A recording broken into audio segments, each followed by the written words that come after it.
Comezaremos.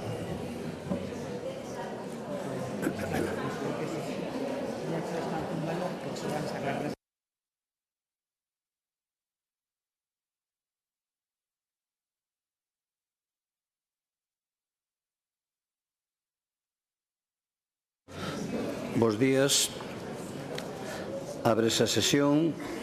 A orde do día está publicada no boletín oficial do Parlamento, por o que non procedemos a súa lectura. E xustificación de inasistencias ou delegación de voto faino a deputada doña Alexandra Fernández Gómez, xustifica a súa inasistencia e delega o seu voto para a reunión do día de hoxe na deputada doña Ana Belén Pontón Mondelo e para a reunión do día de mañá na deputada Olalla Rodil. Todo elo conforme o disposto no artigo 84.3 do regulamento. E entramos na orden do día. O primeiro punto é o texto legislativo. En primeiro lugar, vamos a debater a proposta de tramitación polo procedimento de lectura única do proxecto de lei de medida excepcional de carácter fiscal e, se é o caso, de debate e votación de dito proxecto. Todo elo de acordo co artigo 134 do Regulamento do Parlamento. E a Mesa, na reunión do 18 de febreiro, acordou admitir a trámite este proxecto polo lei de procedimento de urxencia e logo da audiencia favorable da Xunta de Portavoces acordou proporlle ao Pleno da Cámara a tramitación polo procedimento de lectura única deste proxecto de lei. Antes de someter á votación a proposta da tramitación polo procedimento de lectura única, ábrese unha rolda dos grupos parlamentarios por un tempo estimado de 5 minutos para fixar a súa posición respecto da proposta de tramitación. Entón, comenzamos. Como isto, non sei, a vostedes, se o queren facer incluso tendo o escano, porque é un procedimento rápido, poderíamoslo facer así. Entón, Grupo Parlamentario Mixto, tenlle voz ao escano do señor Ojea. Estaremos a favor, presidente. Gracias. Grupo Parlamentario Socialista, señora Espinosa. Sí, presidente, a favor. Gracias. Grupo Parlamentario do Bloque Nacionalista Galego.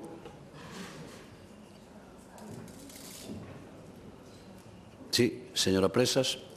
Nos imos pronunciarnos favorablemente, pero agardábamos que, conforme indicado no horario do pleno, houbera unha quenda de intervención para poder explicar a nosa posición política. Eu díxeno, se queren, poden utilizar. Sí, sí. Non sei se quere volver a utilizar. Queren utilizar? Sí. Bueno, pues entonces, bueno. Vale, pues puderon o dicir antes. Vale, pois veña, 5 minutos. Sí, a lei é o que dice, 5 minutos se pode facer, pero puderon o dicir antes e evitaba as preguntas tamén. Pero bueno, é igual, non perdemos o tempo. Grazas, presidente. Xustamente estamos hoxe perdendo tempo pola chapuza que fixo a Xunta de Galicia coa modificación específica deste punto. Se a chapuza non se producise, non estaríamos debatindo hoxe este punto neste pleno.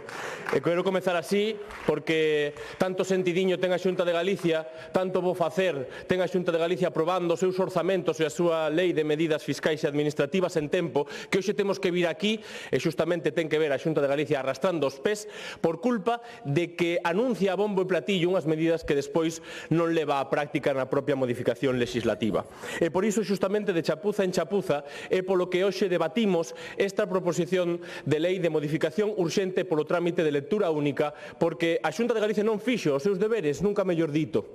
E xustamente neste debate, o que hoxe queremos pôr de manifesto é que se non chega a ser pola propia reivindicación social, se non chega a ser pola propia exixencia que fixeron os grupos de oposición, nomeadamente este partido, Grupo Parlamentario Socialista, hoxe seguramente non estaríamos aquí.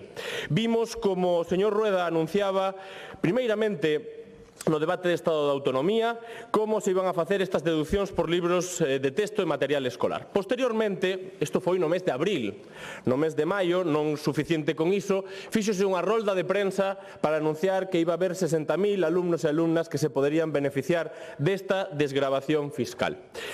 Non debeu dar tempo á Xunta de Galicia en todos estes meses, abril, maio, xuño, xullo, agosto, setembro, outubro, novembro e decembro, para poder estudar o tema. Fora xa unha promesa previa do Partido Popular e non lle chegou todos estes meses para poder acometer as medidas tal e como se tiñan que facer. Pero incluso chegou o día de ter que xustificalo e a Xunta de Galicia botou balóns fora. Bueno, máis ben, botou balóns entre Consellería e Consellería. Agradezo esos dous conselleiros do balón que estean hoxe aquí. O balón da Consellería de Educación pasou a Consellería de Facenda, botándose uns as culpas ás outros. Pero realmente as familias que eran as grandes prexudicadas, o único que podían facer era mirar absolutamente abraiados con que esa medida que fixo o Partido Popular non se podía levar á práctica. O conselleiro de Educación dicía xustamente o sábado 7 de febreiro de 2026, despois de que a Xunta de Galicia, esta gran xestora, este gran goberno do sentidiño común e do sentidiño en todos os sentidos, menos para poder facer ben as súas propias normas, dicía o conselleiro Román Rodríguez, referíndose á polémica, non sei cal é a polémica, señor conselleiro, porque realmente non é unha polémica, é unha mala xestión, unha absoluta chapuza o que fixo a Xunta de Galicia, que anunciou a bombo e platillo unha desgravación fiscal que despois non se iba a poder realizar. E, polo tanto, dicía que realmente era o marco legal, que non se podía facer nada. Se era o marco legal, porque estamos hoxe aquí? Se non se podía facer nada, por que sí que se podía facer algo? Por que negaron a evidencia? O que realmente evidencia isto é que estaban máis feitas as cousas, deprisa e correndo, pero deprisa e correndo por qué? Se hubo meses para facelo. E, polo tanto, despois desa presión social, pois conseguiuse que se fixera esta modificación. Pero o único que demostra é que tanta propaganda o único que provoca é que o mellor é mellor ir máis lentos, pero máis seguros, e non simplemente sair a golpe de titular, a golpe de anuncio no debate de Estado de Autonomía, e despois o único que se fai é ter este trato para todas esas familias. Polo tanto, en consecuencia, nos levamos semanas dende que saiu esta cuestión reivindicando que a Xunta de Galicia faga o que xa tivo que facer, que faga realmente o que nunca debeu pasar, que foi deixar desamparadas a todas esas familias. Claro que esa normativa se pode facer así, din na exposición de motivos, intentan xustificar algo inxustificable, porque claro que pode ser así noutras normativas e claro que está así na normativa, pero como se demostra, tamén caben as excepcións. E sobre todo caben as excepcións cando non se lle explica ás familias cales son os requisitos que teñen que cumplir.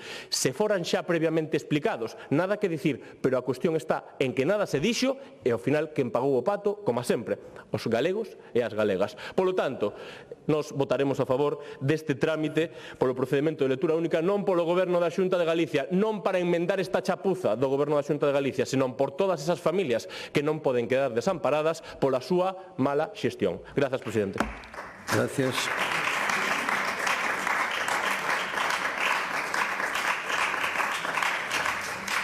Grupo Parlamentario do Bloque Nacionalista Galego, señora Presas.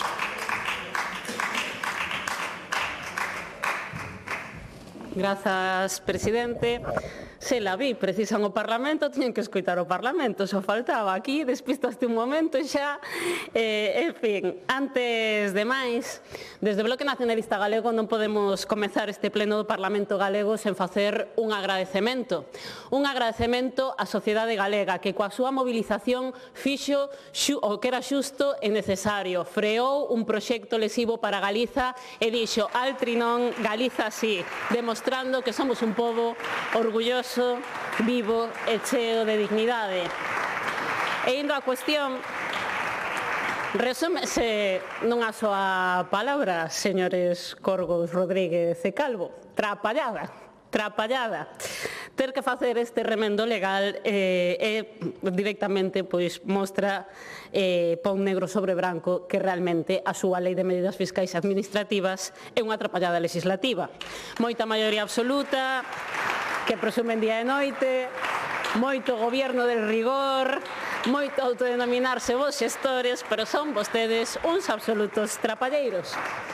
A Real Academia Galega define trapallada como substantivo feminino, cousa mal feita, sen coidado nin arte, e a verdade é que só falta que incorporen na páxina web unha foto do Consello da Xunta, porque iso é o que define a Lei de Medidas Fiscais Administrativas, non só nesta ocasión, senón habitualmente ano a ano. E por qué? Porque aí aproveitan vostedes con premeditación e a lei vosía para meter pola porta de atrás todo tipo de cambios legais, hai que recordalo, sen pasar polo CES, sen pasar por unha tramitación parlamentaria demorada, sen consulta social e saltando informes legais. A mesma película todos os anos. E se facemos recapitulación da última, como se fora isto unha serie, pois vemos que o que fixeron vostedes no último capítulo, pois claro, deron tantos xiros que como para non meter a pata, porque eu quero recordar aquí que na última lei de medidas fiscais e administrativas reformaron vostedes nada máis e nada menos que 50 leis, que se di pronto, e 15 decretos que nada tiñan que ver coa tramitación orzamentaria, sen contar xa o propio espectáculo co que nos deleitaron coas súas propias enmendas do Grupo Popular. Por iso hai que recopilar porque ademais equivocáronse nunha cuestión que afecta aos libros de texto e que afecta a fiscalidade, pero non se equivocaron nas prebendas á patronal enerxética, non se equivocaron para seguir promovendo a plantación de eucalipto neste país, non se equivocaron para reformar as exixencias de habitabilidade e permitir que galegos e galegas vayan vivir en pisos máis pequenos que os hotéis aos que van vostedes cando se xunta o Consello da Xunta. Niso non se equivocaron, foron equivocarse para pouco que meten de fiscalidade, foron equivocarse el goberno del rigor nalgo que tiña que ver coa desgravación dos libros de texto. Non se equivocaron tampouco en permitir prebendas no imposto de patrimonio ou no sector do xogo, foron equivocarse nos libros de texto. Claro, fan tal caixón de xastre que esta é a consecuencia deses estes logros. Pero, en todo caso, o problema de fondo é ese. Non é unha cuestión menor, non é unha cuestión anecdótica e puntual, porque errar, efectivamente, é humano, é lóxico en leis complexas poder cometer un erro, pero a cuestión é que vostedes viven instalados no terror legislativo da Lei de Medidas Fiscais e Administrativas na que xuntan absolutamente todo e por iso lles pasa iso, porque rigor pouco, planificación ninguna e soberbia moita. A ver se isto lles serve para quitar un pouco de soberbia, porque que 2 meses despois de aprobar os orzamentos, tendo maioría absoluta, teñan que vir con estas, pois amosa que realmente están facendo as cousas mal. Están facendo as cousas mal nun dobre sentido. Mal porque estiveron tan ocupados vendendo a bombo e platillo a proposta que non demoraron en traballala de forma adecuada en contacto coa comunidade educativa, e mal tamén polo fondo, porque aínda que hoxe se remedie este erro, a proposta segue sendo un parche. Segue sendo un parche porque hai 17 anos había unha medida que funcionaba, que era realmente transformadora e que era a gratuidade dos libros de texto, e o primeiro que fixeron ao chegar ao goberno foi aplicar a tesoira. Foi aplicar a tesoira e a axenda da dereita de recortar dereitos sociais na peor crise financeira da historia deste país. Polo tanto, ese é o erro maior que debera corrixir esta lei, apostar pola gratuidade dos libros de texto. En todo caso, compartimos que hai un problema. É evidente que a comezos de abril vai iniciar o proceso da declaración da renda e que isto prexudicaría a moitos galegos e galegas, e como non é negado que nos importa é a xente, non nos imos opoñer a esta tramitación polo procedimento de urxencia. Para unha vez que o Goberno a emprega de forma xustificada, pois non imos dicir que non á urxencia, diremos que sí, pero aproveitamos tamén para dicir non ás chapuzas do Partido Popular e a súa política fiscal. Nada máis. Gracias.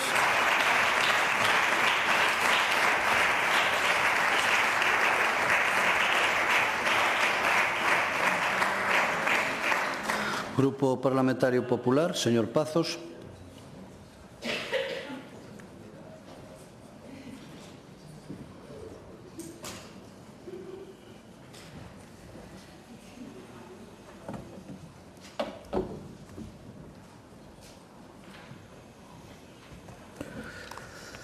Bueno, presidente, pois moitas gracias. A verdade é que acabamos de asistir a un exemplo maravilloso do que é vir a un Parlamento a facer calquera cousa menos debatir, non? Porque debatir consiste en gran parte en escoitar a outro. Vostedes ni sequera escoitaron o presidente da Cámara, que comenzou esta sesión ofrecéndolles intervir 5 minutos dende este atril ou dende o seu escano. Pero pa que atender o que di o presidente da Cámara pudendo montar un pequeno lío, non? Mire, a realidade, moi brevemente, non? Os requisitos para a tramitación do proxecto de lei polo procedimento de lectura única están recollidos na sección 5ª deste regulamento do Parlamento de Galicia, máis concretamente no artigo 134, leo: cando a natureza dun proxecto de lei ou aconsellar ou a súa simplicidade de formulación o permitir, o Pleno da Cámara, por proposta da Mesa, ou da Xunta de Portavoces ou por iniciativa desta, poderá acordar que este proxecto se tramite directamente en lectura única ante o Pleno ou ante unha comisión. 2. Adoptado o acordo, procederase a un debate suxeito ás normas establecidas para a totalidade e seguidamente o conxunto do proxecto someterase a unha soa votación, é dicir, exactamente o que estamos facendo. Polo tanto, estamos ante un procedimento que está reservado a dous supostos. O primeiro, un proxecto con gran simplicidade de formulación, creo que se tiveron oportunidade de ler a documentación que acompaña este proxecto coincidirán conmigo que encaixa perfectamente, é un proxecto cuxa natureza aconsella este procedimento, entre elles, pois, a leis de reforma puntual de outros textos normativos. En calquera caso, creo que se cumplen as dúas posibilidades nunha mesma norma.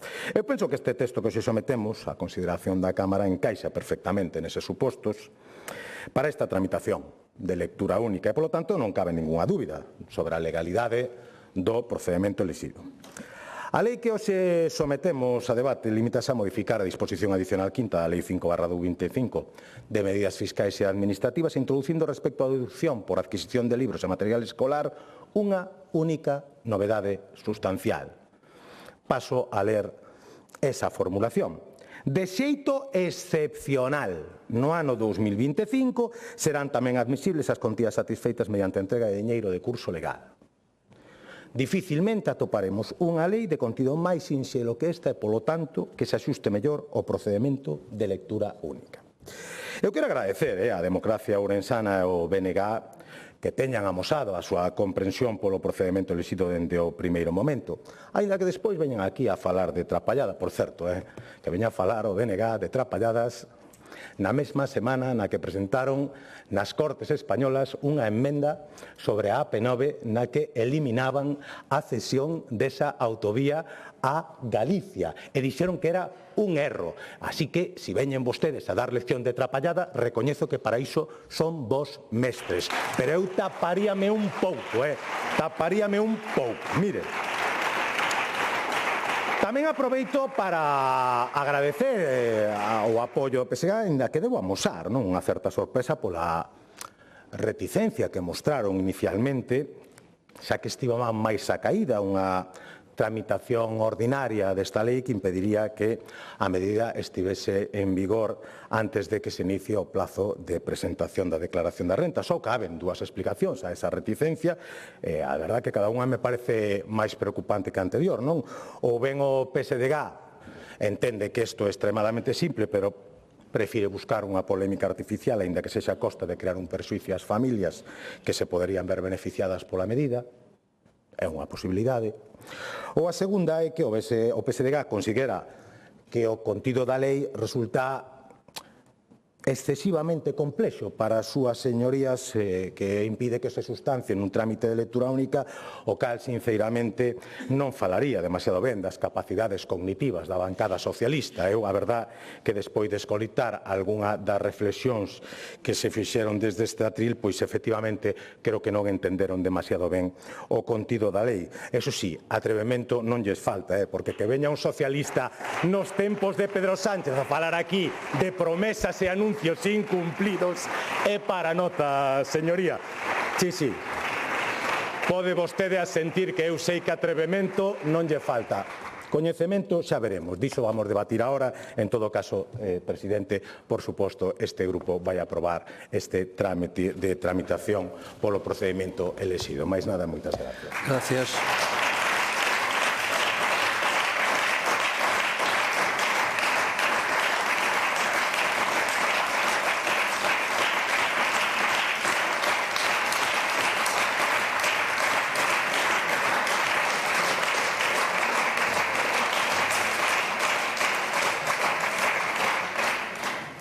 Bueno, pois sometemos, polo tanto, a votación a proposta de tramitación polo procedimento de lectura única. Votamos.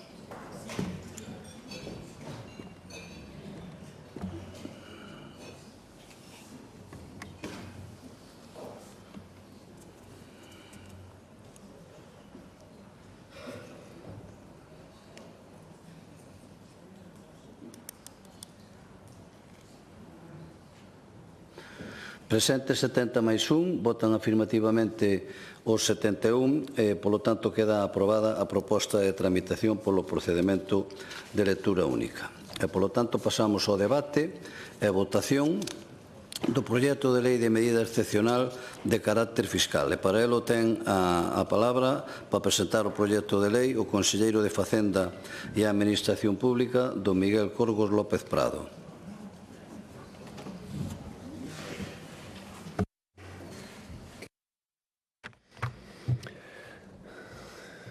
Señor presidente, señorías, bos días. Pois presento nesta Cámara o proxecto de lei de medida excepcional en materia fiscal para que as familias galegas que mercaron libros de texto e material escolar entre o 1 de xullo e o 31 de decembro e pagaron as facturas en efectivo poden aplicar na declaración do IRPF do ano 2025 a bonificación fiscal aprobada por este Goberno de ata 105 euros por fillo e filla en idade escolar. Unha medida que pretende un aforro de case 7 millóns de euros a unhas 60.000 familias galegas e a que queremos darlle continuidade en anos sucesivos.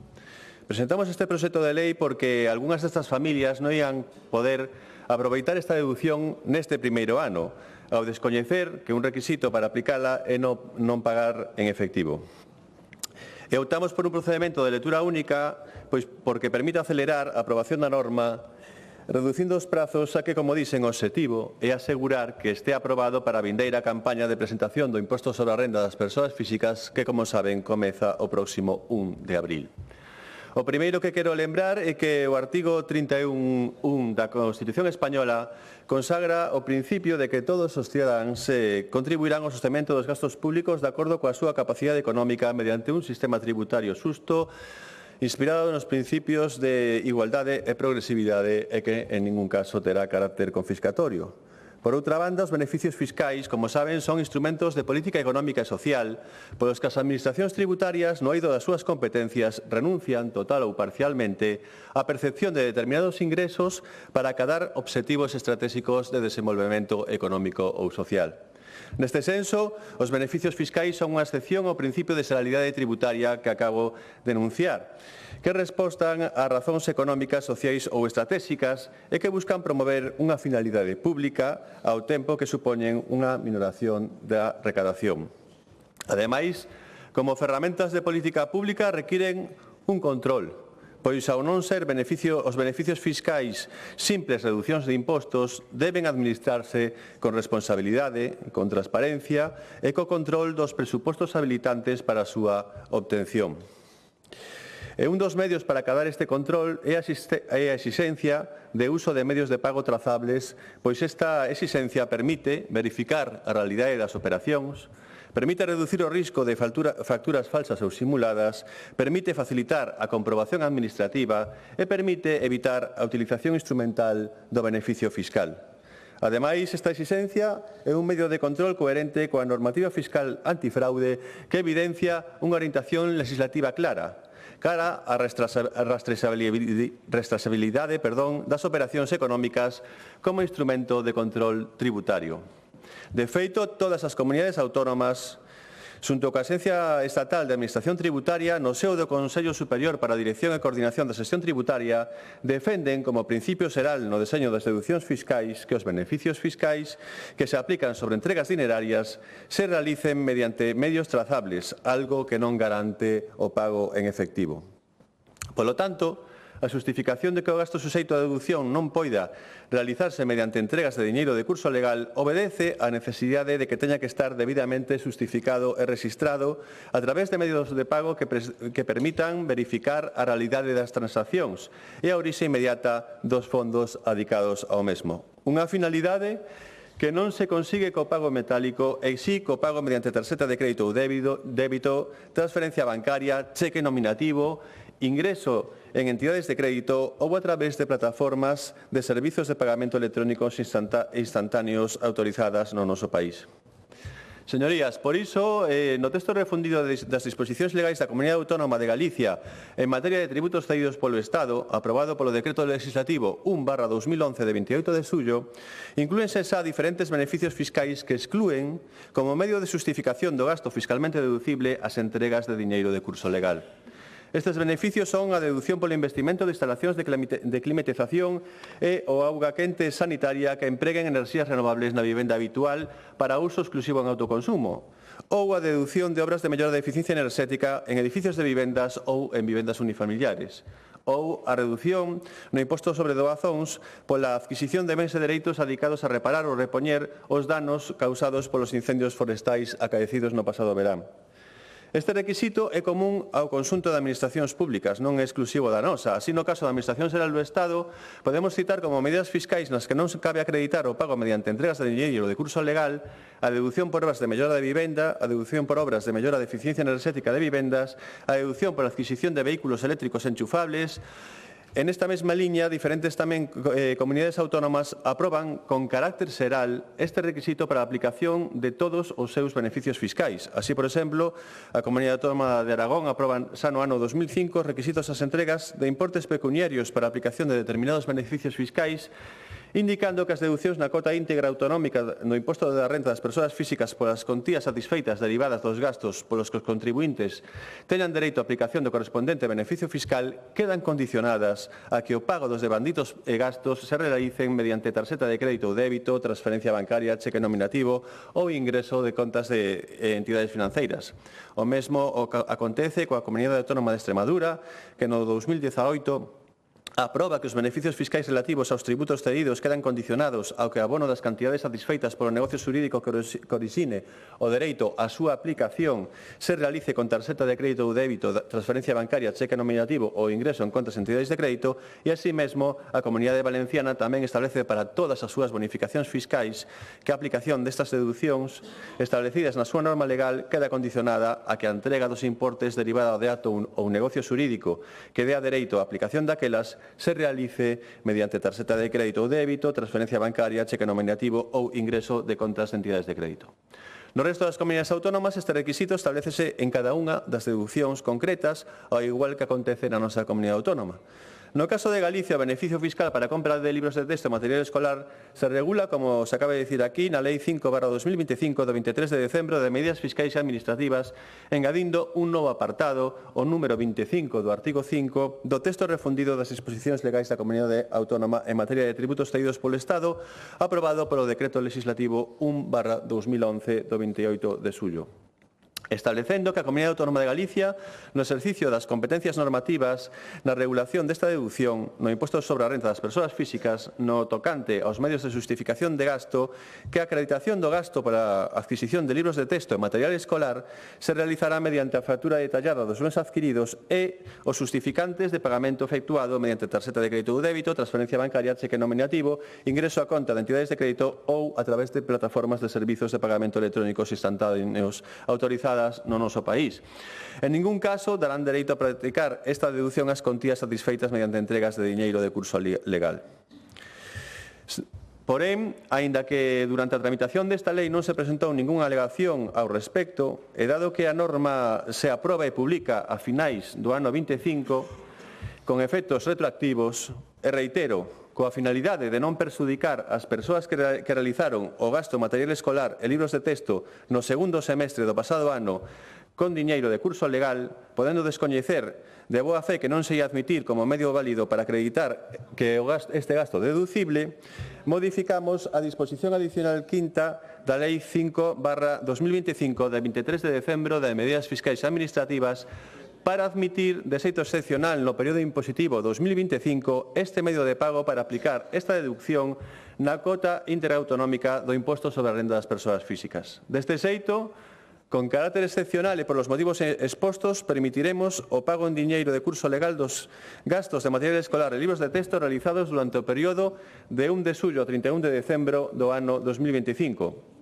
E os contribuintes galegos con rendas familiares de ata 30.000 euros per cápita poderán deducirse a partir do vindeiro mes de abril na campaña de rendas correspondente ao ano 25 o 15% dos gastos en material escolar e libros de texto hasta un máximo de 105 euros por fillo ou filla en idade escolar. E coa tranquilidade de que tamén poderán incluir nesta deducción aqueles pagos que tiveran realizado en efectivo. Moitas gracias e máis nada. Gracias.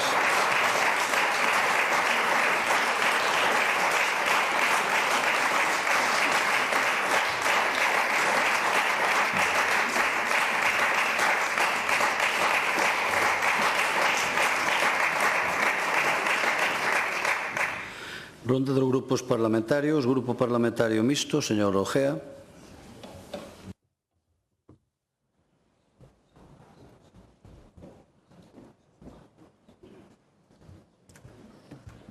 Gracias, presidente. Bos días, señorías. Moi breve. Non votaremos explícitamente a favor desta proposta porque non queremos dar carta de natureza a unha forma de traballar que denota pouca previsión. Temos que utilizar este procedimento excepcional para correxir unha falta de previsión por parte do Goberno galego. Tampouco nos vamos a poñer, vámonos a absteñer, porque tampouco vamos a perxudicar as moitas persoas que con toda a boa vontade compraron os seus libros pagando en moneda, en efectivo, sin utilizar os outros procedimentos de pago. Non queremos que eso sexa motivo de castigalos, non? Absterémonos, sencillamente, pensamos que este procedimento excepcional debería estar máis justificado, a ver se pode estar noutros casos, pero neste caso era facilmente previsible o que pasou e por eso nos vamos a absteñar. Para outra vez, a ver se o Goberno ten máis capacidade de previsión, de contemplar todas as posibilidades que aparecen na legislación e nada máis, estaremos. Gracias. Gracias. Grupo Parlamentario Socialista, señor Bouza.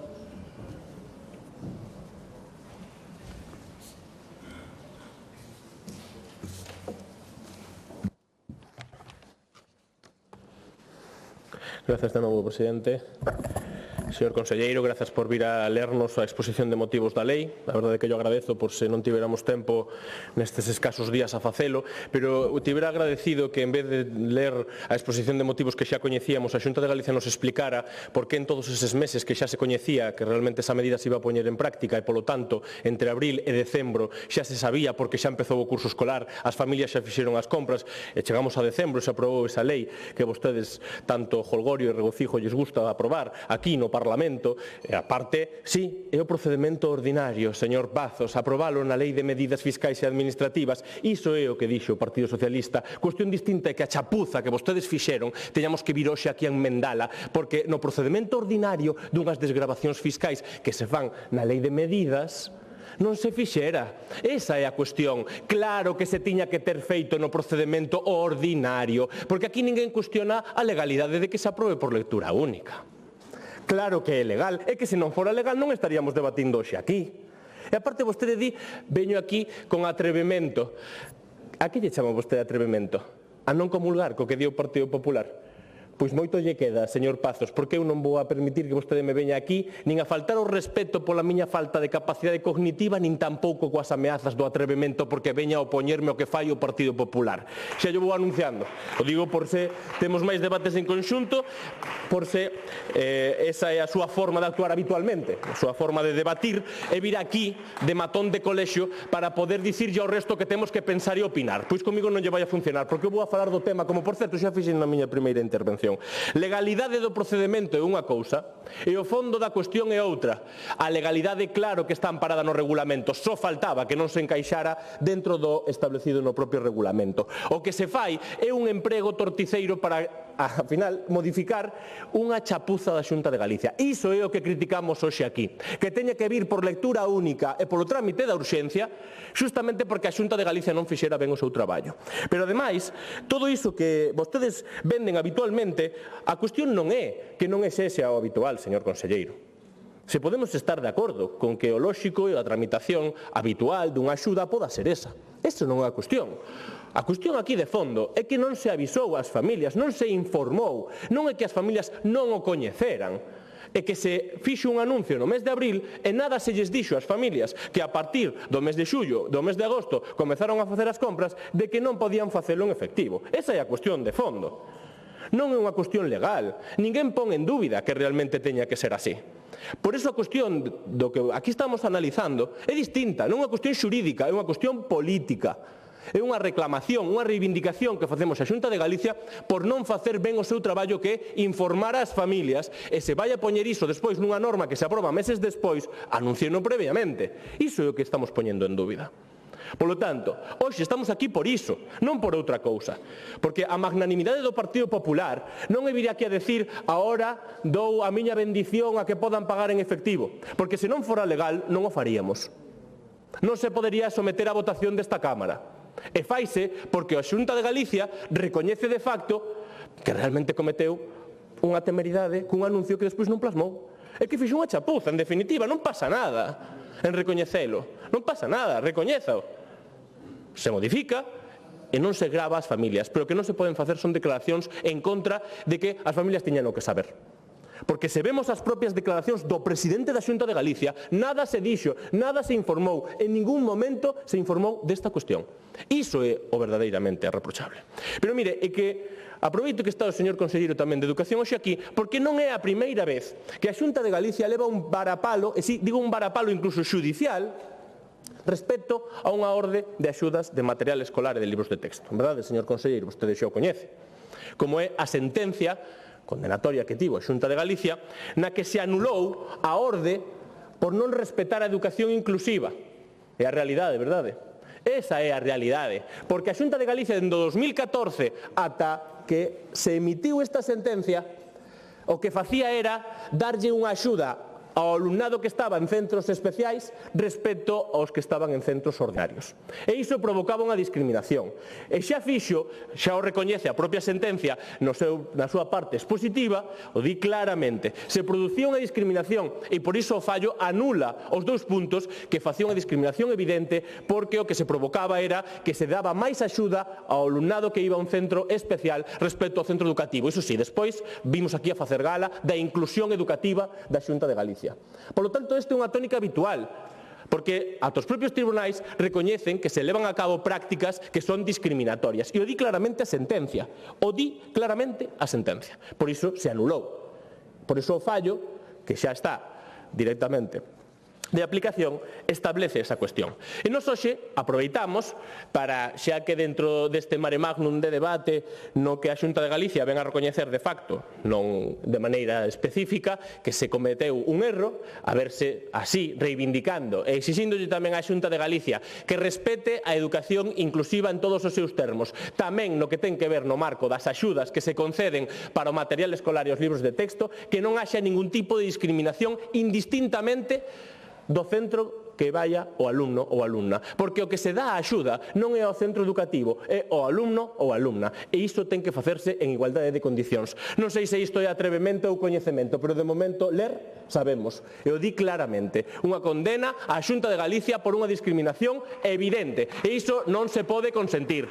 E imos a seguir reivindicando, como fixemos hai semanas, que se rectificara por parte da Xunta. Seguiremoslo facendo no caso da educación inclusiva para que o material escolar e os libros de texto non sexa unha medida discriminatoria dependendo do centro educativo no que se estea. E farémolo con cada unha das medidas que produza unha indefensión, unha discriminación para calquera alumno, para calquera alumna, para calquera cidadán ou cidadá de Galicia. Iso é o que faremos dentro do Partido Socialista para realmente chegar ao punto de non ter que vir aquí arrastrando os pés porque a sociedade civil, os grupos de oposición e tamén a comunidade educativa se alzou contra unha medida que non fora informada, que non fora desenvolvida para que realmente tiveron os seus froitos, porque entendo que as desgravacións fiscais apróbanse para que repercutan beneficiosamente nas persoas ás que vai dirixidas. Se non se informa a esas persoas, de nada sirve. Estos son como as axudas que pon en marcha a Xunta de Galicia, como as axudas de infravivenda.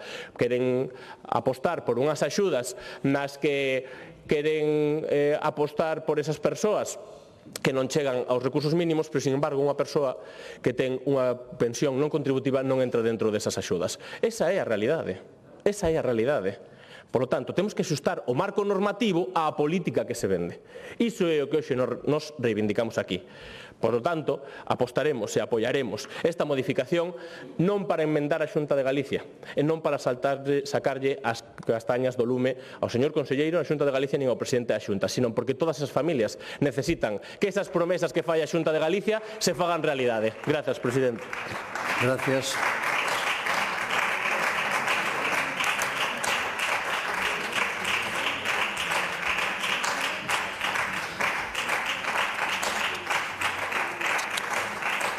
Grupo Parlamentario do Bloque Nacionalista Galego, señora Presas.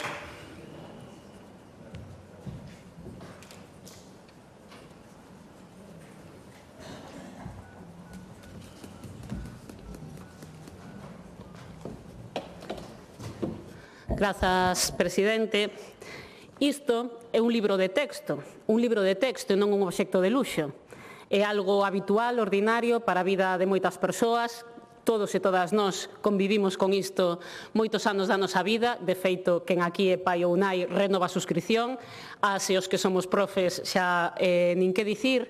E isto, realmente, insisto, é un instrumento de mediación no proceso de ensino e aprendizaxe, compatible hoxe con outros métodos, compatible con outras cuestións, porque a sociedade e o ensino cambiaron, pero, desde logo, absolutamente imprescindible. É unha ferramenta que abre portas, unha ferramenta coa que aprender, coa que entender, e en tempos, ademais, de mentira e desinformación, é unha fonte de verdade. E hoxe non debemos deixar, polo tanto, que o dedo nos impida ver a lúa.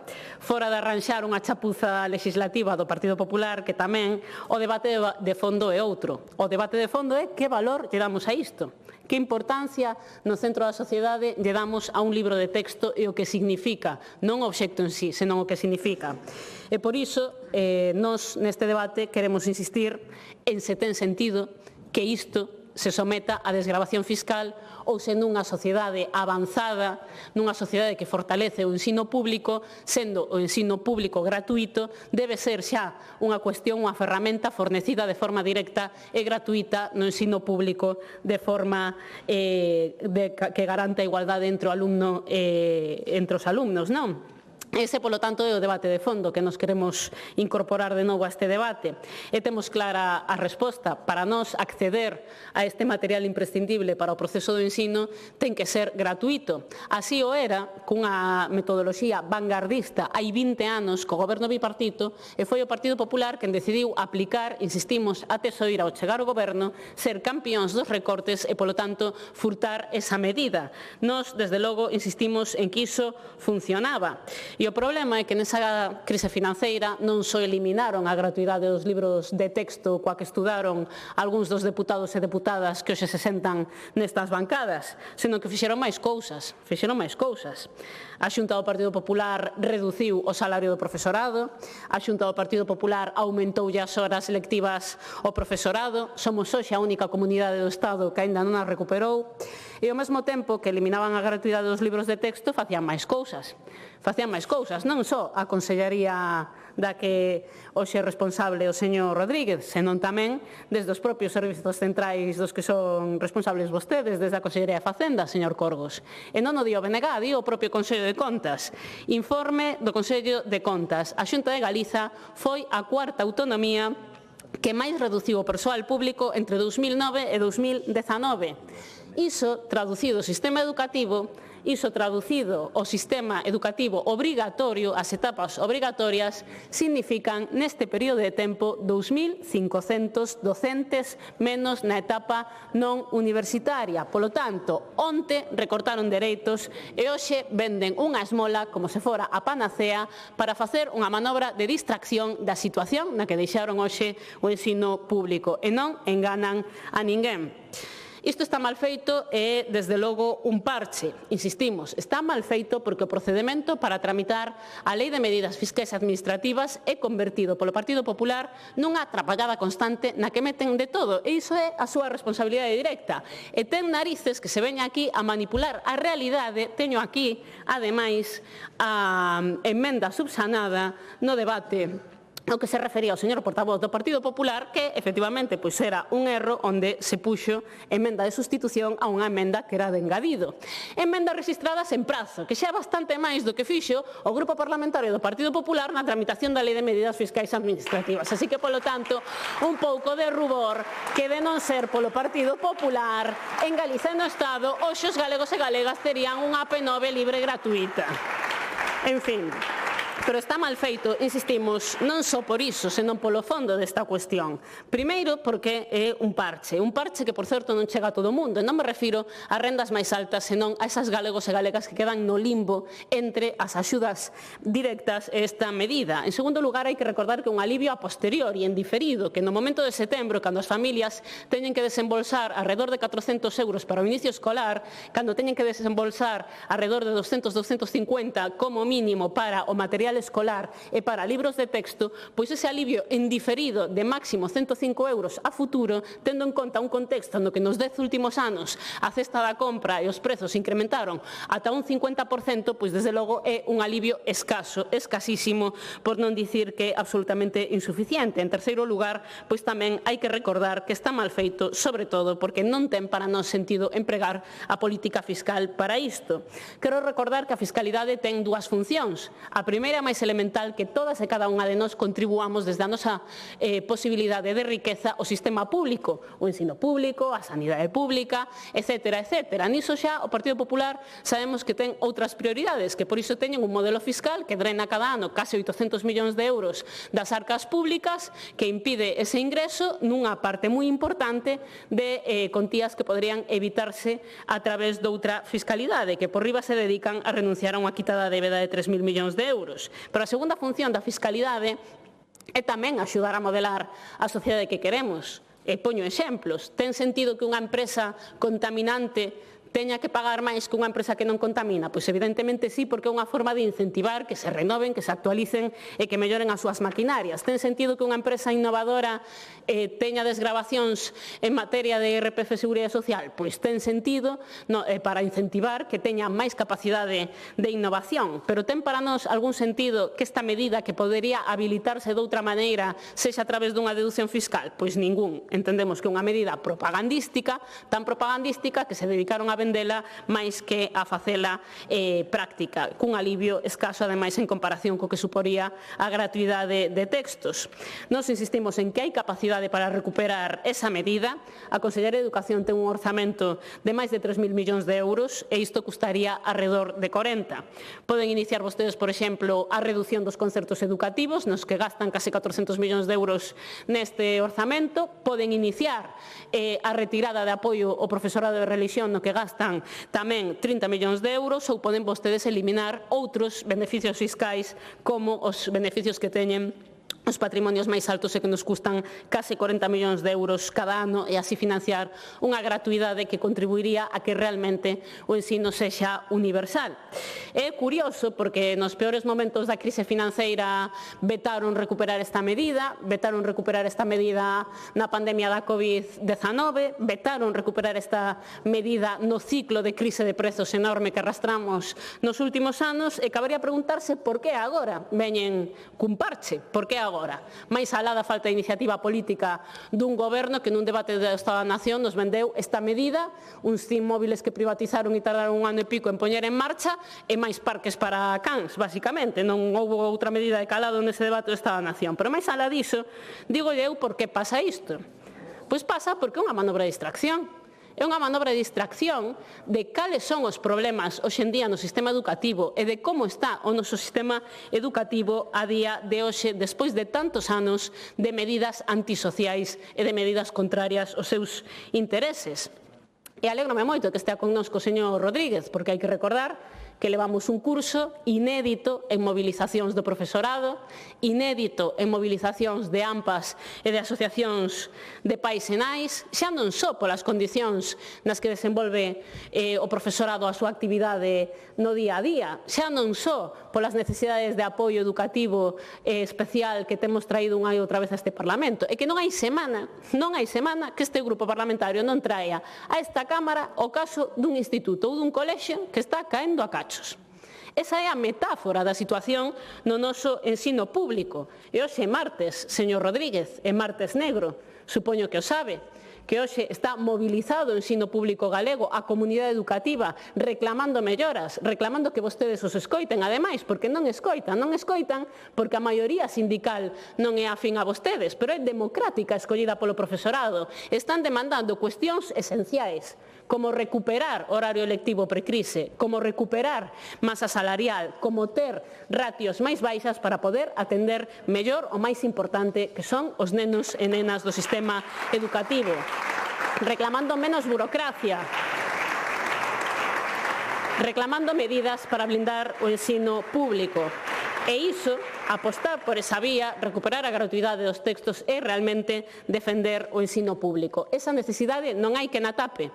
Esta chapuza fiscal parcial, aínda que se corrixa nesta lei, corrixe un erro puntual, pero non corrixe o erro maior, que é renunciar a esa medida que sería realmente xusta para todo o mundo. Polo tanto, remato xa a miña intervención, imos dicir sí a esta lei para solventar este problema que suporía unha discriminación para centos de galegos e galegas, pero imos seguir traballando para que isto sexa un dereito e non sexa un obxecto de luxo. Isto non é un obxecto para desgravar no IRPF. Isto é algo que debe estar garantido, igual que o ensino público, de forma directa desde a Xunta de Galiza, con profesorado suficiente, con ratios máis baixas, con condicións dignas nos centros educativos e, sobre todo, con condicións para que poida haber un ensino avanzado e propio do século XXI. Nada máis e moitas grazas.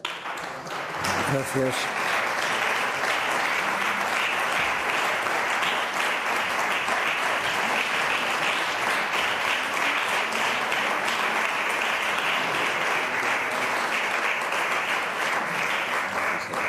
Grupo Parlamentario Popular, señor Pazos.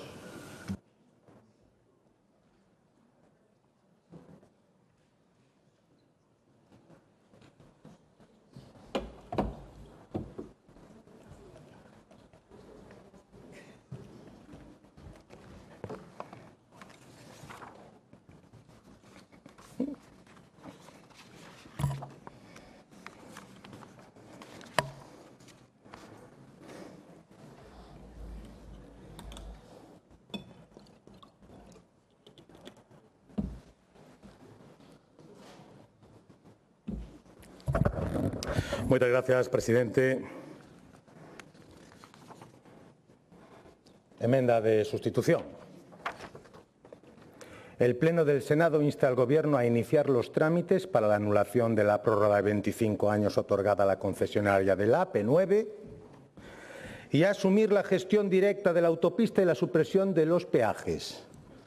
Gobierno español, como se pide en esta iniciativa redactada en perfecto castellano y registrada por el Bloque Nacionalista Gallego en el Senado. O que pasa que, claro, as confusións do BNG son erros, a do resto, chapuzas. Mire, señorías, eu creo que sometemos a consideración deste Parlamento unha lei extremadamente sinxela na súa redacción e creo que extremadamente razoable no obxectivo que persegue. En consecuencia, pois penso que calquera persona sensata esperaría un apoio unánime a unha lei que o único que pretende facilitar as familias galegas que de boa fe utilizaron o pago en efectivo para mercar os libros dos seus fillos que non se vexan privadas por un defecto, por unha cuestión formal dunha deducción fiscal a que teñen dereito. Como saben, en aras a máxima transparencia fiscal, o explicou fai un momento o conselleiro, fai anos que as administracións establecen como principio xeral que para acceder a desgravacións ou bonificacións fiscais non caben os pagos en efectivo, un plantexamento que o único que persegue é dificultar a fraude. É lóxico, é razonable. Por qué? Porque así se impide o uso de diñeiro de orixe irregular para acceder a beneficios fiscais. Non vai a ser que alguén lle dé por comprar os libros en B ou en negro, verdade? E ao mesmo tempo se garante que só acceden a eses beneficios aqueles contribuintes que cumpren cos requisitos establecidos e que realmente efectuaron o gasto, quer decir, que non vexa unha familia que si ten posibles, que como paga unha factura alta e despois ve que non se a pode deducir, ya pasa o irmán, un primo ou un amigo que pasaba por ali. Parecen cuestións bastante razoables.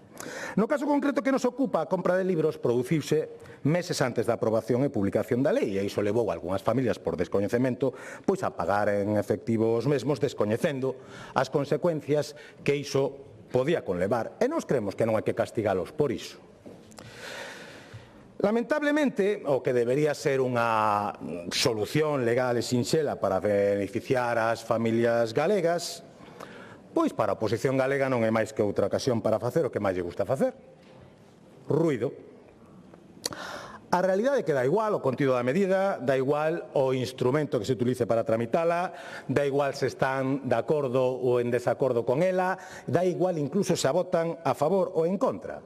Fagamos o que fagamos, a única certeza que teñen os galegos é que o Bloque Nacionalista Galego e o Partido Socialista de Galicia nunca deixarán pasar unha oportunidade para a confrontación, para o ruido e para a discusión estéril.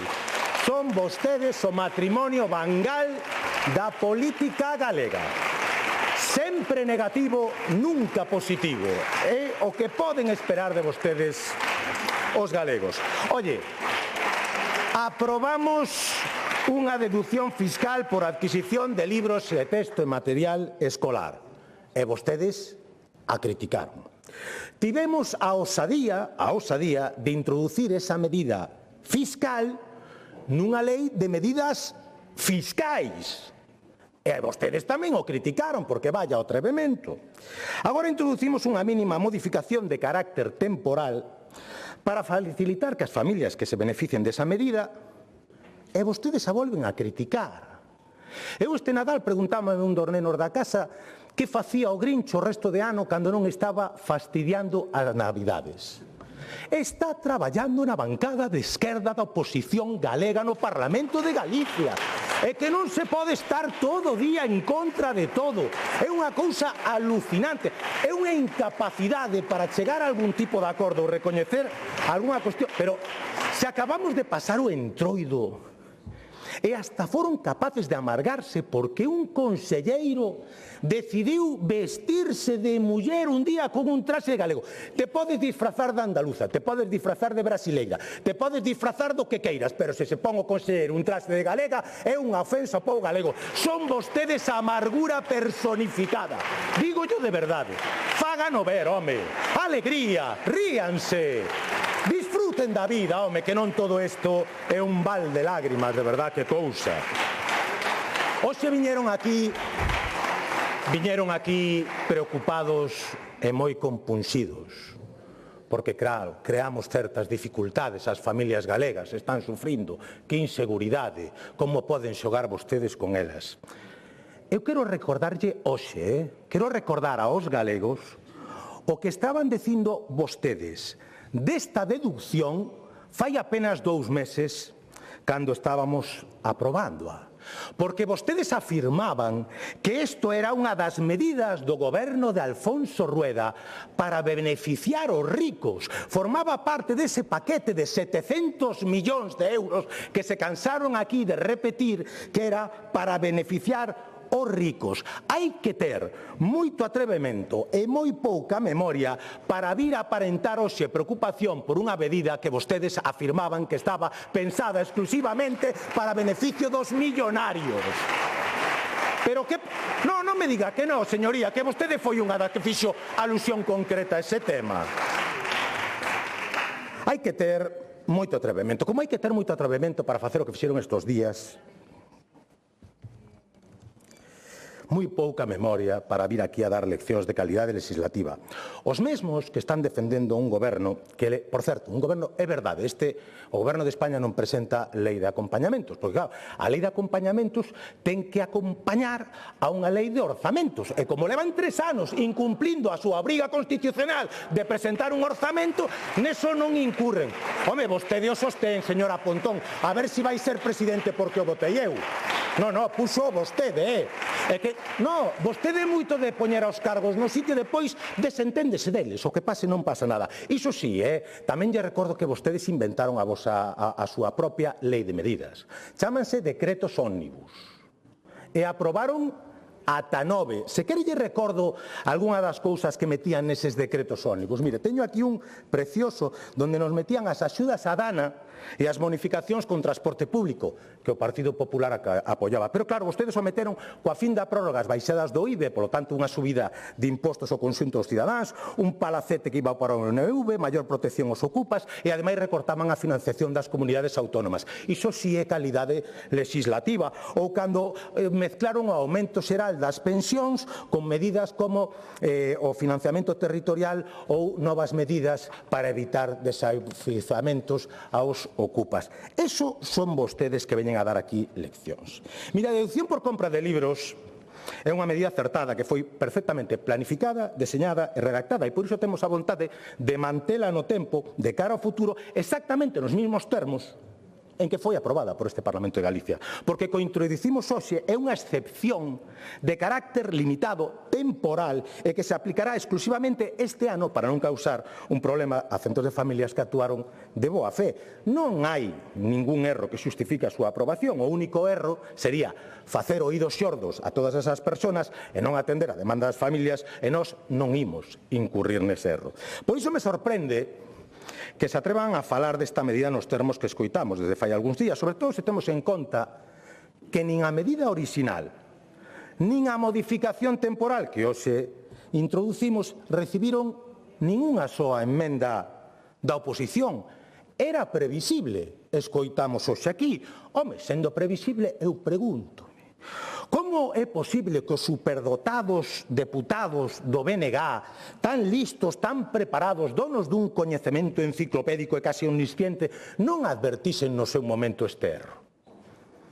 Como é posible que o Partido Socialista de Galicia, que conta nas súas filas con letrados que farían palidecer a Fuentes Quintana, García Enterría e o mesmísimo Oliverio Wendell Holmes, non tuveran reparado nesta tacha?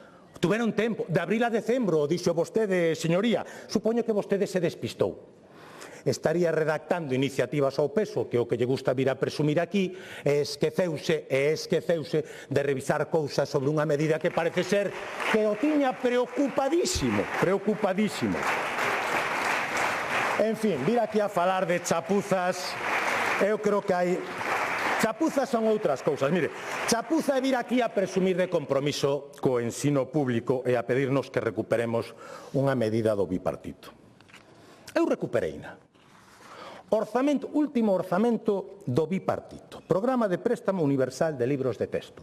14,4 millóns. Oye, vamos a ver o compromiso do señor Rueda no orzamento que aprobou este ano. Adquisición de libros de texto, 9,6 millóns. Axudas de material escolar, 7,2 millóns. Fondo solidario de libros de texto, 14,8 millóns. Deducción que hoxe aprobamos, 6,5 millóns de euros. Gratuidade de matrículas universitarias que foron conxeladas, por certo. 14 anos, un aforro para as familias de 20 millóns de euros. Gratuidade das escolas infantís universal para todos os nenos galegos, 65 millóns de euros. Bipartito, 14,4 millóns de euros. Partido Popular, presidido a Xunta por Alfonso Rueda, 123,1 millóns de euros. Pero quen ten compromiso aquí co ensino público e gratuito? O que pon 123 millóns ou os que poñían 14,4? Pero que broma esta, home, pero que broma esta. Mire, eu, en fin, creo que de erros e de chapuzas iso non vou discutir con vostedes, saben máis que ninguén.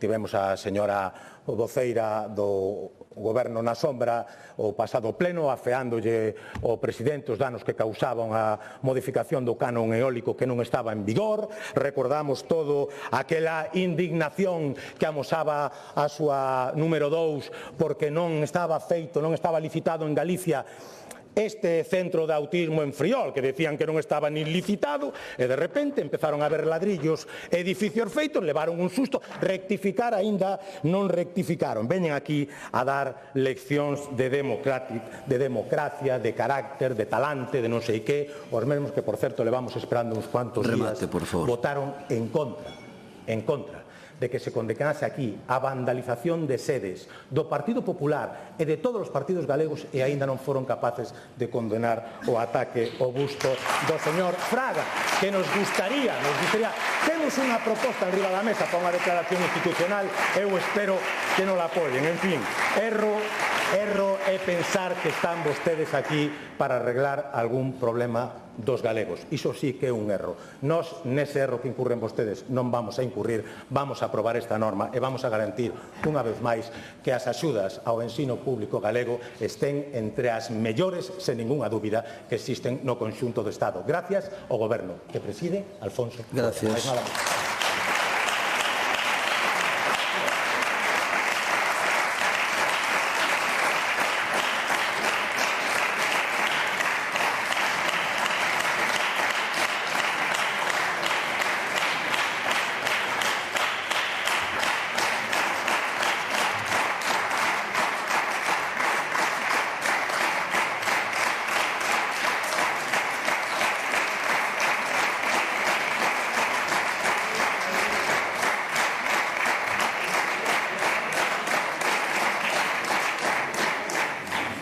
Sí, para que quere a palabra, señora Presas. Denlle voz ao escano da señora Presas. Quería pedir a palabra conforme o regulamento do Parlamento Galego, artigo 76.1 de inexactitudes. Cual é exactamente a inexactitude? Foron varias, pero por seleccionar e non... Que foron varias, pero por seleccionar, o portavoz do Partido Popular referiuse á Cámara equivocada nunha acusación ao BNG e obviou un erro que eu quería explicar. Cual é exactamente esa inexactitude? Pois para comezar, referiuse inicialmente ao Congreso das e dos Deputados, cando o erro tivo lugar no Senado, Bueno, eso é o é... que explica Eso é debate político. que o que el leu estivera en castelán, porque quero recordar que no Senado non se Debate pode político. No, falar en galego grazas aos votos do Partido Popular e de Vox. Eu me di en conta deso tamén, pero bueno. De acordo, entón pido conforme ao 72.2 e pido a lectura do documento ao que eu me refiro. Pero o documento que se referiu vostede foi o que leu xa o... No, pido a lectura do documento. No, xo leu o señor Pazos. Pido a lectura do documento, número de entrada 69.770 no rexistro do Senado. Eso sería outro artigo. É o que acabo de dicir, que como non me dá conforme o 73.1, que yo pido conforme o 72.2. Usted pediume, en principio, é que se me baila cos artículos tamén me confunde. No, é que se me denega con un, probo con outro. Un momento, un pouquinho de tranquilidade. Como me Vamos a dixo que non o Usted pediume primeiro por inexactitudes.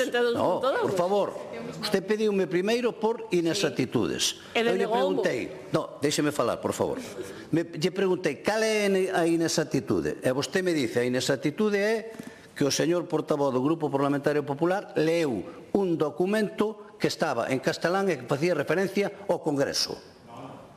No, que na súa primeira intervención referiuse ao Congreso. Non era este Parlamento, o Congreso ou o Parlamento Nacional, leu un documento manipulando a realidade. O Senado, perfecto. E qual é o problema? Ele é libre de ler o que queira. No, pero eu quero corrixir porque hai unha subsanación de erros que manipula para manipular a posición política do BNG. No debate é libre, o documento xa o leu.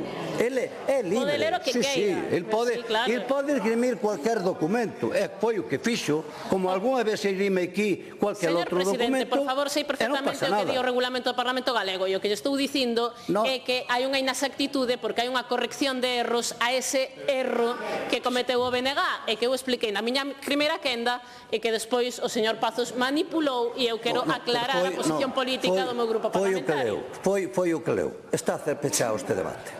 Está pechado. Imos vamos a votar o proxecto de lei de medidas excepcionales de carácter fiscal.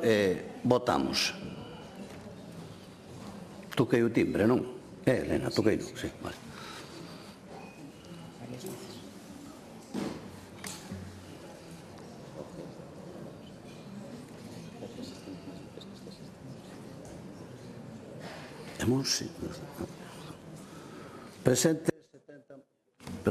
Presente 70 máis 1, afirmativamente 70, hai unha abstención. Polo tanto, queda aprobada o proxecto de lei de medida excepcional de carácter fiscal. Rematou aquí a votación e continuamos co segundo punto da orde do día, que é o de comparecencia, neste caso do Conselleiro de Presidencia, Xusticia e Deportes, por petición propia para informar sobre a situación xeral do servicio ferroviario en Galicia. Para elo ten a palabra o Conselleiro de Presidencia, Xusticia e Deportes, don Diego Calvo Pouso. Cando queira.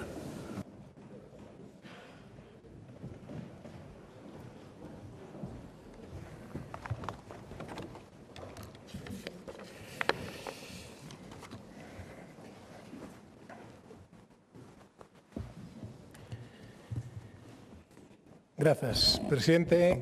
Señorías, comparezose a petición propia nesta Cámara para dar conta da situación xeral na que se atopa a prestación do servicio ferroviario en Galicia, motivado polos problemas acumulados nas últimas semanas con máis incidencias das que xa son habituais nos trens. Hai 8 meses, no pasado mes de xuño, comparecía nesta Cámara precisamente para falar de transporte. Repasando aquela intervención, decátase rapidamente de que ningún dos problemas aos que se facían referencia naquela intervención se teñen solucionado durante este tempo. Ningunha das demandas que trasladábamos ao Goberno Central foron atendidas. É dicir, todo sigue igual. O mellor dito, sigue un pouco peor do que estaba hai 8 meses. Porque se sumaron novos problemas e, por conseguinte, a lista de demandas desatendidas por parte de Renfe, de Adif ou do Goberno é aínda maior. Así que seguen sen recuperarse os servicios suprimidos durante a pandemia, mantéñense os incumprimentos de horario na maior parte dos viaxes, a oferta de frecuencias e de prazas no eixo atlántico segue sendo insuficiente pese ás promesas, mantense o agravio con Ferrol e se sumou porque se suprimiu a única conexión directa que tiña con Madrid, ao que hai que sumar a recente eliminación de conexións en Vilagarcía e Santiago dende o pasado 6 de febreiro. Habilitáronse algún autobuses, pero deixáronse en alternativas paradas intermedias como Padrón, Pontecesuras ou Catoira. A suspensión do servicio entre Ferrol e A Coruña polo accidente dun tren de mercadorías, supostamente tamén por traballos de inspección nas vías, e averías e incidencias do máis variado durante este tempo. Hai de todo tipo. Cancelacións de servicios pola liña do Miño, a reducción do traxecto e de frecuencias do tren Celta durante bastantes semanas, a cancelación intermitente do antigo FEBE, que isto merece iba a decir unha comparecencia, pois casi merece unha comparecencia aparte. E as continuas incidencias entre Ourense e Ponferrada provocando cortes de circulación ferroviaria. Pola caída dun noiro na estación de Santo Estevo do Sil, en Pantón, o desprendemento de terras en O Freixeiro, en Quiroga, o incendio no túnel de Montefurado, ou enganchón do pantógrafo dun tren coa catenaria entre Montefurado e San Clodio a semana pasada. E nada de isto é novo, nin responde a un momento concreto. Non, porque sempre é a mesma historia. Sempre é recorrente. O bloqueo dunha porta retrasou en maio de 2024 a saída dun talgo Abril dende Vigo, se averiou o RMTS en xaneiro de 2025, nese mesmo mes 28 circulacións entre Madrid e Galicia quedaron inoperativas porque non cargaban as baterías do Abril, afectando a máis de 14.000 viaxeiros. E en marzo de 2025 parou unha locomotora en Monforte porque esta vez quedou sin combustible. Houbo que seguir o traxecto en autobús. En alta velocidade os problemas de puntualidade son constantes. Durante o ano 2024 a media de retrasos en Galicia era claramente superior á media estatal. O 77% dos trens Abril non cumplían os horarios, o 77%. Donde van aqueles tempos donde o AVE era sinónimo de puntualidade e nunca fallaba? Donde van aqueles tempos? Sirva de exemplo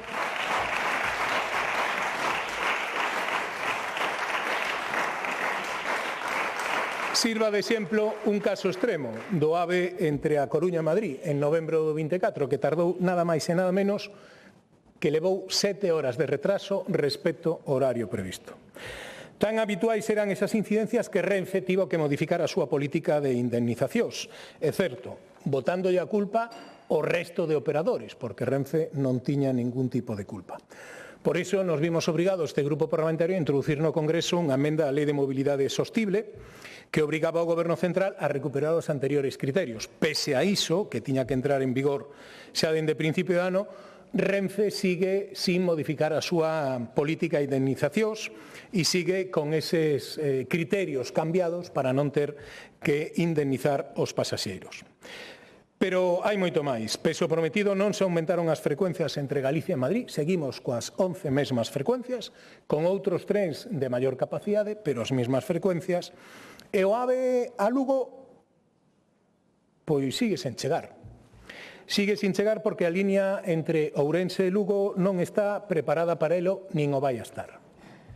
Nin o vai a estar. Nos este ano remataremos as obras dunha intermodal na que estamos traballando xunto co Concello e xunto con Adif, pero hai que decir alto e claro que o AVE a esa intermodal de Lugo non vai a chegar. Non vai a chegar porque o Goberno Central decidiu non dotar o trazado de alta velocidade entre Ourense e Lugo. Non se fixeron as variantes que estaban previstas e a velocidade media entre Ourense E Lugo dista moito de ser nin alta velocidade, nin velocidade alta, nin velocidade media, porque vai a chegar a percorridos de 60 km por hora. En fin, pero se isto é complicado para a cidade de Lugo, non queremos, vamos, imagínense vostede como está a cidade de Ferrol. En Ferrol non temos intermodal, e máis, non temos firmado nin siquera o convenio para poder construir a intermodal. É a única das 7 cidades en Galicia que non temos firmado ese convenio, pese a que llo pedimos en reiteradas ocasións o propio ministro, o comisionado do corredor, o presidente de Renfe, que o ministro se ten comprometido cando chegou naquel tren a Coruña, naquel abril a Coruña, finais do 24, pero a día de hoxe non tiveron tempo para firmar ese convenio. Tanto decide o Goberno Central que a instancias tamén do Concello foi a propia Xunta de Galicia que fixo un estudio para mellorar a mobilidade do transporte ferroviario nesta comarca e a súa conexión con Coruña, estimado en algo menos de 300 millóns de euros. Fíxense vostedes que esta é unha inversión relativamente pequena e asequible para o que estamos acostumados nas inversións ferroviarias. Un documento que era unha proposta, ni moito menos cerrada, que foi presentada tamén aos grupos municipais do Concello de Ferrol e que, tras un debate, máis ou menos foi aceptada. Pero, repito, é un punto de partida que seguramente podería ser moito máis ambicioso, seguro. De feito, o presentamos como o mínimo necesario para facer atractivo a circulación do tren entre Ferrol e a Coruña. Foi, casualmente, o Partido Socialista o que quería que fose máis ambiciosa, aínda que despois reculou e tamén lle vale como punto de partida. Yo presentamos ao Goberno, pedimos reunións para poder presentarlo, para poder discutilo. Levamos 6 meses esperando polas reunións e non temos ningunha contestación. Pero ningunha. Ni siquiera se dignaron a contestar que tiñan recibido esa proposta feita por unha enxeñería para mellorar a conexión.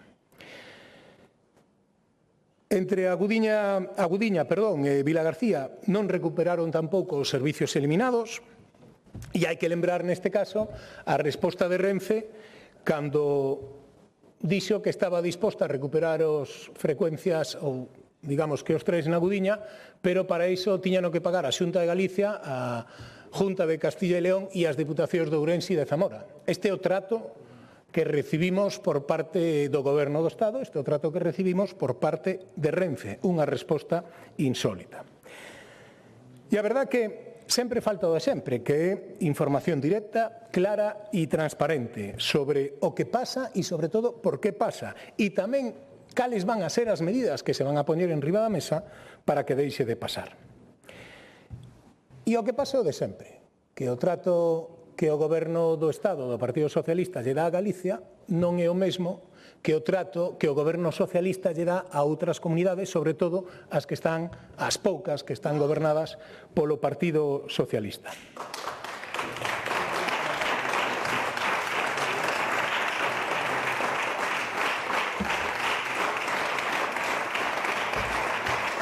Aquí, en Galicia, se pode suspender o tráfico ferroviario e non se lle dá alternativa aos usuarios. Non pasa nada. Renfe xustificou a súa inanición alegando que as condicións climatolóxicas eran adversas para o transporte ferroviario e tamén para establecer un transporte alternativo por estrada. Que non eran capaces de garantir a totalidade de prazas que tiñan vendidas nos trens a través de transporte por estrada. E, polo tanto, como non podían garantizar o número total de billetes vendidos no tren, o que decidían era non poñer ningunha praza disponible para ningún viaxeiro, para que non houvese diferencia, supoño que sería. E a consecuencia que deixaron a máis de 14.000 personas que tiñan comprados os seus tickets tirados, olvidados e sin ningún tipo de alternativa. Por certo, o transporte urbano interurbano da Xunta de Galicia foi quen de establecer de xoves a sábado 98 reforzos e 4.125 prazas disponibles. Pero estas cousas non son iguais en todos os territorios.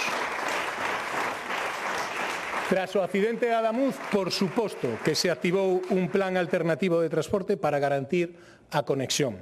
E xa non falemos de rodalíes, porque cada vez que hai un problema en Cataluña, sexa cal sexa o problema, Renfe activa ata 10 plans alternativos de transporte para garantir a mobilidade cidadán. Incluso activou un plan especial de comunicación para informar destes plans con 700 informadores nas estacións. Prácticamente o mesmo que se fixo en Galicia durante varios días despois de ter incomunicada a cidade máis grande de toda Galicia. Exactamente o mesmo. Aquí se eliminan servicios que non se sustentan sobre criterios técnicos e non se rectifica. Aquí se retrasa a liberalización das liñas que impide a entrada de outros operadores.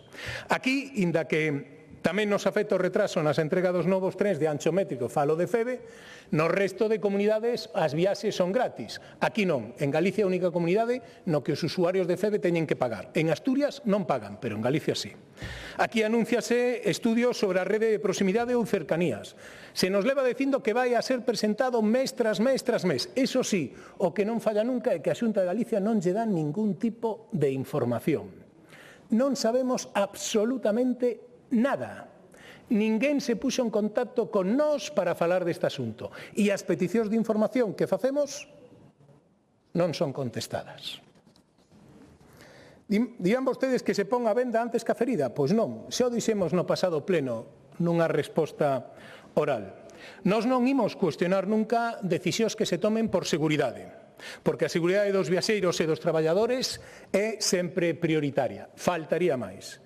Non o fixemos cando en agosto por mor dos incendios se suprimiu o tráfico ferroviario entre Ourense e Monforte. Non o fixemos hai unhas semanas cando se cancelaron todas as conexións con orixen e destino en Vigo por culpa dos temporais. Non cuestionamos a cancelación.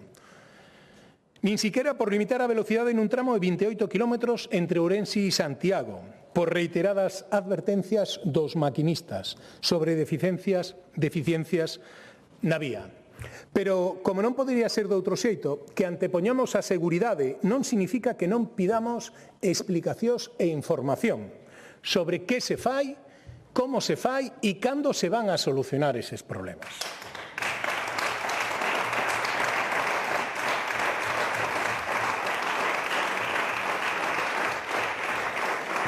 Hai unha evidencia innegable. O transporte ferroviario en Galicia, aparte das incidencias, dos retrasos e da falta de frecuencias, adolece de inversión e de planificación. Este cóctel dificulta a mobilidade dos galegos e o desenvolvemento da nosa comunidade. Por moito que lles moleste a algúns, nós non imos deixar de facer o noso traballo, que non é outro que defender os intereses dos galegos. Hoxe mesmo salía unha noticia publicada onde o Tribunal de Cuentas advertía del potencial deterioro de los activos materiales de Renfe. Por moito que tenten agochar a realidade, por moito que tenten agochar as causas dos problemas ou incluso dos accidentes, a realidade acabarase impoñendo. Tamén merece un apartado aparte o corredor atlántico. O corredor atlántico merece unha atención especial porque é a crónica da desvergonza, a crónica do maltrato a unha zona, a crónica dun maltrato ao noroeste peninsular. E acaído facer unha breve lembranza do camiño andado.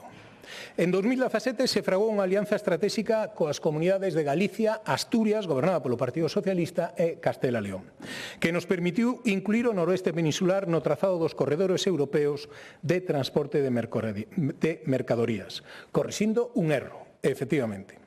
En xaneiro de 2023 reforzamos esa alianza coa celebración dun encontro sobre o corredor atlántico baixo o lema unha estratexia conxunta para un proxecto común. Máis de 1000 persoas se concentraron en Santiago, do empresariado, dos portos, das plataformas logísticas das 3 comunidades autónomas e axentes políticos e sociais.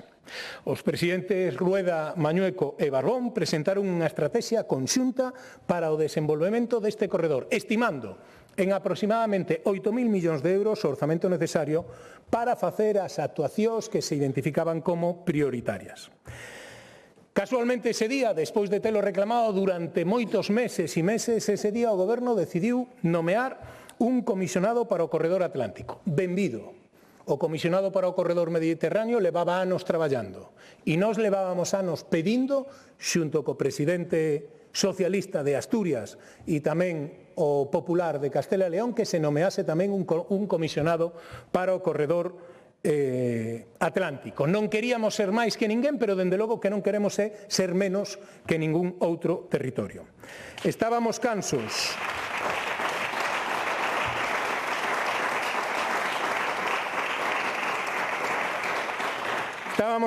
de que o Goberno Central sacara peito de invertir 7.000 millóns de euros no corredor mediterráneo e, sin embargo, no corredor atlántico apenas había uns centos de millóns de inversión. Por certo, ese comisionado que nomearon ese xaneiro de 2023, o señor José Antonio Sebastián, mantivo durante case 3 anos reunións con todo o mundo. Mantivo reunións con empresarios, con sindicatos, con todo tipo de plataformas, de persoas que paseaban pola rúa. Eso sí, coa Xunta de Galicia nunca tivo unha reunión en 3 anos. Tivemos que esperar 3 anos para que o señor comisionado do corredor se reunise coa Xunta de Galicia. O que amosa xa non unha desidia, sino unha falta de respeto que non se pode consentir. Nas contadas ocasións que coincidín co comisionado sempre foi no marco de reunións institucionais relacionadas co corredor Atlántico Noroeste, as que, por certo, sempre aproveito para pedirlle o famoso plan director detallado, non o PowerPoint que levan a algunha presentación na que podía falar do corredor Atlántico ou podía falar de calquera outra cousa.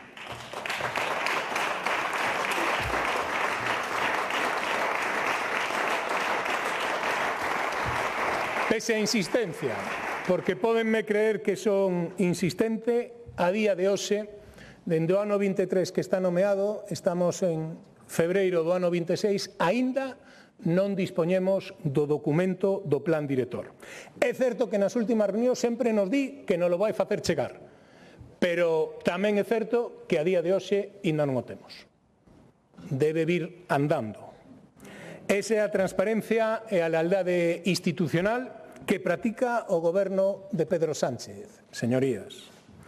Despois desa xuntanza do ano 23 seguiron outras moitas, boa parte delas poñendo énfase na necesidade de avanzar a conexión con Portugal. Fíxense, en xullo do ano 2024, en Valença do Miño, o Goberno galego e a Comisión de Coordinación e Desenvolvemento Regional Norte de Portugal asinou un manifesto en defensa do impulso da línea de alta velocidade ferroviaria entre Vigo, Porto e Lisboa.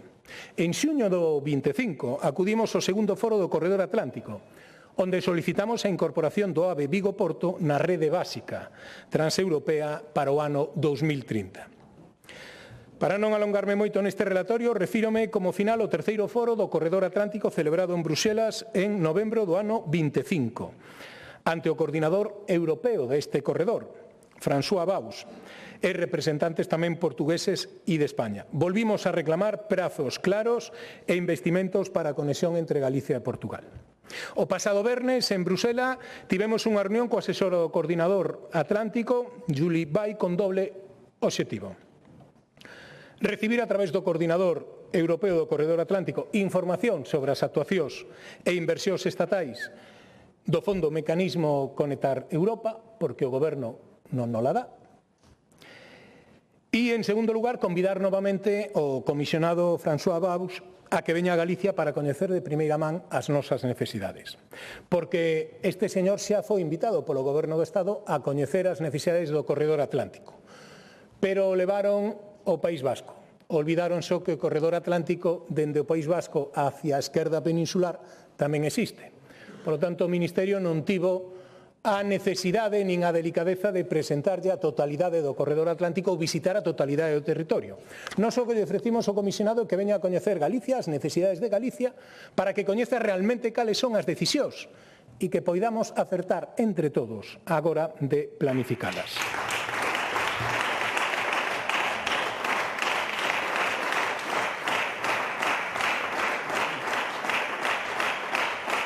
Son moitas as necesidades que lle trasladamos.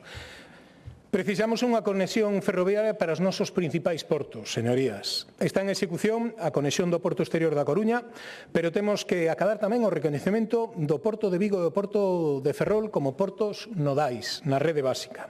Para a súa conexión este rematada no ano 2030. Non ten sentido ningún que o Porto de Vigo e o Porto de Ferrol non sexan portos nodais. O normal é que as mercancías de Ferrol e da Coruña saian por Lugo e Monforte, por varios motivos. En primeiro lugar, pola distancia. En segundo lugar, porque deixaría máis libre o eixo atlántico que está bastante saturado de líneas. Pero o comisionado do Corredor Atlántico e do Goberno de España parece ser que non o ve. E iso, a pesar de que o investimento necesario para mellorar esta conexión ferroviaria é asumible dende o punto de vista económico. Por outro lado, temos o Porto de Vigo. En 2024 alcanzou un récord histórico con 5,7 millóns de toneladas movidas, o que supuxo un incremento de 18% respecto ao ano anterior. Estes datos sitúano entre os 10 portos máis activos de España por volumen de mercancía non contenorizada. Este porto xera alrededor de 35.000 empregos directos e indirectos, e a súa actividade ten un impacto determinante no desenvolvemento económico da área metropolitana de Vigo. Ademais, Vigo pechou o ano pasado con un movimento de 672.000 vehículos polo Porto de Vigo, o que supón un máximo histórico, terceiro récord consecutivo das súas contas e o sitúan a día de hoxe como segundo porto español en tráfico de vehículos novos, só por detrás de Barcelona, señorías, cun potencial exportador para o sector innegable. Hai só uns días, a semana pasada, celebrouse en Bouzas o embarque do vehículo número 15 millóns. Levan saído 15 millóns de vehículos dende o Porto de Vigo, o que non fai máis que consolidar ese papel esencial exportador do Porto. Son datos obxectivos e por iso falan por si sós. E o Goberno de España non os coñece. Parece que non, porque o Porto de Vigo non forma parte da rede global, non é un porto nodal. A súa implicación e a súa inclusión como porto nodal nos permitiría ter mellor conectividade, ter prioridade na financiación con fondos europeos e unha maior consideración estratégica dentro dos plans de mobilidade da Unión Europea. Coa súa inclusión na rede básica sería máis factible o acceso a fondos do mecanismo Conectar Europa. Nós, xunto coa Autoridade Portuaria de Vigo, Portos do Estado e tamén principais axentes políticos e sociais, se traballa para cambiar esta situación, con propostas sólidas que xustifiquen a súa inclusión. E non falamos só de automoción, con ser importante, senón que falamos de sectores tan necesitados como a pesca, tanto fresca como conxelada, elaborada ou a conserva. Pola contra, cal é a situación que nos atopamos? Pois que, a pesar da súa relevancia, o Porto de Vigo non foi incluído nesa rede básica. Esta inclusión impide que se poida acceder a eses 3.143 millóns de euros que o Ministerio de Transportes repartirá entre o ano 25 e o ano 30. E a razón é que non acada o 1% do tráfico de mercancías da Unión Europea, que é un criterio que parece ser que a Unión Europea ten explicitado. Agora ben, hai outros portos que sí son considerados nodais por parte do Goberno de España na súa proposta que non alcanzan ese 1% e, sin embargo, eses sí que son nodais. Eses sí que son nodais, porque aí se preocuparon de xustificar a importancia do porto. Pero no caso de Galicia, o Porto de Vigo non era importante para o Partido Socialista. Por iso non se preocupou de que ese criterio que se ten demostrado que se pode superar, no caso de Vigo non se superou.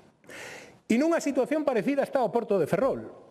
Centos de millóns de euros de fondos europeos se levan invertido no Porto Exterior de Ferrol. Agora, na conexión ferroviaria ao Porto Exterior, máis de 100 e pico millóns de euros de inversión, dos cales 40 e pico son fondos FEDER. É dicir, fondos europeos que se invirten nunha infraestructura que se considera básica, por eso se fixo, de aí o seu coste. E que pasa a día de hoxe? Que tampouco é considerado un porto nodal polo Goberno de España. Se está a rematar esa conexión ferroviaria dentro do porto para sacar as mercancías do porto exterior hacia o porto interior. Suporá un fito comparable coa construción do porto exterior e volverá a ser referencia do norte peninsular. Sin embargo, o Goberno de España tampouco considera que debe de ser un porto nodal. Actualmente está de desenvolvemento unha terminal de contenedores de gran capacidade. Ten unha liña de atraque que permite chegar aos portacontenedores pos-Panamá destes que teñen un calado superior aos 20 metros. Non hai outro porto que poda atender estes portacontenedores. Sin embargo, eso non é relevante para o goberno socialista. Fai necesario que se poida conectar este porto co resto da rede. Hai dúas novas terminais de líquidos cun investimento de 30 millóns no porto exterior, pero tampouco importante. No porto de Ferrol está un dos principais asteleiros militares de España, donde se están a construir as futuras fragatas F-110. Tampouco é relevante, pese a que a Unión Europea considera que todo relacionado con defensa debe ser relevante e prioritario nas conexións. Sin embargo, para o goberno de Pedro Sánchez, para o goberno do Partido Socialista, non é importante. O porto de Ferrol é base da Armada Española. Tampouco é relevante para o goberno do Partido Socialista. Pero, en definitiva, para optimizar a saída de mercadorías dos portos de Ferrol e da Coruña, hai que mellorar a liña entre Ferrol e a Coruña. E despois a súa derivada por Betanzos hacia Lugo e Monforte. E tamén a saída de Bouzas do porto de Vigo. Estas son obras necesarias que non son incluídas e que nós queremos debatir e queremos que se nos diga por que o goberno non considera que debemos de pelexar por estas líneas e por estas actuacións, pero non temos a posibilidade, porque o goberno non se senta con nós. É prioritario sustituir tamén a rede ferroviaria nosa por un ancho internacional. Neste momento, o 80% ten ancho ibérico. Actuar neste senso entre Ourense e Santiago é prioritaria como unha fase inicial da migración total. En realidade, só suporía añadir un raíl, posto que as travesas existente a plataforma está preparada para acometer este cambio. E unha inversión moi razonable, preto de 50 millóns de euros entre Ourense e Santiago. Eso permitiría, ademais, que a competencia realmente pudera chegar a Galicia na prestación de servizos ferroviarios, porque a día de hoxe ningunha das operadoras ferroviarias están dispostas a estudiar a comunicación con Galicia, posto que só poden chegar ata Ourense, ou non dispoñer de trens de ancho variable. E aínda que encarguen os trens de ancho variable, o período de entrega desas máquinas e desas unidades fai inviable, lóxicamente, esa inversión a día de hoxe.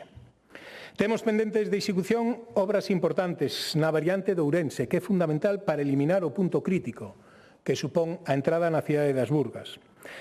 Temos moi presente que calquera avería ou incidencia que se produza aí bloquearía a circulación do AVE entre Galicia e Madrid, que eses 8 kilómetros entre Toabodela e Ourense están a impedir rebaixar os tempos de viaxe a Madrid. E temos a conexión con Portugal. É outro dos puntos quentes que require un tratamento especial, señorías. É notorio o retraso da saída sur de Vigo.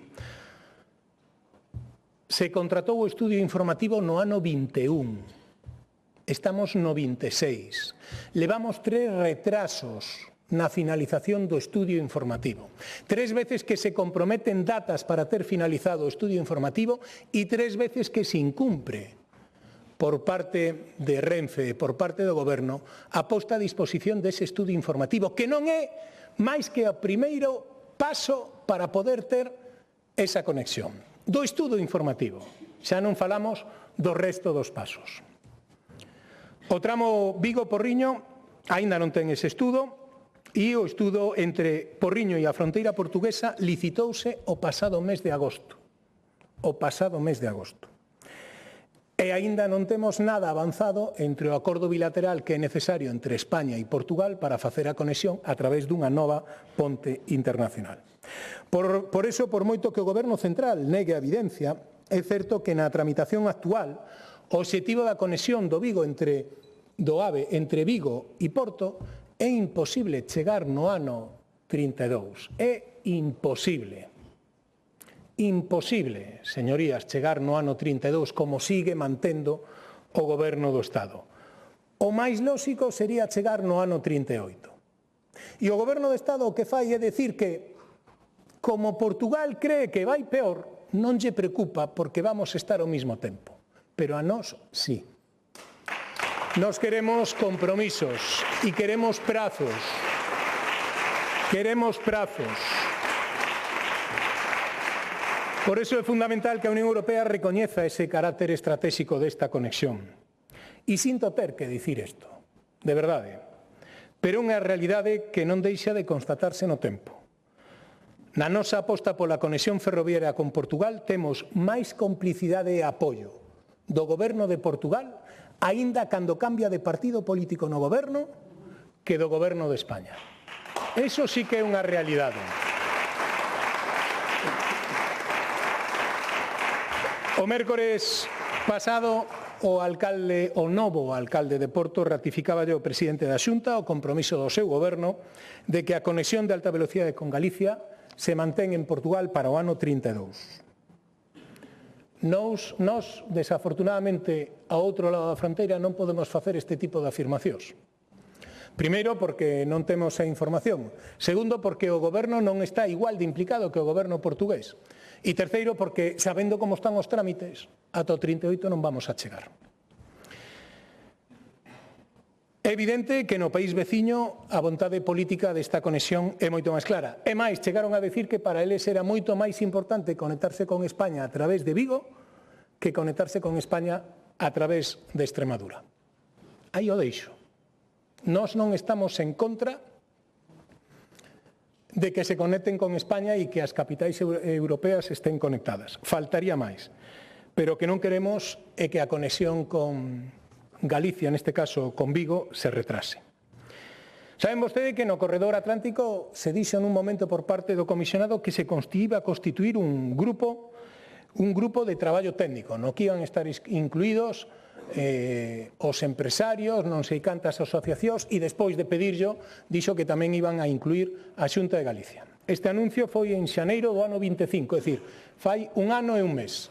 A día de hoxe non temos recibida ningunha comunicación de reunión por parte dese grupo de traballo. Ningunha.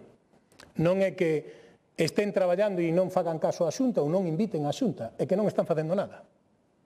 Non se reuniron unha sola vez. E así está a situación. Onte mesmo levábamos ao Consello un informe sobre o estado actual das previsións das actuacións para a saída sur de Vigo. Seguen pendentes algunhas actuacións tamén, e isto xa cambiando de ámbito, na actuación entre Galicia e Madrid importantes, como completar a dotación de dobre vía. Hai 120 kilómetros de vía da conexión entre Galicia e Madrid que é vía única. Vía única. O que limita a eficiencia e, lóxicamente, os tempos do viaxe. Esta circunstancia fai que a línea entre Madrid e Galicia teña ata un 75% menos de capacidade que a media do resto de corredores que existen en España. Unha vez máis, Galicia queda relegada por parte do Goberno do Estado. De feito, acabamos de coñecer que un proxecto de desdobramento de 32 kilómetros entre Villaverde, que está en Ourense, e Pedralba, en Zamora, que estaba en redacción dende hai 2 anos, se vai a dividir en 2, porque parece ser que a DIF acaba de atopar, despois de 2 anos, necesidades adicionais no contrato que fai necesario a súa división en 2 contratos. Esta é a situación do transporte ferroviario en Galicia. Nos encantaría poder vir aquí a anunciar acordos, a anunciar inversións ou a anunciar traballo conxunto. Créame que o intentamos, pero é moi difícil conseguir isto cando o interlocutor que o Estado pon a Xunta de Galicia, o comisionado do corredor, vota case 3 anos sin reunirse coa Xunta de Galicia. Que cando nos reunimos acabamos unha serie de compromisos que a día de hoxe, pois xa vai casi un ano aló dende a reunión, aínda non fomos quen de conquerir. E non vayan a pensar que o compromiso era invertir 8.000 millóns de euros en 2 anos, que eso, lóxicamente, sería moi complicado. O compromiso era, o principal, oiga, se vostedes din que teñen un plan director que vai invertir non sei cantos miles de millóns para poñer o noroeste peninsular conectado con Europa, a min pode que me valga. O único que lles pido é que me deixen ver o documento.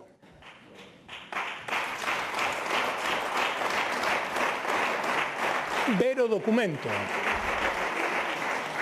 Porque no PowerPoint que poñen cando vamos a algunha destas presentacións aparece desbroces, sinales. Supoño que eso non estará incluído no plan director, porque se incluímos os desbroces e as sinais nun plan director do Corredor Atlántico, entón o que botas máis a cabeza somos nós.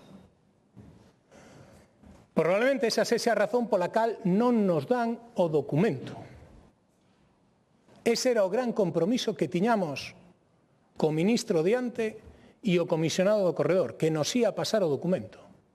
Señores, van varios anos.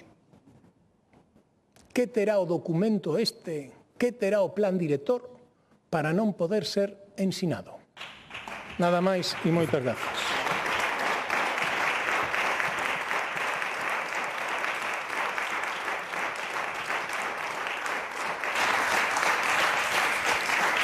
Moitas gracias. Quenda dos grupos parlamentarios, en primer lugar, ten a palabra o representante do Grupo Mixto, señor Ojea.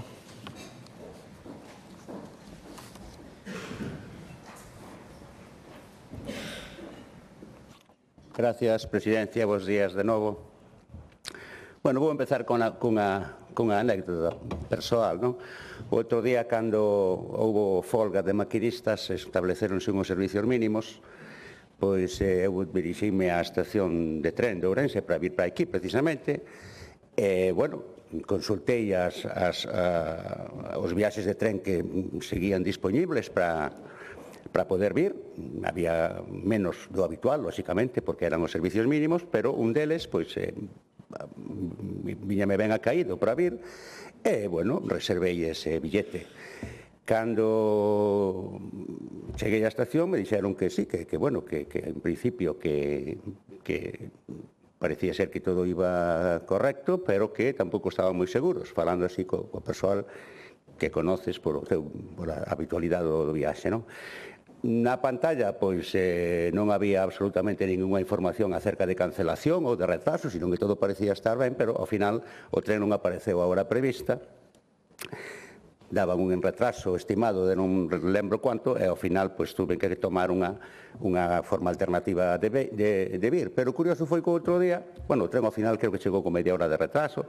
O curioso outro día foi que recibín no correo pois a reprimenda de Renfe por non ter viaxado según tiña previsto. O sea que, curiosamente, indo encima de que Renfe non cumpliu co tema de poñer a disposición o viaxe no tempo previsto, e encima, pois, como non me era factible esperar o retraso do tren, pois viese de outra maneira, e encima me sancionaron da xeita prevista polo bono, etc. Bueno, esta é unha anécdota persoal das moitas incomodidades e dos moitos problemas que están tendo o servicio ferroviario, tal como nos están contando en toda España. Están falando na prensa ferroviarios xubilados, maquinistas, representantes sindicais, cidadáns que se viron afectados por distintas circunstancias nos seus viaxes. Eu, fundamentalmente, pois podo falar en primeira persoa por varias cuestións relacionadas co transporte ferroviario entre Ourense e Santiago, non? Coincido co que dixo fai uns días o señor conselleiro de que necesitamos información de por que se perdeu velocidade, sobre todo durante algúns días entre Ourense e Pontevedra, e sobre todo en algúns tramos concretos, porque me tomei a molestia de conectar o Google Maps para controlar a ubicación en cada momento, como coñecer máis ou menos os tempos entre cada sitio. Había lugares moi concretos, tramos moi concretos do trayecto onde baixaba considerablemente a velocidade, porque todos temos un Google Maps e todos temos un reloj para controlar os tempos. E non houbo explicación que sería desexable por parte de Adif ou de Renfe de por que esas variacións de velocidade en tramos, ademais que digo, porque puden comprobar moi concretos, que non sabemos polo que. Bueno, nós vamos a seguir insistindo pois, en moitos destes aspectos. Por exemplo, a pérdida de frecuencias da Agudiña. Esa plataforma sigue traballando, desde Democracia Ourensana seguiremos pedindo, como xa temos feito moitas veces, que se restablezan as frecuencias, esas frecuencias de tren na estación de Agudiña, pois pola necesidade que se ten desas paradas pro desenrolo económico, etcétera, da comarca, evitando despoboación e todo o que se cansa un de decir. Parécenos especialmente sangrante que esas pérdidas de frecuencias foran por un capricho, ou chamemos de alguna maneira, por unha voluntade non del todo justificada do alcalde de Vigo, como el mesmo recoñeceu. Tamén recoñecemos que Ourense necesita un gami directo a Vigo. Vigo chamámoslle moitas veces a nosa cidade irmá, non? A DIF ten que facer en Ourense unha nova estación de tren. Xa non se trata de que sexa unha Norman Foster ou unha obra faraónica. É que a estación de Ourense non ten nin escaleras mecánicas. A estación de Ourense, se van ali, non ten escaleras mecánicas. Comparen a estación de Ourense coa de Vigo. Hai un ascensoriño que, claro, na cantidad de xente que usa esa estación e nas horas de puntas de viaxes con moitísimos viaxeros, pois ese ascensor con 2 ou 3 personas e 3 ou 4 maletas que leven non dá abasto. O sea, como compoñerlle ese exemplo de que a estación de Ourense non ten nin siquiera unhas escaleras mecánicas, xa nin siquiera para subir, xa que menos que telas para subir e para baixar, non teñen que subir a pé, como non pasa prácticamente en ninguna estación do mundo. Tamén hai que decir que a estación que fixo a Xunta de autobuses ao lado, a Intermedal, vamos, pouco máis é que unha esplanada cun tellao, porque nada que ver, esa estación de autobuses coas que se ven por outras partes de Galicia, o sea, financiadas pola Xunta. Esa é unha esplanada con 4 columnas e un tellao. Si, puxeron unhas frases moi bonitas de Curros Enríquez e de outros escritores galegos ali nas paredes, e, bueno, con ese guiño, pois parece que nos temos que conformar os ourensáns. A estación é parte das outras moitas deficiencias que se din habitualmente e que son coñecidas desa intermodal. Dennos unha intermodal tamén como é debido. Efectivamente, tamén se precisa un ancho internacional de vía entre Ourense e Santiago. Entrarían as outras operadoras, que sería boa competencia, sobre todo para que Renfe non cometera os abusos que está cometendo, e a falta de eficacia que está cometendo, non? No Brao, lembrei o outro día nunha comisión, un tren provocou un incendio no entorno da cidade de Ourense. O goberno galego comprometeuse a pedir explicacións.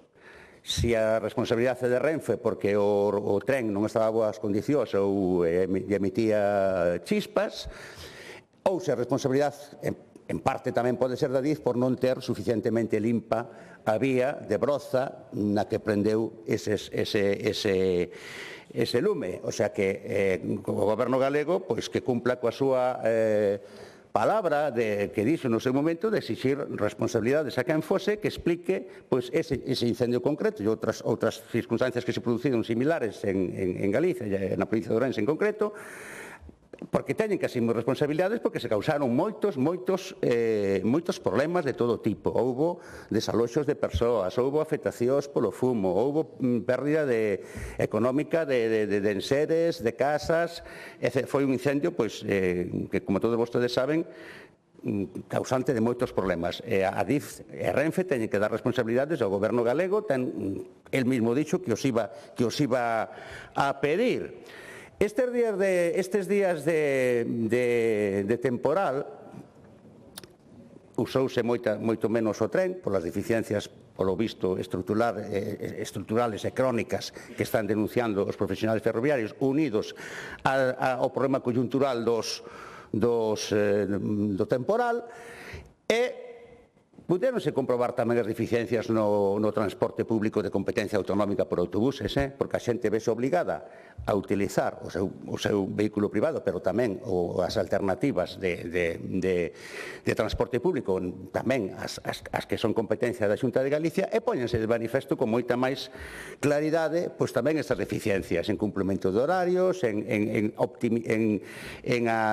na optimización das rutas que son máis necesarias. Entón, entonces aí, pois, o mellor tamén debería aproveitar a Xunta de Galicia, convertir o problema nunha oportunidade, eses días en que houbo unha maior necesidade de transporte público por parte dos viaxeiros por non ter a suficiente cobertura no transporte ferroviario e aproveitar eses problemas e esas protestas e esas deficiencias que se puxeron de manifesto no transporte autonómico de autobuses, as líneas de autobús con competencia autonómica, porque tamén aí hai moito que mellorar. Quero dicir con isto que está moi ben pedir responsabilidades ao Goberno do Estado, que efectivamente, sin ningunha dúda, discrimina a Galicia no tema entre outros moitos, no tema do transporte ferroviario, pero tamén a Xunta de Galicia tamén ten que asumir as súas responsabilidades, como digo, mellorar o transporte por carretera, que as deficiencias se puxeron moi de manifesto, además co correspondente incremento de accidentes, por un lado, por o temporal, pero por outro lado, porque a xente tuvo que utilizar o vehículo con máis frecuencia, precisamente por ter menos alternativas que tampouco deu, efectivamente, Renfe en moitos dos viaxes de tren que se fixeron en Galicia, deixaron tirados os viaxeiros e non deron alternativas que sí, efectivamente, dan en outras partes de España. O Goberno do Estado ten que tamén concedernos, por fin, pois esa variante de Taboadela. Aquí gustaríame mandarlle un mensaxe pois ás familias dos obreros que faleceron non hai demasiado na construción do túnel que hai por ali e que visitamos en algúns momentos para ver como iba a obra. Bueno, pouco máis teño que decir, porque estes feitos son coñecidos por todos, non? Lembrar unha vez máis a seguir facendo presión para recuperar esas frecuencias da Gudiña e nada, instar ao Goberno Central a que mellore as conexións ferroviarias en Galicia, poñéndoas como mínimo ao nivel dos que teñen noutras partes de España. Nada máis, gracias. Moitas gracias. Quenda do Grupo Parlamentario Socialista, señor López Font.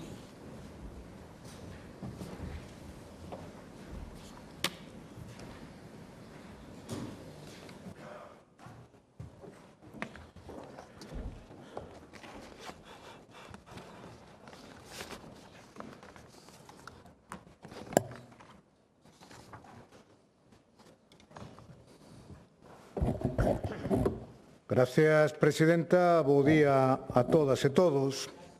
Conselleiro, ex-vicepresidente, moitas grazas pola súa comparecencia. O que ocorre é que temos sorpresa pola comparecencia, porque pensábamos que vostede comparecería para dar conta de algunhas das súas moitas competencias. Por exemplo, o transporte público en Galicia, que tantos centos de queixas ten sobre os cambios de itinerarios, sobre os incumprimentos das concesionarias, viaxeiros de pé, problemas no transporte escolar, xente tirada nas paradas.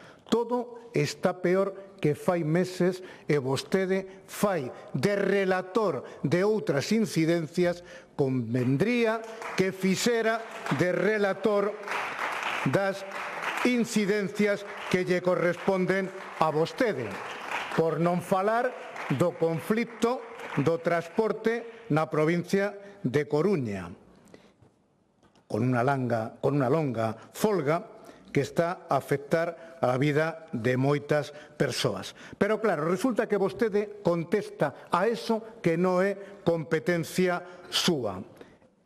Trae a competencia sobre o tema de servicios ferroviarios, que tampouco é a súa competencia. Miúda contradición, a vostede vállelle todo. Mira, en Galicia hai dous grandes sistemas de transporte público entre ciudades. Autobús, competencia xunta. Tren, competencia estatal. Vostede fala de que o tren está mal, o bus está ben porque non fala. E eu lle pregunto, dos 75 parlamentarios que estamos aquí, quen utiliza o bus? O quen utiliza o tren? porque a resposta é a proba de que ninguén utiliza o bus polo mal funcionamento e si o tren. Mire, vostedes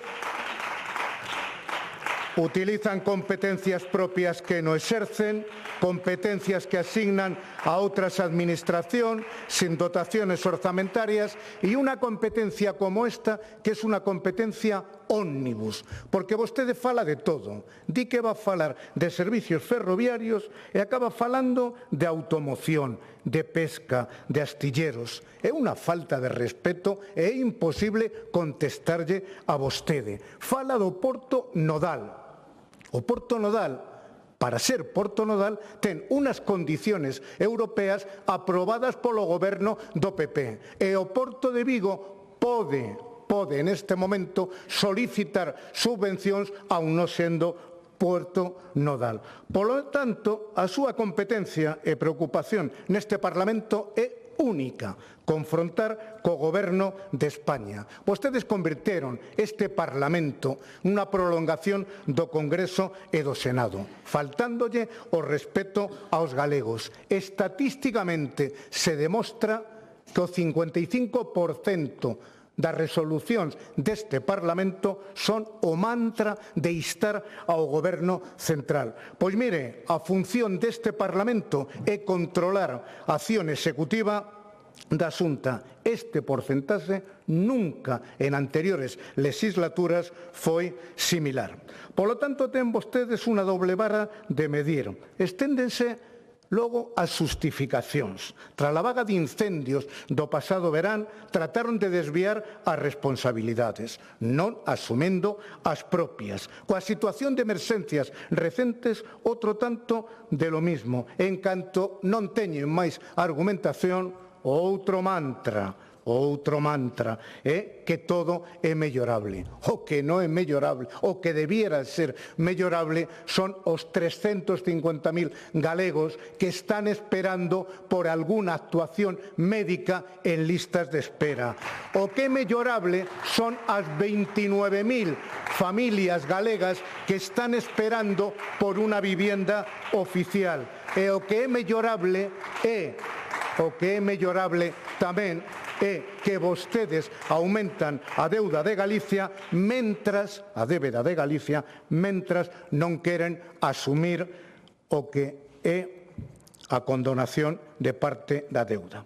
Eu imagínome que vostede está hoxe un pouco contrariado, porque seguro que prefería que nos días anteriores a este pleno, despois de solicitar a comparecencia, houvese incidencias. Moitas incidencias, cantas máis millor no transporte ferroviario. E vir aquí co relato que fixo, relator de incidencias, seguro que lle hubiera gustado ter moitas máis para ampliar ese discurso apocalíptico que fixo vostede. Solo lle faltou unha música de película de terror como fondo.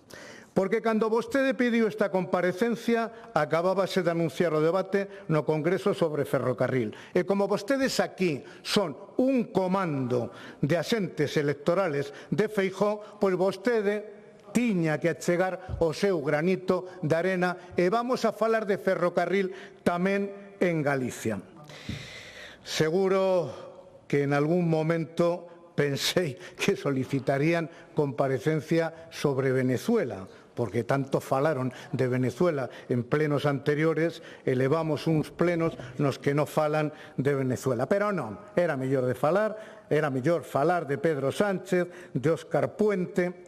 Seguro que no momento en que pediu vostede esta comparecencia non contaba co repaso que o ministro Puente e Pedro Sánchez deulle a Feijóo e ao resto de interventes do PP. Seguro que non contaba con o ridículo que fixo Feijóo cando fai unha proposta de crear unha axencia de seguridade xa creada con voto en contra do Partido Popular.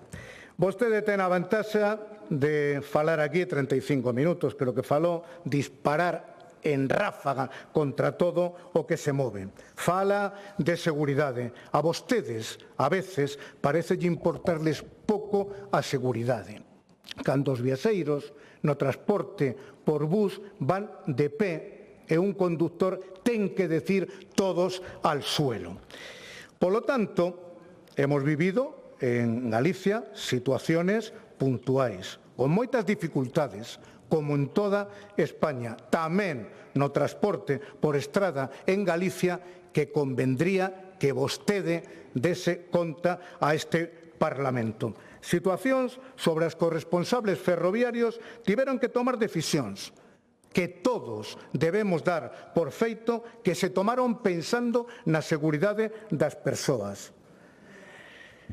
E os socialistas, en ámbitos puntuais desas situaciones que se viñan producendo, pedimos aos operadores ferroviarios alternativas, solucións sobre a marcha, como se fixo desde o Concello de Vigo e desde outros, pero sempre antepoñendo a seguridade das persoas ante esas incidencias cambiantes, como deberon de facer vostedes no relativo ao bus de Galicia.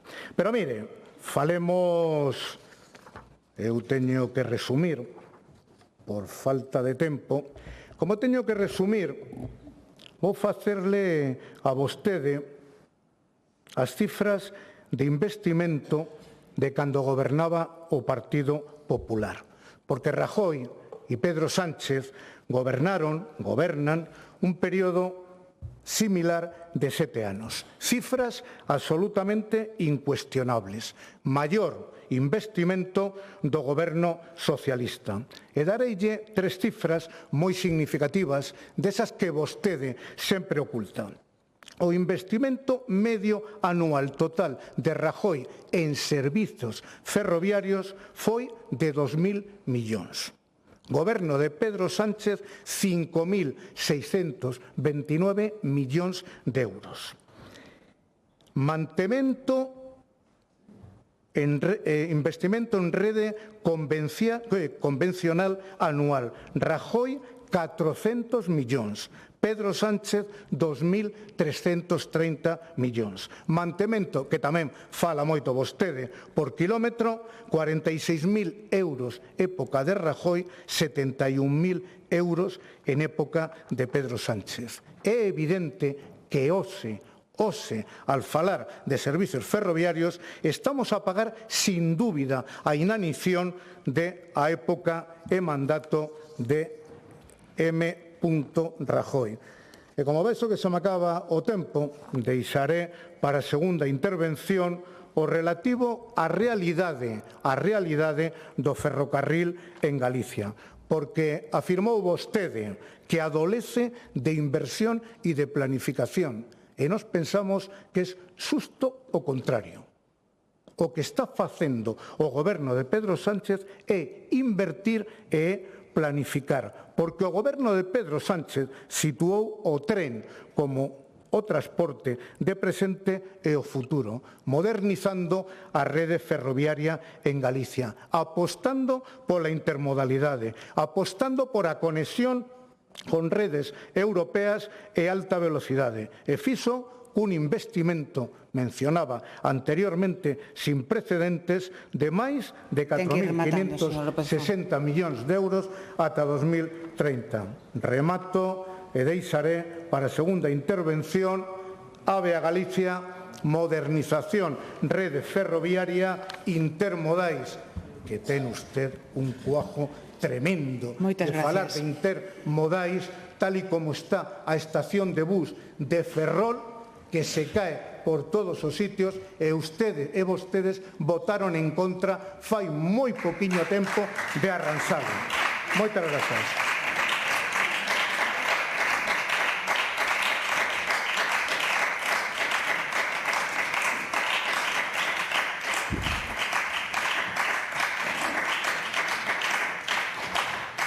Quenda do Grupo Parlamentario do Bloque Nacionalista Galego, señor Ríos.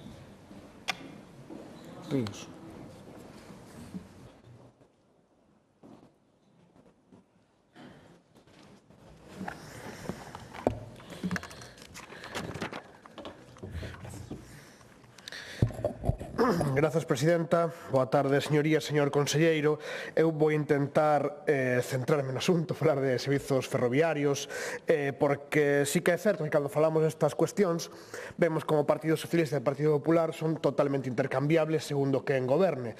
Para vostede, cando nos falamos do mal funcionamento do servizo de autobuses, sempre acude, pois alude a esas incidencias puntuais, ou se falamos de malos servizos ferroviarios, o señor Font fai exactamente o mesmo, pero como o BNG sempre defendeu o mesmo estando o Partido Popular ou estando o Partido Socialista no goberno do Estado, podemos falar sin ningún tipo de problema efectivamente da mala situación que vive os servizos ferroviarios no noso país.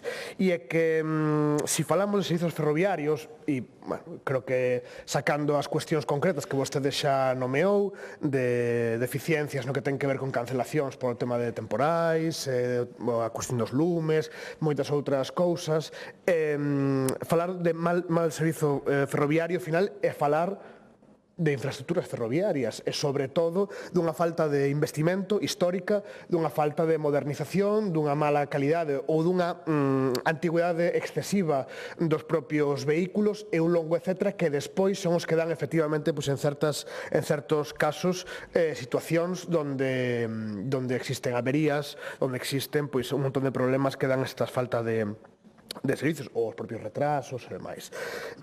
Señor conselleiro, eu sí que é certo que voto en falta unha cousa. Vostede viu que comparecer, o mellor teno para a seguinte intervención ou para o peche. Eu voto en falta propostas da súa consellería. É certo, vostede viu aquí a unha comparecencia onde fixo unha lista da compra de agravios ou de queixas cara ao goberno central, que nos compartimos na súa na súa gran parte, non? Porque sí que despois hai certas cuestións de matiz que vostede aproveita para meter o dedo no ollo do goberno do Estado, que se gobernara o señor Feijóo no goberno do Estado non o faría. E é que, tanto se falamos, gustaríame dividilo en diferentes seccións, no que ten que ver as infraestructuras ferroviarias que van a par dos servizos que da mobilidade interior do país, que a vertebración do propio país vía a liña ferroviaria, vostede dá exemplos, o caso da conexión Ferrol-Coruña co bypass de Betanzos, falábamos tamén do FEBE, porque efectivamente hai que nos conecte con outras partes do Estado, pois debería ser un motor tamén fundamental para que todo o norte do país estivese conectado. E, creo que non fai falta falar da situación na que se topa o FEBE a todos os niveis de obsolescencia, a todos os niveis de antigüedade, a necesidade dunha modernización brutal en todos os sentidos que ten o FEBE. Falaba tamén vostede das conexións de alta velocidade con Lugo, que efectivamente a día de hoxe é moi difícil prever un futuro próximo na que teñamos eses servizos en funcionamento, e tamén, aproveitando, supoño, que a súa visita outro día a Bruselas, a cuestión da saída sur de Vigo, non? Hai varias cuestións e creo que deberíamos ir a cada unha delas. A cuestión, digamos, que vostede fixo máis fincapé, a cuestión da saída sur de Vigo, todo o que ten que ver co corredor atlántico, non? Que para nós é algo fundamental, a conexión con Portugal, non só de persoas, sino de mercadorías, para fortalecer esa eurorrexión Galiza-Norte de Portugal, da que tanto falamos. Vemos, como vostede decía, que tiñan máis apoio do goberno luso, do goberno portugués, que do goberno español. E eu subo a aposta, é que parece que temos máis goberno do apoio de Portugal que do propio Partido Popular, porque a propia Ayuso, a súa xefe de filas, é a que decía que tiñamos que o goberno do Estado, tiña que priorizar a conexión Lisboa-Madrid antes que a conexión con Vigo e co resto de Galiza. Por lo tanto, efectivamente, temos apoio de todo o mundo, menos, efectivamente, de todo o que ten que ver co goberno do Estado ou, como en palabras de Ayuso, Madrid es España e España es Madrid. E iso podemos retrotraernos a todos os anos de goberno do Partido Popular no Estado, porque efectivamente un dos primeiros estudos que se fixo para esta conexión fíxose no goberno de Rajoy, ano 2012, se non me trabuco, que rematou coa decisión de darlle máis pulo ao tren Celta.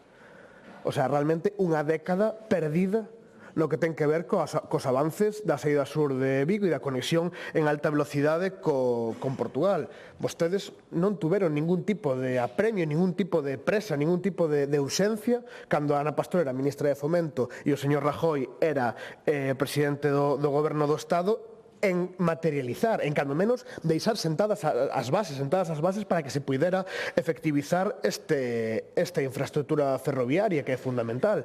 E efectivamente, pois, o goberno de Pedro Sánchez seguiu a zaga, aínda que, igual que en outros casos, no que ten que ver co servizo de proximidade, que ainda estamos nesa conexión interna do país, tuvo que ser o BNG que enforzase o goberno do Estado a poñerse as pilas neste terreo, a encargar os estudos a que estuvesen en riba da mesa un mínimo de compromiso que, lóxicamente, o Partido Socialista está incumplindo e que ten que cumplir sin ningún tipo de ambaxes o decimos que o Partido Socialista está incumplindo unha vez máis con Galiza, igual que fixo o Partido Popular cando gobernou. Aí non se diferencian absolutamente en nada, porque se vemos os últimos anos, efectivamente, cales foron as comunidades autónomas, os territorios do Estado que recibiron máis cartos para investimentos en infraestructuras ferroviarias? Cataluña e Madrid. Cataluña e Madrid. Pero que vexamos unha das últimas promesas que fixo Rajoy en marzo de 2017, que anunciaba casi 2.000 millóns de euros para rodalías en 3 anos. 300 millóns de euros para a conexión co aeroporto del Prat vía tren. E para Galiza? Quedámonos en 2015 remate, digamos, da cuestión do eixo atlántico, ano 2015, a chegada do AVE a Taboadela recentemente, e en que nos quedamos? Porque se facemos un histórico, que ás veces é complicado, porque de facer un histórico de investimentos territorializados na cuestión ferroviaria, porque por un lado son plans a diferentes anos e sobre todo que despois hai un problema que é a execución.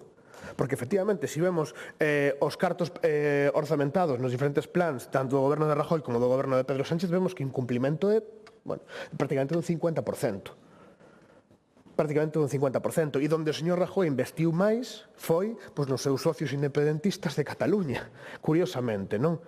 Unha vez máis, vostede falaba, e teño aquí anotada varias das súas frases, de maltrato cara a Galiza, de maltrato cara ao noso país, mentres que outras comunidades autónomas, decía vostede, pois se beneficiaban dunha serie de investimentos, dunha serie de apoios que Galiza non. E Rajoy que fixo? Pois meteu 4.000 millóns de euros nos servizos ferroviarios de Cataluña, rodalíes, en diferentes cuestións, para reforzar o corredor mediterráneo. E o corredor atlántico estivo casi unha década en dique seco, totalmente en dique seco. Non me queda moito tempo, señor conselleiro, e hai moitos temas dos que podemos falar. Este era no caso concreto da saída sur de Vigo. Nos coincidimos en que no que ten que ver coa conexión Ferrol-Coruña e ese bypass de Betanzos, coincidimos en que é necesario poñer en riba da mesa un estudo que viabilice esta infraestructura, entendemos fundamental e ademais compartimos que efectivamente o seu gasto non debería ser un impedimento para que se fixera de xeito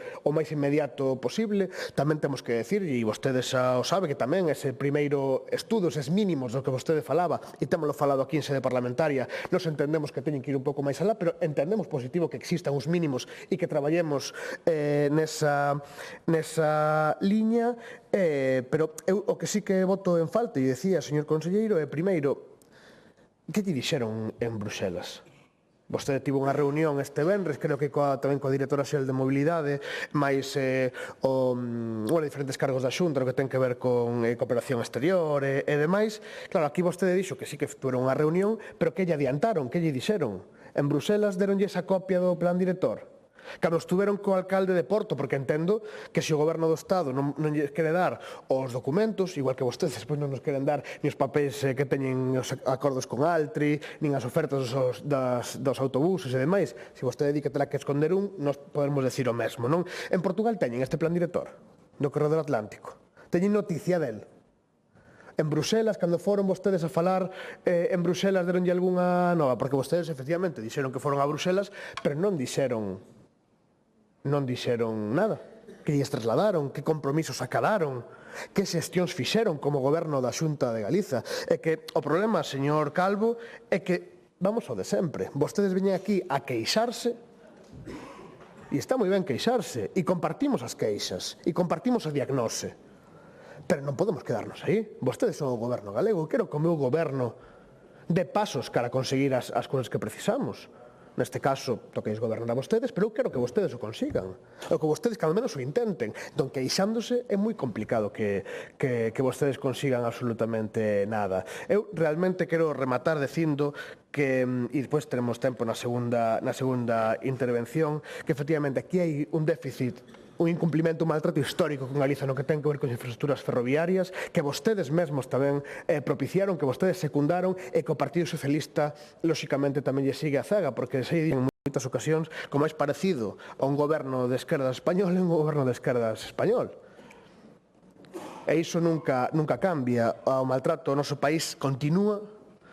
Necesitamos un tren, un servicio ferroviario do século XXI e non do século XX, e dunha vez por todas o BNG entende que debemos ser nós, que en cando menos en cuestións de mobilidade interior, de vertebración ferroviaria do noso país, sexamos nós quen teñemos as competencias.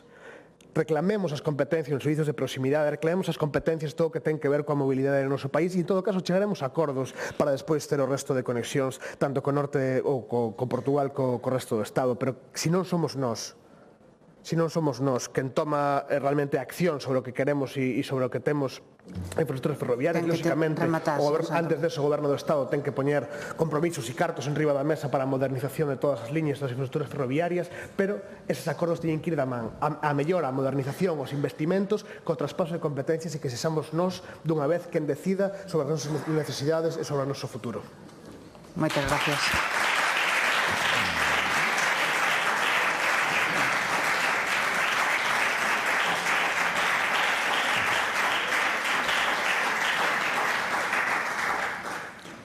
Quenda agora da voceira do Grupo Parlamentario Popular ten a palabra a señora Paula Prado del Río.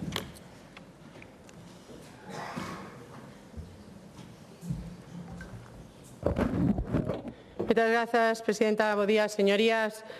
Grazas, señor conselleiro, por vir falar con claridade sobre unha cuestión que lle preocupa aos galegos e galegas.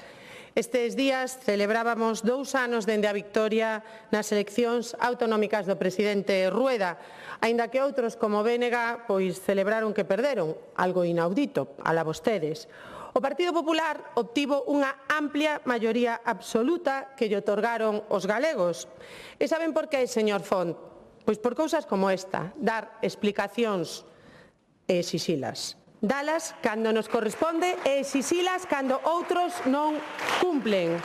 E mire, señor Font, que vostede dixo aquí que non houbo ningunha incidencia desde que se rexistrou a comparecencia. Pois mire, non é verdad. Nuevo tropezón de los trenes gallegos, unha avería en la señalización para a circulación en la provincia de Pontevedra, a súa provincia. E que fan vostedes? Pois aplaudir e calar. O Partido Socialista aplaude e o BNG cala. E así lle vai a uns, señor Font, teñen o peor resultado da historia do Partido Socialista en Galicia. 9 diputados. Eso sí que é facer o ridículo, señor Font. E outros, liderados pola señora Pontón, que a este paso xubilase no Parlamento sen ter gañado unhas eleccións. Eso sí, gañou as eleccións na sombra. E fixo o goberno na sombra. Miren, os gobernos na sombra naceron no Reino Unido como un mecanismo serio, unha oposición preparada que prepare alternativas, unha oposición constructiva, unha oposición que vixía o goberno e que está lista para asumir responsabilidades. Pero vostedes, claro, nin alternativas, señor Ríos, nin constructiva e, por suposto, moi lonxe de estar preparada para asumir responsabilidades. Vémolo aquí cada 15 días, cando a señora Pontón propón incrementar o número de médicos sin saber o que custa a contratación dun médico porque nunca se destinou un euro público, ou como vimos hai 15 días que falaba da aplicación dun artigo que non estaba en vigor. Pero bueno, eso é o que fai o goberno na sombra. Estar efectivamente á sombra. A sombra de quen? A sombra de Pedro Sánchez. E obviamente un goberno invisible que apoia incondicionalmente ao goberno de España, que máis ten maltratado a Galicia. Vostede di aquí que que veu o conselleiro con unha serie de agravios e que comparte, pero, eso sí, cero propostas, señor Ríos. Pois miren, mentras os trens galegos perden frecuencias, os horarios empeoran e as infraestructuras se degradan, vostedes caladiños. Parece que a filosofía original da política británica era a responsabilidade de preparación, a versión galega é a de cero resultados e ningunha solución aos problemas dos galegos e galegas. Ao final están vostedes máis preto dun goberno de Terians que dun goberno na sombra. Vostede, señor Ríos, que Terian político é? O conselleiro de Presidencia? Creese vostede realmente co que veu hoxe aquí a decir que non aportou absolutamente ningunha alternativa? Creese vostede un Terian conselleiro? Tamén a señora Pontón se cree presidenta. Bueno, pois olle, sentirase Alfonso Rueda. Pero mire, faltanlle moitas cousas, faltalle sentidiño, capacidade de xestión, amor real a Galicia e bo rollo. E sabe o que lle sobra? Sóbralles sectarismo, enfurruñamento e teatralidade. Mentres o presidente real, o presidente Rueda, trata de resolver problemas e que Galicia avance exixindo ao Goberno de España o que Galicia precisa, pois a presidenta na sombra está máis centrada en xerar alboroto, conflitividade social e poñerse detrás da pancarta, en crear sombras onde non hai luz.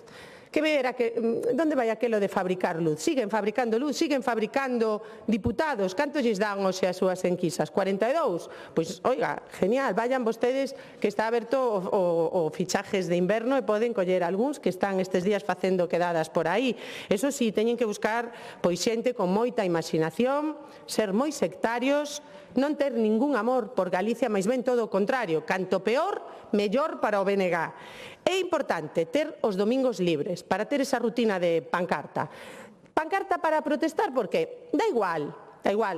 Un domingo sanidade, outro domingo educación, outro domingo contra a industria, outro domingo contra o medio ambiente, outro día criticamos, eso sí, sempre contra o Partido Popular, nunca contra o Goberno de España. Dá igual que os trenes non funcionen, dá igual que Galicia non teña os investimentos que teñen outras comunidades autónomas, dá igual que nos discriminen na financiación da débeda, dá igual, eso sí, o importante é ir sempre contra a Xunta e contra o Goberno do PP. Hoxe tiñan que vir aquí, señores do BNG, a esta comparecencia pois a propoñer unha fronte común contra o Goberno de España e defender máis trens, máis horarios, máis frecuencias e mellores infraestructuras. Pero vostede non, vostede veu aquí a criticar o Goberno da Xunta que, como acaba de explicar o conselleiro, está facendo todo o posible para solucionar e para poñer solucións en riba da mesa, trasladarllas ao Ministerio. O único que veu aquí realmente a decir que había que facer ese frente común foi o deputado de Democracia Ourensana. Pero vostedes, no seu Goberno Terian, teñen algunha proposta alternativa, señor Ríos? Cero, solo criticar ao Goberno do PP na súa liña, tan bravos en Galicia e tan mansiños en Madrid. A situación das infraestructuras en Galicia é inaceptable. Os servizos ferroviarios era un servicio fiable que deixou de selo. E deixou de selo porque o noso país, en lugar de ter un goberno que nos goberne, ten o goberno máis corrupto da historia de España e o máis incompetente, apoiado, eso sí, polo Bloque Nacionalista Galego. Defenderemos as veces que faga falta as infraestructuras dignas en Galicia, porque non pode ser de outro xeito. Os galegos non merecen menos. E mire, cando vostedes dan os datos, señor Fon e señor Ríos, de investimentos en mantemento, a culpa sempre do PP. Da igual, aínda que non gobernemos en España dende o ano 2018. Pero mire, o dato é o que é e non se pode ocultar, e é que dende que goberna Sánchez omitiuse no desgraciado accidente de Adamuz e que a inversión en alta velocidade cae dende que goberna Sánchez un 16% respecto ao goberno de Rajoy. Ese dato non interesa. Pois mire, a nós sí que nos interesa, porque mire, os galegos merecen servicios propios deste século. É difícil de entender como nos lle dá a vergonza ao ministro Puente decir e repetir a famosa frase de que o tren español vive o seu mellor momento. E ven o señor Fon aquí a decir que o señor Puente pois nos dou un repaso, non sei moi ben onde, non sei moi ben en que momento o señor Puente pois pode sacar peito de absolutamente nada, señor Fon. Porque, mire, o señor Puente xa tiña que ter dimitido, non polo que pasou en Adamuz, sino por todo o que non fixo antes do accidente de Adamuz e por todo o que está pasando despois do accidente de Adamuz, que demostra, señor Fon, que non había nin investimento nas infraestructuras ferroviarias, que non había seguridade, porque os maquinistas puxéronse de folga. Non o di o PP, o din os propios operarios que traballan nos trens, señor Fon. Que pasa? Que para vostedes esos non teñen credibilidade? Para vostedes os funcionarios, os operarios dos trens, os maquinistas non teñen credibilidade? Pero por si acaso baixaron a velocidade dos trens. Por que, señor Fon? Por que? Conteste. Por un capricho? Como a xente vai a ter garantías de pensar que é segura a red viaria cando vostedes cos seus actos, o ministro Puente cos seus actos día sí e día tamén amosa esa inseguridade? E hoxe, un novo escándalo, señor Fon, un novo escándalo. O da mañán, porque igual a estas horas xa está vendo outro e non o sei. Vostedes ocultaron, Adif ocultou probas no accidente de Adamuz. Ocultaron probas a xustiza para que non se sepa o que pasou aí. E vostede ven aquí a decir que facemos o ridículo. Señor Fon, teña un pouquiño de seriedade e de dignidade e de respecto ás víctimas e ás familias das víctimas do accidente de Adamuz. E polo menos non veñan aquí a sacar peito de nada, de absolutamente nada. Miren,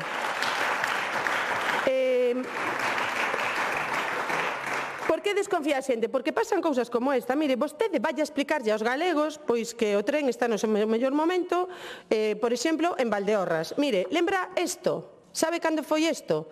Pois os viaxeiros cas maletas polo medio do campo en Valdeorras, señor Fon. E vostede din que isto é un tren do século XXI. Esta foto podía ser do século pasado, pero non. É de agora, da época do goberno de Pedro Sánchez, da época do goberno do peor ministro da historia de transportes. 20 pasaxeiros dun tren español cruzando campo a través coas maletas. Por culpa dunha incidencia máis, señor Fon. Si, vostede di que son cuestións puntuais. Pois non son cuestións puntuais. E mire, esta foto que lle acabo de enseñar, non sei se é de película de terror, pero é unha imaxe absolutamente lamentable para un tren do século XXI.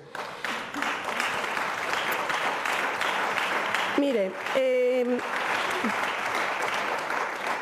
falaba tamén o conselleiro da falta de investimento nas conexións cos portos galegos. Pois claro, vostedes festexan que Altri non poida instalarse en Galicia e crear miles de postos de traballo.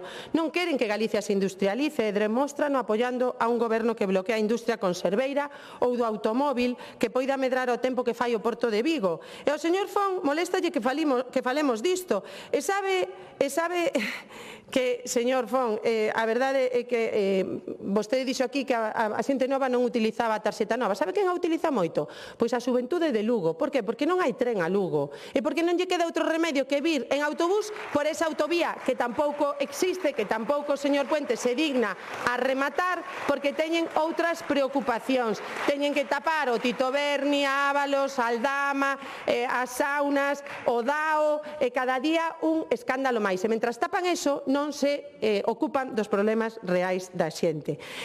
O Porto de Ferrol, ao que condenaron coa transición ecolóxica e o peche das pontes, e que podería incrementar a súa actividade incorporándose á rede básica. Remato xa. Pero claro, eu aquí, señores do BNG, gustaríame saber que opina Rosalía, porque como ahora resulta que os referentes opinan, aínda que estén mortos das cousas, gustaríame saber que opinaría Rosalía.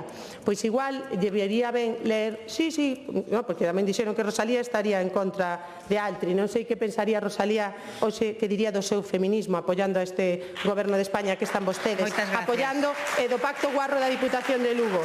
Pero Rosalía, igual Rosalía, recoméndolle un escrito de Rosalía, El ferrocarril a Santiago. Ya tenemos ferrocarril, pero ¿qué importa que el silbido de la locomotora turbe por un instante la calma de nuestros campos, si nuestros hijos continuarán abandonándolos para buscar en lejanas tierras el pan que aquí se les niega? Veía o tren como un símbolo de modernidade, pero sin xusticia económica o progreso non existe. Sin industria non hai progreso, e sin progreso, señor Ríos, non hai futuro, e sin futuro a xente marcha, claro que sí, e colle o ferrocarril para marchar.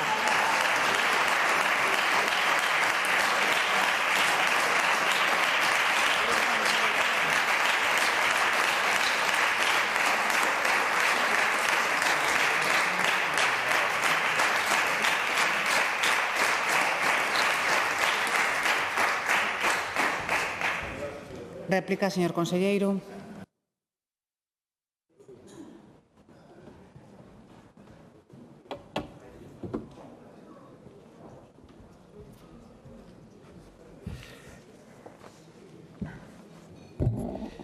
Grazas, presidenta.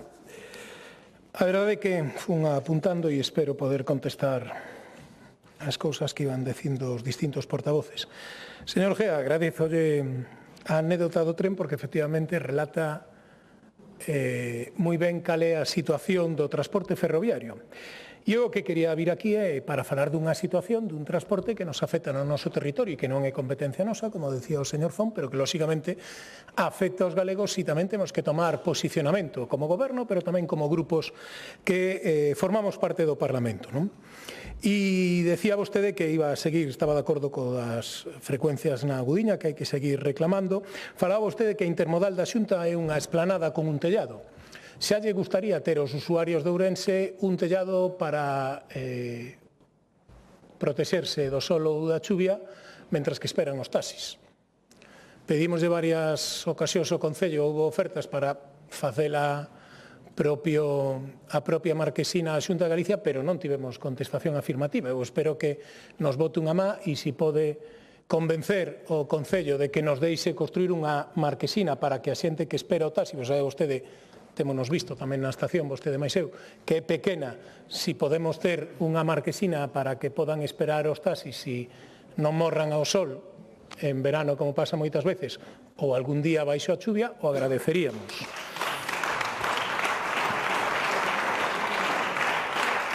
E tamén nos decía que se lle pedíramos explicacións ao ministro polo incendio. É certo que este verán a provincia de Ourense foi gravemente afectada por moitos incendios. Un deles en San Cibrao presuntamente foi causado por un tren de mercancías que saía, non pola velocidade, pero parece ser que botaba chispas, según dixeron todos os testigos, continuamente. O problema xa non é que bote chispas ao rodar, o problema é que non estaba limpos os valados e as zonas que estaban ao lado da vía, que iso lle corresponde é o famoso desbroce de Adif que non tiña feito. E froito dese incendio se puxeron en risco empresas e persoas. Dende logo que a investigación en moitos destes incendios siga aberta, pero curioso porque eses mesmos días é cando non sei como chamalo para non causar ningún problema, pero digamos que o omnipresente ministro de Fomento dixo naqueles días que lle iba a pedir indemnizacións a Galicia polos incendios. O recorda? Nos pedimos explicacións sobre os incendios e siguen todas as investigacións. Pero claro, con un ministro así é difícil entenderse. É moi difícil entenderse con un ministro que fala estas cousas. E decía vostede que o temporal puxo en evidencia deficiencias tamén no transporte por estrada. Mire, eu intentei trasladar na miña primeira intervención que nós nunca cuestionamos que un servicio se poida interrumpir por razones de seguridade. Faltaría máis.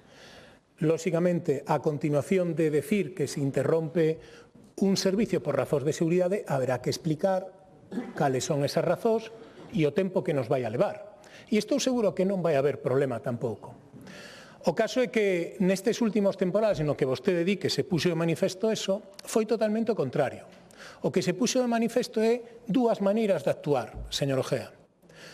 Renfe decidiu non poñer buses cando cancelou toda a comunicación con Vigo por tren. Nos falamos co representante de Renfe en Galicia, nos dixo si podíamos firmar un papel no que dixéramos que era seguro circular pola P9. Dicen que si estaba de coña. Pero como vamos a firmar un papel que é seguro circular? A P9 está aberta. Están circulando coches. Que tontería é esa? Pois isto pideunos Renfe, señor Ojea. Dice, oiga, pídalle vostede, a AP9 é titularidade do Estado, aínda. Pídelle vostede ao delegado do goberno, a tráfico, a quen sexa, está circulando, está aberta a circulación, como non vai a ser posible? E a continuación di, é que como non temos plazas suficientes en autobús, decidimos non poñer ningún autobús. Pero vamos a ver. Pero este señor non é certo que nos está contando. Esta é a contestación. Pero é máis.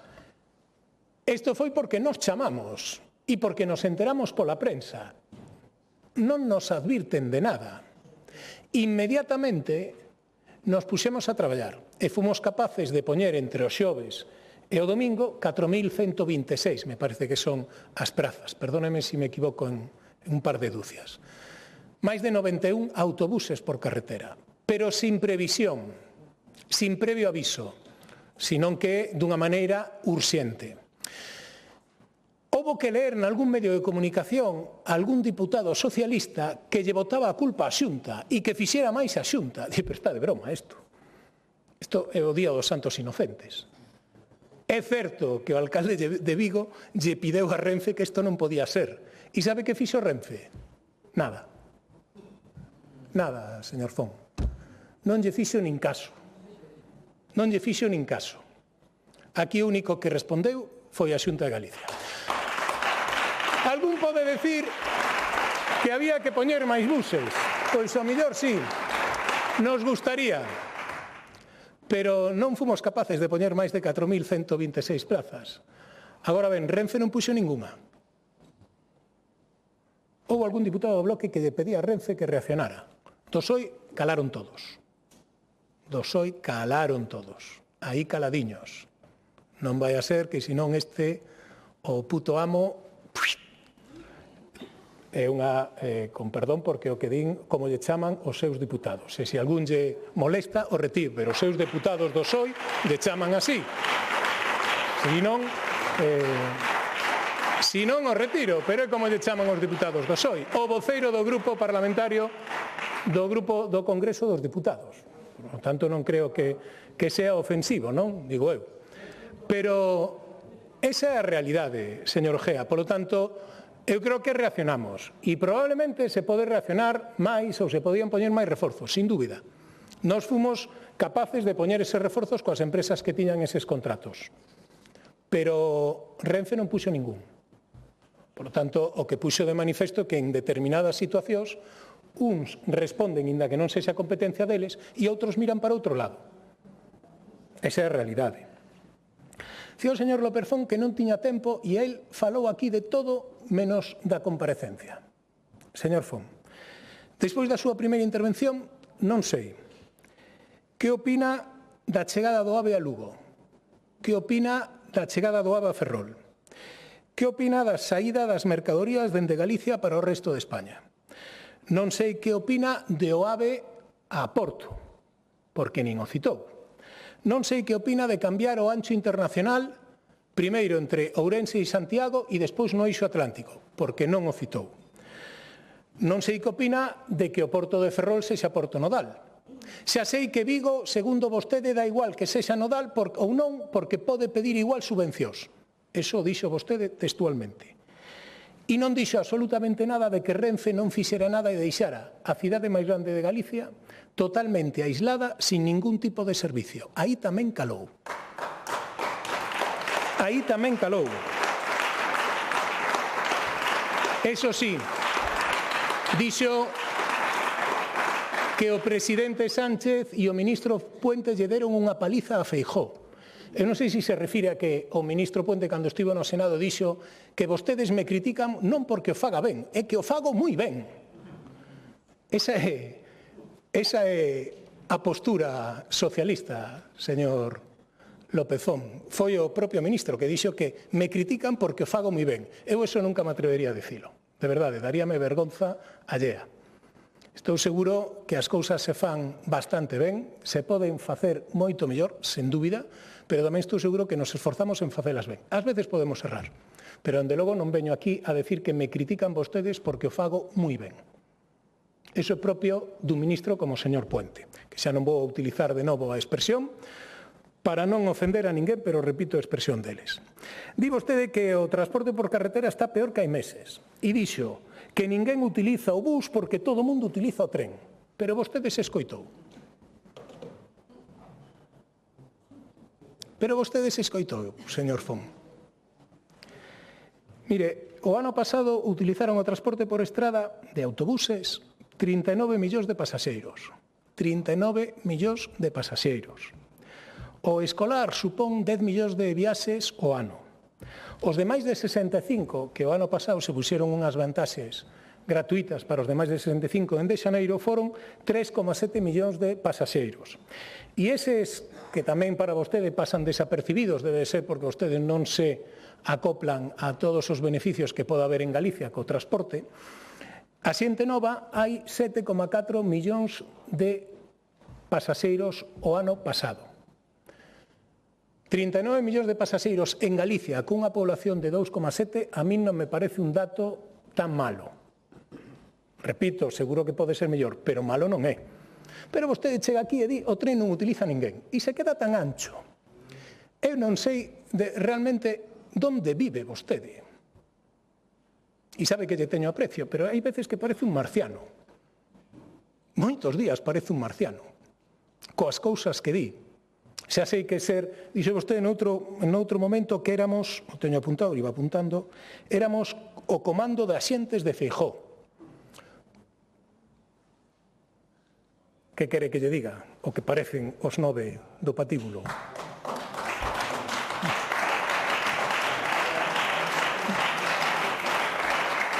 Que quere que lle diga, señor López Fon? Di vostede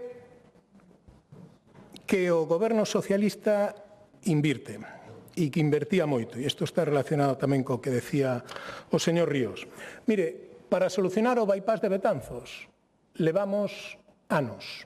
O estudio informativo, non a construción, o estudio informativo. Leva o estudio informativo a exposición pública e feitas unhas alegacións por veciños de Bergondo un montón de tempo. Deso depende a conexión entre Coruña e Ferrol, porque a día de hoxe os trens teñen que virar, teñen que chegar, meterse nunha vía morta e dar marcha atrás. Parécelle vostede que iso é ter decisión e invertir en Galicia? Evidentemente, claro que se invirte, faltaría máis, pero non se invirte o que se debería de invertir. E ese é un bo exemplo. Dicía o señor Ríos que o papel do PP e do PSOE eran prácticamente intercambiables. Aquí o que non varía é o do bloque, que, como decía a señora Prado, aquí son moi duros, aquí berran moito, pero cando hai que falar ou dirixirse aos seus socios, aí son mansiños. Aí son mansiños, sí, son mansiños. O demostran todos os plenos, señor Ríos. Aí son mansiños e non din absolutamente nada. Dicía vostede que falta inversión ferroviaria, por suposto. E nos acusa de que faltan propostas. Que vamos a facer? Bueno, pois eu creo que estamos facendo bastante. Primeiro estamos poñendo de manifesto cales son as necesidades de Galicia nunha competencia que non é nosa. Estamos reclamando os responsables desas competencias que cumpran coa súa obriga. E máis, nalgún caso, incluso nos atrevemos a adiantar estudios informativos ou propostas técnicas para poder avanzar no traballo, como é o caso do transporte entre Ferrol e Coruña, con un proxecto que, como dixen, e como decía vostede, é de mínimo, se pode mellorar, pero con eso xa faría atractivo o viaxe en tren dende Ferrol a Coruña, porque pasaría de estar de 80 minutos a estar no entorno de 45, cando no coche se fan en 35 e cando no bus se fan en 45. Pero que a día de hoxe en tren se fan en 1 hora e 20. Por eso, ese primeiro paso, ata iso temos feito. E que van a facer? Mandarlle ao Ministerio. Yo pasamos a todos os grupos municipais, como sabe vostede. Yo pasamos a plataforma que se creou en Ferrol. Dixemos que estamos dispostos a que ese estudio, dende logo, nos o pagamos, pero pode ser de todos. non queremos saber nada. Que o dirixa a plataforma, que o dirixa o Bloque, que o dirixa o Partido Socialista, danos igual, e que cambien o que consideren oportuno. Yo mandamos ao Ministerio e pedimos unha reunión co Ministerio para poder falar desto, e sabe que nos contestaron? Nada. É que non contesta. Lle pideu o alcalde de Ferrol reunión ao ministro Puente, ao secretario de Estado, para ir cos voceiros dos grupos municipais. Sabe cal foi a resposta? Nada. Nada, porque non fan absolutamente caso. Pero non nos diga que o que non facemos nada somos nós. Pero como nos di eso? Empezaba a falar da conexión con Portugal. E di vostede que nós non temos o apoio porque Ayuso pedía eso. Mire, eso é falso. É falso. Nestes fondos da Unión Europea, vostede sabe, e se non yo comento eu, que a prioridade da Unión Europea é que estén conectadas todas as capitales europeas. É unha imposición da Unión Europea. Foi o propio primeiro ministro portugués na última cumio ibérica a que, cando o ministro Puente decía que primeiro tiña que ser conectado Madrid con Lisboa, foi o ministro que dixo, bueno, non renuncie, por suposto que ten que estar conectados, pero para nós a prioridade é conectar con España a través de Vigo. Ten a súa razón, porque de Lisboa hacia arriba é onde se centra toda a acción en Portugal. Nós non estamos en contra de que se conecte Madrid con Lisboa. Como vamos a estar en contra? Non temos ningún tipo de problemas. O que queremos é que o goberno de España non priorice a conexión con Madrid e deixe a conexión con Vigo, que é distinto. É distinto. Nós queremos que a conexión con Vigo forme parte das prioridades do goberno de España. E a día de hoxe non o é. Son os seus socios, señor Ríos, son os seus socios, non son meus. Con nós non queren nada. Nós con eles tampouco, pero vostedes con eles teñeno todo. Sin eles non teñen nada. Sin eles, vostedes non teñen nada. Por tanto, teñen capacidade para influir neses socios, pero vostedes non creen. Me criticaba que no goberno Mariano Rajoy, cando se fixo isto, o único que se fixo foi potenciar o tren Celta. Mire, xa estou farto sempre que se utilicen ese tipo de argumentos, porque é unha media verdade, pero bastante mal intencionada, señor Ríos. Cando Rajoy se fai cargo do goberno de España, a principal preocupación era que non viñeran aqueles hombres de negro de Europa. Se acorda vostede? E decían, entre outros vostedes, e sobre todo o Partido Socialista, que España iba a ser intervida, que iban a vir eses homes de negros, como pasou en Italia e como pasou en Portugal, iban a chegar ao goberno e dicirlle exactamente o que podían facer e o que non podían facer. Eso pasou nalgúns países. Pero en España, o presidente Rajoy e todo o seu goberno se empeñou en que non fora intervida, porque considerábamos que as decisións de España as tiña que tomar España e non unhos homes de negro que viñan de Bruselas. Para iso houve que tomar moitas decisións. Nun contexto, señor Ríos, que non sei se vostede lembrará, nun contexto no que houve que facer moitos axustes, no que houve que enmendar gran parte da política económica que fixo o goberno de Zapatero, na que houve que reducir o déficit, porque senón nos interviñan, e na que se tomaron determinadas decisións. E o que é lóxico que non vas a potenciar o AVE entre Santiago ou entre Vigo e Porto, cando en Lisboa o país veciño estaba intervido, señor Ríos. Estaba intervido Portugal, igual que se interviu Italia. Pero claro, si vostede cree que naquel momento había que potenciar o AVE para chegar ao Miño e ali esperar 20 anos a que Portugal saíra da crisis e poder facer isto, estamos apañados. Pero que ademais hai outra razón fundamental. Naquel momento no que estamos falando era un momento de crise económica para todos. Para todos. E para España máis que nunca, porque había que enmendar todo o que fixo o goberno de Zapatero. Pero que agora a situación é totalmente a contraria, porque ora Europa non é que mande nombres de negro.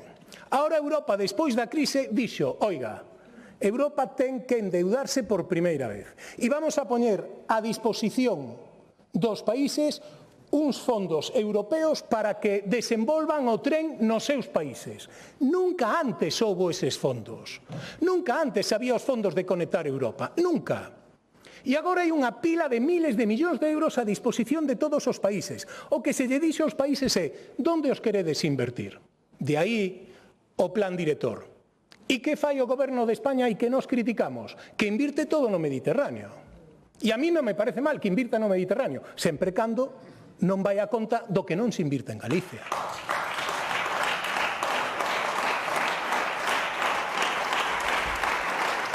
Pero non se preocupe, porque se falamos do tren Celta, o tren Celta está a altura do FEBE, señor Ríos.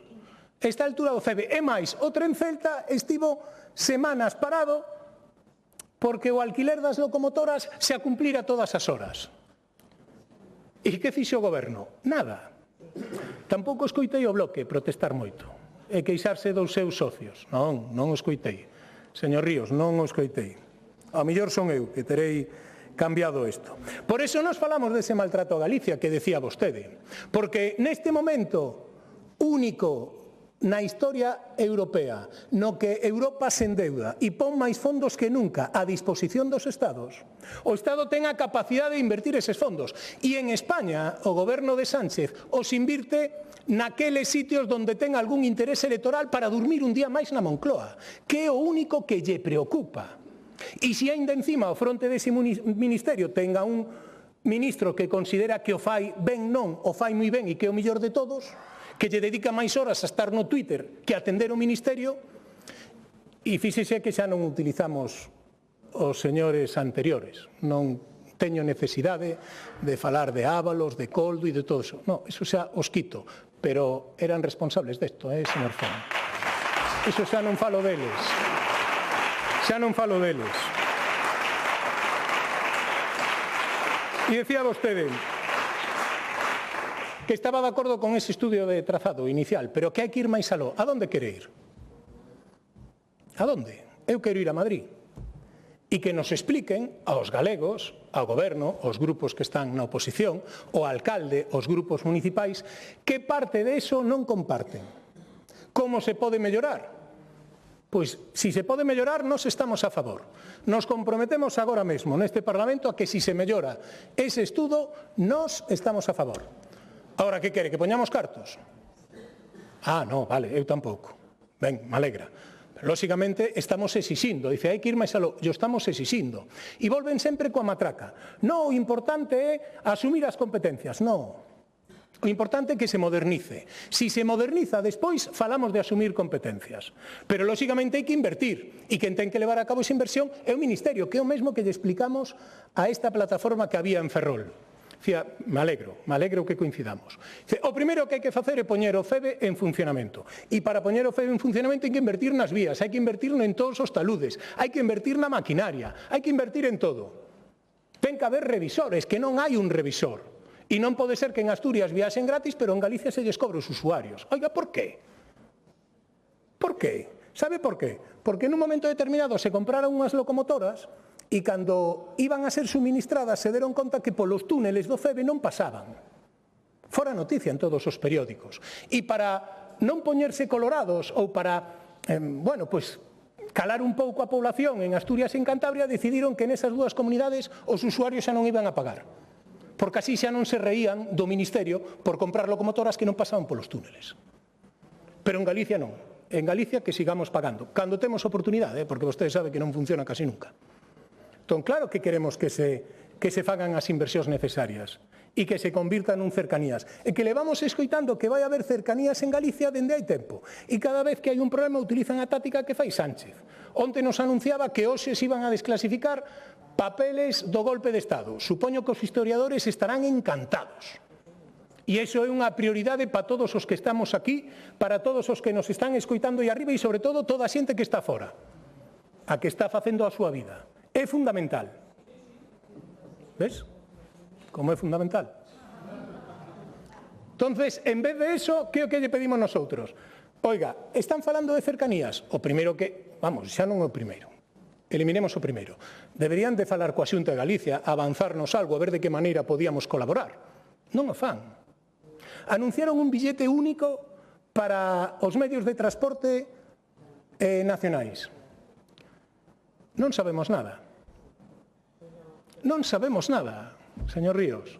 Pedimos explicacións nas comisións sectoriais, como se vai articular, como vai a ser.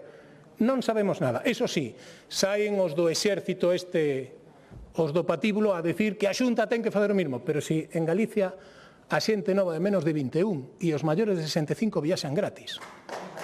Non hai un bono, viaxan gratis. Oiga, se pode mellorar, seguro. O decimos sempre, se pode mellorar, pois seguro, pero, hombre, polo menos non nos traten como tontos. Non nos traten como tontos. E estos son o Partido Socialista co beneplácito do Bloque. Sí, vostede dá igual. Bueno, pois xa o veremos. Isto é o que pasa. E remato. Di vostede, que lle dixeron en Bruselas? Mira, nós a Bruselas fomos primeiro a que sexan conscientes de cal é a situación, porque o que lle traslada o comisionado do Corredor Atlántico de España, o señor Sebastián, non é certo. Lle pedimos ao señor Baus e o invitamos a que viñera a Galicia. E eu espero que ao longo do ano 26 poda vir a Galicia e comprobar in situ cales son as necesidades de Galicia. Ese criterio que en Europa manda tanto de que ou ese sentimento de que se leva invertido durante moitos anos en moitas infraestructuras e ao final non se lles quita o rendemento que tiñan que ter, é evidente. E agora está pasando co Porto de Ferrol e co Porto de Vigo. En Ferrol, no Porto Exterior, se invertiron centos de millóns de financiación europea e 48 millóns no acceso ferroviario ao Porto Exterior. E o que non ten sentido é que despois de facer todo iso, a saída do Porto lle cortemos a conexión cos tres e ora non poden sair. Oiga, pero non será de recibo que a vía de mercancías do tren que sai de Ferrol este operativa canto antes. Non será necesario que sexe un porto nodal. Pero só mira para outro lado. Isto lle explicamos ao comisionado. E cando lle explicas estas cousas, di, carai, pois merece a pena velo. E iso é o que queremos. Fomos a pedir información acerca de algunhas das inversións que existen porque nós non a coñecemos. Estou seguro que vostede tampouco comparte comigo que ese plan director que circula por aí é un cachondeo. Pero que é un plan director, non é documentación que este sometida a un contrato, señor Ríos, non se equivoque. Este é un plan director. É dicir, que xa non vexamos un plan director, manda truco. E me di vostede se o alcalde portugués me deu o plan director. Home, o alcalde portugués, o plan director é do Goberno de España. Se o chega a ter o alcalde de Porto e nós non, lle xuro que entón facíamos unha manifestación, pero xa sería o culmen do despropósito. O culmen do despropósito.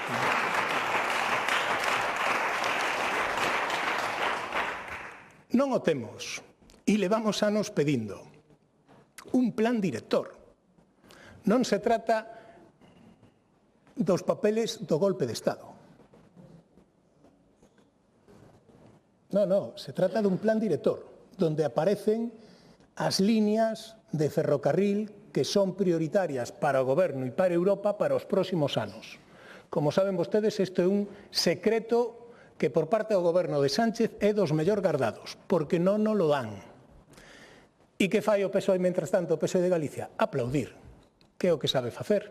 Aplaudir todas e cada unha das ocurrencias dese señor que se considera non sei canto e que o único que lle interesa é dormir un día máis a Moncloa. Nada máis e moitas gracias.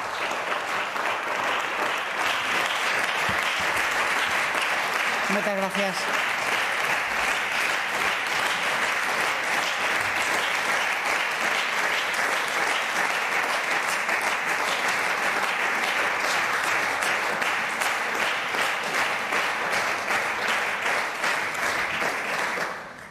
Apertura de réplica, o voceiro do Grupo Mixto renuncia a súa intervención. Damos paso ao voceiro do Grupo Parlamentario Socialista de Galicia. Mentras que se incorpora, damos a benvida e saludamos os alumnos e alumnas de formación profesional do IES Pedra da Auga de Ponteareas. Benvidos ao Parlamento. Grazas, Presidenta. Tamén saúdos aos alumnos que nos acompañan. O resumen desta comparecencia é unha lección de victicismo. Son os esforzos do conselleiro por facer oposición aos socialistas e tamén a conclusión de que é incapaz de ser efectivo como goberno. Señora Prado, ata na xestión dos accidentes hai diferencias entre os socialistas e o PP. Vostede lembra como xestionaron Rajoy, Ana Pastor e Feijóo aquí en Santiago o accidente de Angrois? Vostede lembra o accidente Jack 42 de como se tratou a las familias? Vostede lembra todo iso? Ninguna explicación, ninguna atención. E o ministro Puente, efectivamente, ha comparecido durante 12 horas. Porque saben unha cosa, Feijóo fixo o ridículo. Vostede, que é unha política de Instagram, convídolle a ver o vídeo e a cara que ponía. Convídolle a ver ese vídeo. Porque, mire, falaba o conselleiro do puto amo. O puto amo o que non ten son amigos narcotraficantes. Me pregunta, conselleiro, por as miñas opinións sobre a situación do ferrocarril en Galicia.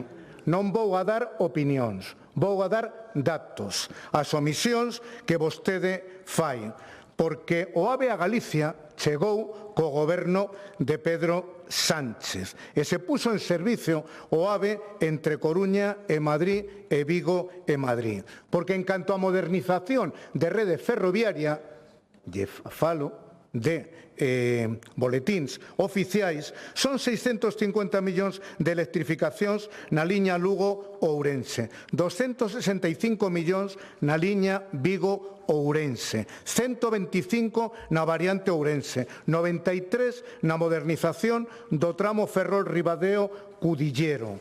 E temos o túnel do Oural recientemente. Intermodais.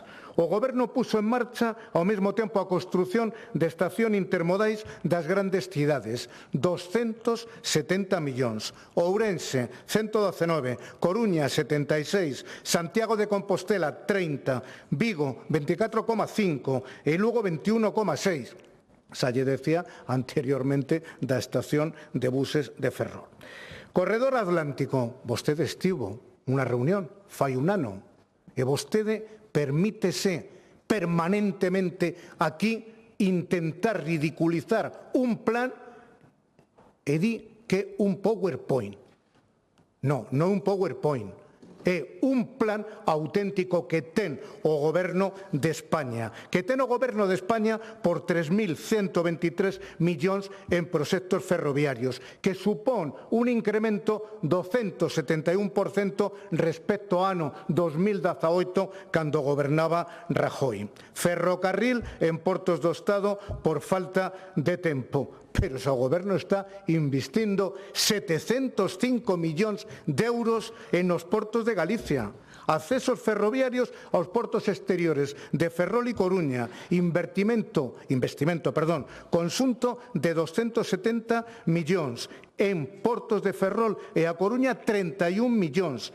Apartadeiro ferroviario da plataforma logística en Salvaterra, Miño, As Neves, que permitirá ao Porto de Vigo cunha terminal con vía de mercadorías adaptado ao transporte ferroviario por 31 millóns. Presumía vostede do Porto de Vigo e do coche 15 millóns. Si vostedes no apoyaron a Stellantis en la demanda de la muy alta tensión, señor Calvo, si no lo apoyaron.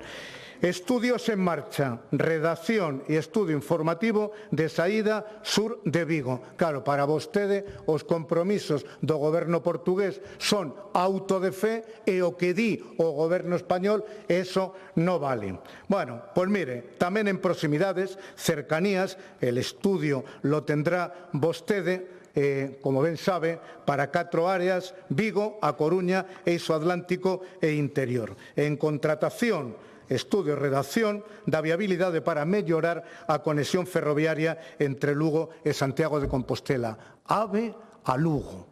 Ten Desde logo, valor, vostede revisa a hemeroteca, porque eu non teño tempo, para que vexa que quen negou a alta velocidade a Lugo foi Mariano Rajoy. E tamén en situación ferroviaria, pois a política e a implantación de descontos nos viaxes por parte do tren, por parte do goberno, que permitiu el que houbera aumentos do 97% e do 85% na Coruña e Santiago, e en Vigo e Vilagarcía 61 e 46%. Concluyo. Este ano o Ministerio de Transportes puso en marcha o abono único, con unha tarifa accesible de 60 euros al mes e 30 para mozos ata 26 años. Miren, os socialistas somos exixentes, non nos calamos, e queremos que os compromisos que ten o Goberno de España con Galicia se cumplan. E, polo tanto, espero que a próxima comparecencia súa, señor conselleiro, sexa sobre aquelo que le compete, sobre as súas competencias, e poda contarnos o que fai e non hacer de relator do que fai nos demais. Moitas gracias. Gracias.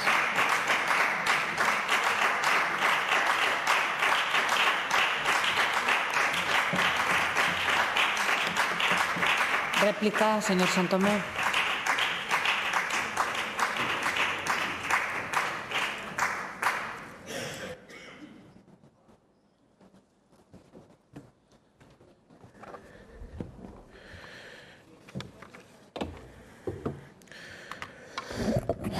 Grazas, señora presidenta. Saudar os alumnos tamén e as alumnas de Pontareas.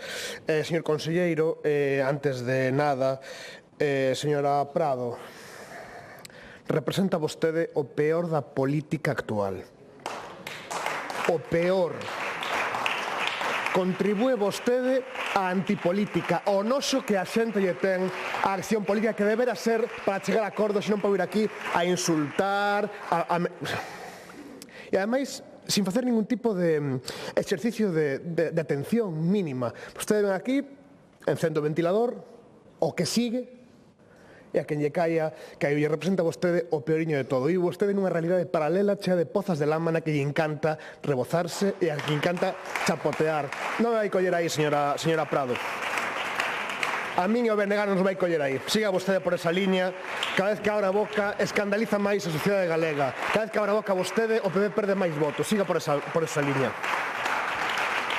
Señor conselleiro, bueno, unha vez máis son moitos temas para poder sacalo en 5 minutos. Intentarei non quitarlle máis tempo a resposta que era vostede. Temos un problema, señor conselleiro, e que efectivamente eu estou moi de acordo no que vostede di en moitos dos casos.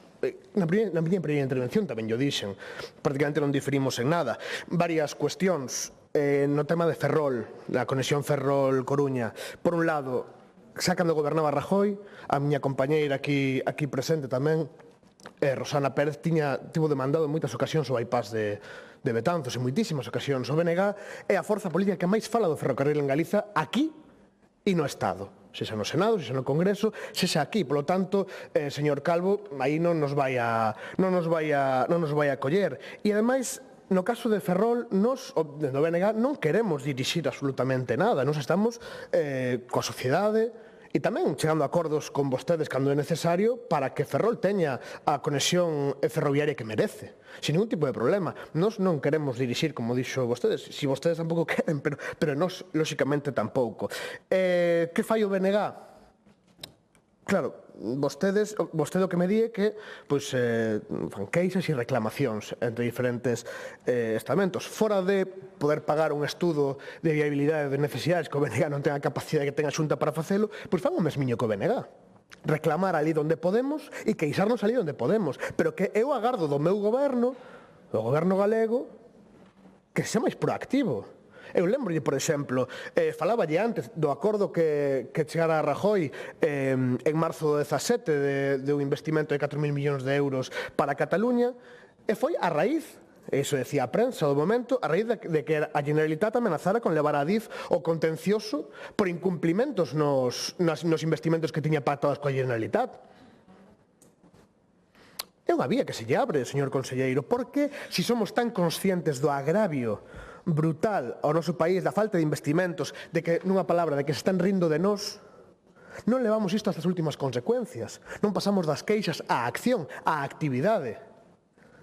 Porque o problema, señor conselleiro, é que cando vostedes gobernan en Madrid fan exactamente o mismo. Entón é moi complicado abrir ese tipo de vías. Vostedes están aguantando, queixándose e tal, a ver se collen o goberno de volta e volvemos a dormir esta cuestión.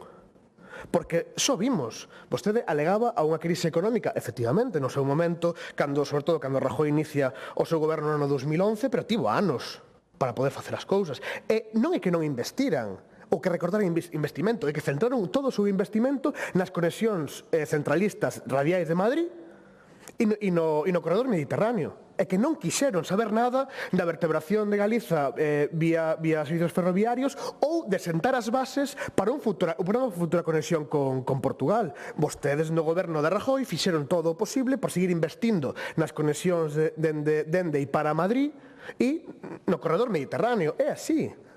Vostedes non investiron máis que ningún outro goberno, nin que o goberno de Pedro Sánchez tampouco no corredor atlántico.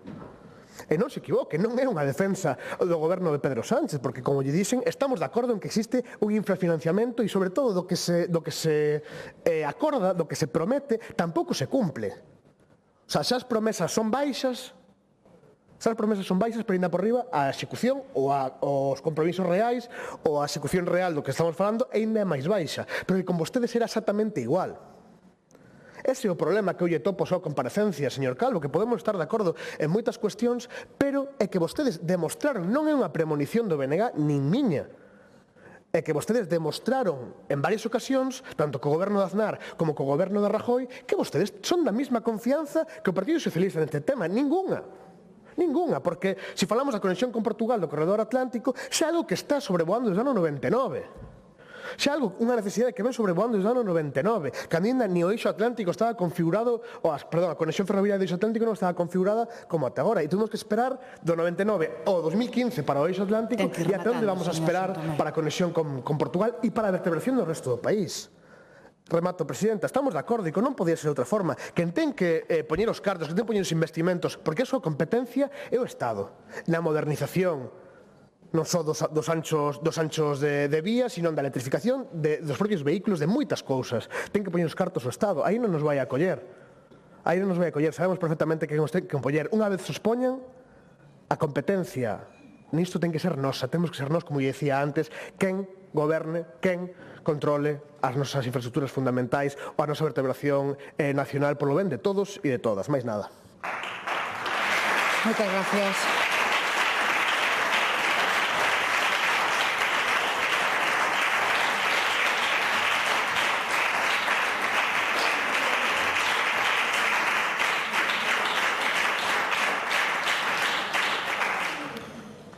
Quenda do Grupo Parlamentario Popular, señora Prado.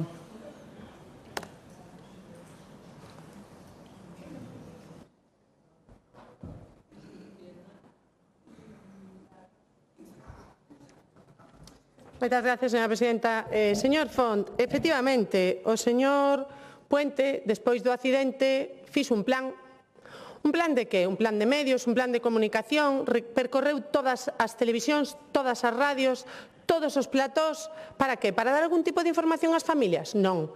Para gañar o relato, que é o único que lle preocupa ao Partido Socialista. Gañar o relato de que o accidente non fora culpa do goberno de Pedro Sánchez e intentar atopar un culpable do accidente que non fora do Partido Socialista.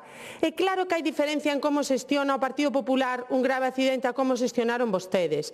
Como xestionaron vostedes? Ocultando probas, señor Font. Ocultando probas á xustiza para determinar como foi o accidente. Señor Font, hoxe tiña que vostede subir aquí e condenar esa ocultación de probas por parte da dirixida polo Ministerio de Transportes, polo señor Óscar Puente.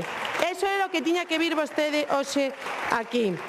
Mire, dende que chegou Sánchez ao goberno, o gasto real en mantemento por pasaxeiro de AVE reduciuse nun 40%, o que provoca centenares de limitacións de velocidades dos trenes e todo tipo de incidencias. Os cidadáns pagan cada vez máis impostos e reciben peores servizos públicos, señor Fon. Como explica iso? Mire, entre 2012 e 2017 a inversión alcanzou 1.970 millóns de euros por media. Entre o 2018 e o 2025, 1.642 millóns de euros, un 16% menos que co goberno de Rajoy, señor Fon e señor Ríos. Nun contexto actualmente no que se disparou o número de trenes que circulan polas vías coa liberalización, pero eso vostedes non o contan. E tampouco contan que a ministra Ana Pastor atopou 40.000 millóns de euros de burato só no Ministerio do Fomento, daquel maravilloso goberno do señor Zapatero que vostedes tamén apoiaban, señor Ríos, que vostedes tamén apoiaban. E mire, saben quenes son os peores da política, señor Ríos? Aqueles que non respetan a democracia, aqueles que non son capaces. Ríanse, que lles fai moita gracia, ríense porque forman parte desa basura nocturna que se adica a vandalizar as sedes do Partido Popular, porque senón vostedes tiveron a oportunidade de condenar eses ataques ás sedes dun partido democrático e non o condenaron, votaron non. E hoxe teñen enriba da mesa unha declaración institucional tamén para condenar a vandalización do retrato do busto do Manuel Fraga, que foi presidente da Xunta de Galicia elexido democráticamente polos galegos e galegas durante máis de 15 anos, pero que ademais foi un dos pais da Constitución. Si, desa que non lles gusta, da que non lles gusta. Non, na outra etapa intentou ser aperturista. Falan vostedes da... Non me falen vostedes de outras etapas. Do comunismo da UPG, que ten máis de 100 millóns de mortes nas costas os comunistas. Veñen a dar leccións de democracia aos comunistas, os que teñen nos seus estatutos que o seu ideario basease na ideoloxía de Lenin. Vostedes, os herdeiros de Lenin, está escrito nos estatutos da UPG, artigo 3, léano, artigo 3. Si, non, ríanse, pero que está, claro que si, vostedes, non, pero claro que, no, pero que mire, os estatutos do Partido Popular, mire, o Partido Popular nace no ano 1986, nace en democracia, señorías, e temos uns estatutos absolutamente democráticos, e nós non poñemos nos estatutos que os nosos principios están ni no franquismo ni no nazismo, pero vostedes están no leninismo. 100 millóns de mortos asasinados co comunismo. Esa é a súa historia, señoría. Miren, non lle gusta que lle diga que vostedes son os cómplices do Pacto Guarro. Non lle gusta, por eso di que enlamo. Eu non enlamo, enlaman vostedes. Enlaman vostedes cando apoian a lei do solo si e si que puso máis de 1000 agresores sexuais na rúa. Claro que enlaman, señoría. Forman parte e apoian a un goberno de España que agora, a semana pasada, cando se descubriu que o DAO violara a unha subordinada, en lugar de cesalo fulminantemente, lle deron a opción de que dimitira, señorías. Eso vai sobre as súas espaldas. E hoxe coñecimos que a concelleira de Igualdade do señor Tomé dimite. Para que? Para que entre o fillo do señor Tomé. Unha saga de feministas no Partido Socialista de Lugo e no Partido Socialista de Monforte. E ese cogobernando con vostedes na Deputación de Lugo. Eso, señorías, é moi feminista. E claro, e eu enlamo cando conto estas cousas, porque non lle gusta oílas, non lle gusta oír o feminismo real, non o feminismo virtual, esa realidade virtual feminista na que vostedes viven. Porque o feminismo real que vostedes practican é o do Pacto Guarro da Deputación de Lugo, é o dos agresores na rúa, é o do DAO do goberno que vostedes apoian, dos ministros puteros, das saunas. Sí, claro, pero que todo eso non lles gusta, pero vostedes, hombre, claro, é que contrataron prostitutas para as empresas públicas, señora Castro, que parecelle mal, pero é unha realidade, É que están nos xulgados as prostitutas contando pois como estaban contratadas en empresas públicas polo ministro, sí, os señor Ábalos era un ministro putero. Non pasa nada, señora Castro, non pasa nada. Se o quere defender vostede, pilla a palabra e defenda o señor Ábalos, porque é moi defendible no novo feminismo do Partido Socialista. Menos mal que todavía quedan mulleres con dignidade no Partido Socialista. E hoxe a dimisión da concelleira de Igualdade do Concello de Monforte demostra que todavía hai mulleres feministas con dignidade no Partido Socialista e na esquerda, a diferencia dos nacionalistas independentistas e de vostedes que siguen formando parte dese pacto guarro na Deputación de Lugo.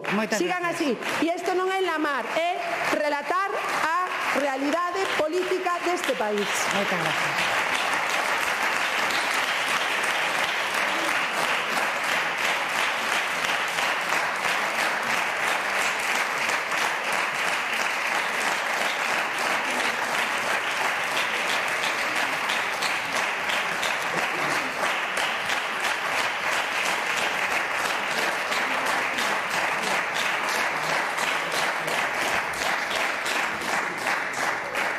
Duplica, señor conselleiro.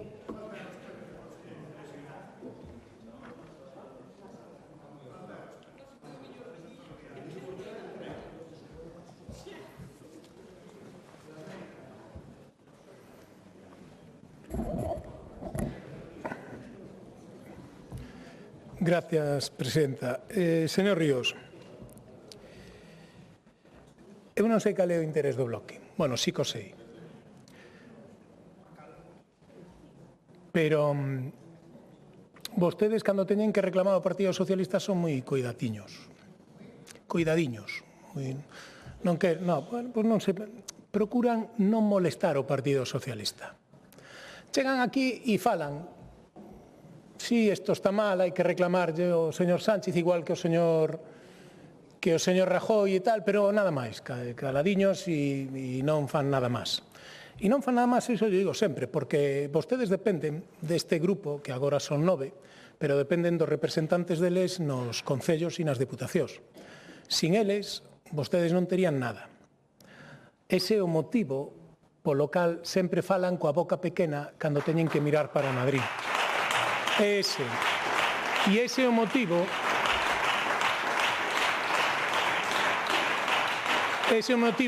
que lle resta credibilidade, señor Ríos. Claro que lle resta credibilidade, porque hai unha línea que vostedes non pasan nunca. E nós levamos anos... Xa me acordo de Paco Rodríguez presentando emendas para o ferrocarril en Ferrol. Imagínese onde vai Paco Rodríguez no Congreso e sabe cal foi o resultado desde aquela?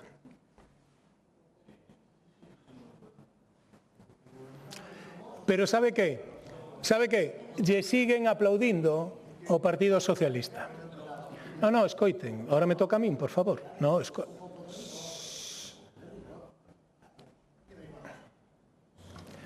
Sabe cal foi o resultado de todos estes anos? Prego un pouco de silencio, senón non remataremos nunca esta comparecencia.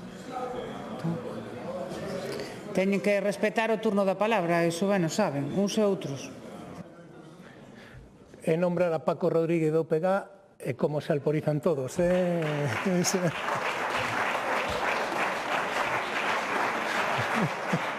Todos. Xa se identificáronse claramente. Non estaba falando mal en ningún caso do deputado, estaba a decir que os resultados dende aquela e mira onde vai, eso que dicen, son cero. E, sin embargo, siguen apoiando os que consiguen vostedes resultado cero. Por eso non teñen esa credibilidade, señor Ríos. Estamos de acordo con todo o que di, pero vostedes non invertiron. Eu xa le expliquei, non son iguales as circunstancias. E vostede debería de sabelo, sí que o sabe. O que pasa que, fai oídos xordos e arrima ascua como pode a súa causa. Pero sabe que a situación non é a mesma. Señor Fon, que quere que lle diga? Os amigos do señor Sánchez son mellores, de iso non se preocupe. Seguramente teremos moitas noticias nos vindeiros meses ou anos, sabe Dios, dos seus secretarios varios de organización e o Ministerio de Fomento e as obras de de Renfe e da DIF, teremos moitas noticias dese asunto, pero eu non o traigo eso aquí hoxe, nin lle falei nas miñas comparecencias, en ningunha das intervencións. Di vostede que o AVE chegou co PSOE, claro, o AVE non había nada feito e foi Sánchez quen o trouxo. Esos son os argumentos que normalmente a xente desbota, non? Porque efectivamente en que o AVE chegara a Galicia participaron moitos gobernos, e cada un fixo o seu. Cada un fixo o seu e efectivamente hai que xudgar como fixo dentro das posibilidades que tiña. E non ten nada que ver a etapa de Rajoy coa etapa de Pedro Sánchez. Nada, presupuestariamente hablando, nada, e vostede o sabe. Aínda así hai que ver. E di que eu veño a ridiculizar un plan que ten o goberno de 3.100 e pico millóns de euros, que hai un plan aí que é do goberno e que está aí e que o vamos ver. A ver cando? Si o que le vamos pedindo 2 anos e non nos lo dan. Non nos lo dan, por algo será. E di vostede que é de 3.000 e pico millóns, claro, pero o presidente socialista de Asturias, o señor Barbón, e o presidente do PP de Castela e León e tamén de Galicia, establecían entre eles e nos seus estudios que a inversión necesaria para o corredor atlántico é de 8.000 millóns de euros. Aí están os problemas. E nas sucesivas convocatorias que houbo dende aquel momento a fondos europeos, o Ministerio non presentou ningunha obra do corredor atlántico. Ese é o problema, señor Fon. E me di vostede, no, que levan invertido en non sei onde tantos millóns e no acceso ferroviario aos portos da Coruña e de Ferrol. Claro, o de Ferrol o pagaba a autoridade portuaria. Agora se invirten ou se inyectan 48 millóns de fondos europeos, o cual alivia as contas da autoridade portuaria de Ferrol. Me alegro. Pero o problema é onde está o resto, señor Fon. O problema é a comparación, porque non é que se invirta máis ou menos, se invirte máis ou menos comparado con que? E en que circunstancias, cando hai un fondo extraordinario de Europa para poder invertir no tren. E vostede aí, pois bueno, pois sigue facendo dese exército de non sei que falaba ao principio, non? Dice que falei aquí de todo e falei de Estelantis que nunca apoyamos a moi alta tensión para Estelantis, pero vostede, onde cree que está? ¿Onde cree que pode vir a este Parlamento e decir esas burradas e irse tan a gusto? Repase todas a hemeroteca e repase todas as propostas, señor Fon. Repase. Isto non é o Concello de Vigo, señor Fon. Repase un pouco e entérese. Entérese que evitaría que vostede faga o ridículo. Como sabe que lle teño aprecio, non quero que faga o ridículo aquí. Por iso yo digo, non yo digo por outro.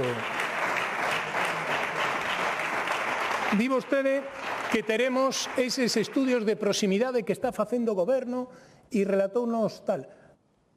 Eu estou de acordo, pero a vostede lle parece razonable que neses estudios participase de alguna maneira, porque lóxicamente ten relación co transporte viaxeiros por carretera, que participase de alguna maneira facendo achegas na súa competencia a Xunta de Galicia, sí ou non?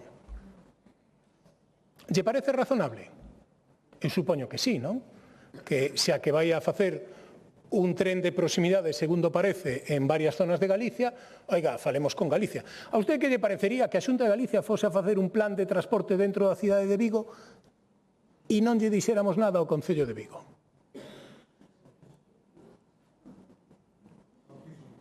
Sí? Imagínese.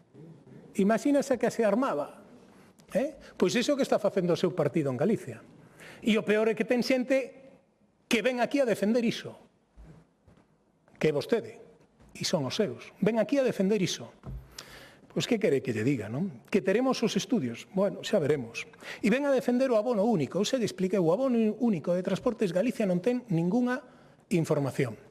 Lle preguntamos ao Ministerio como se vai a articular, porque ese abono único para as líneas nacionais ten que ser compatible coas empresas que fan o transporte interurbano en Galicia.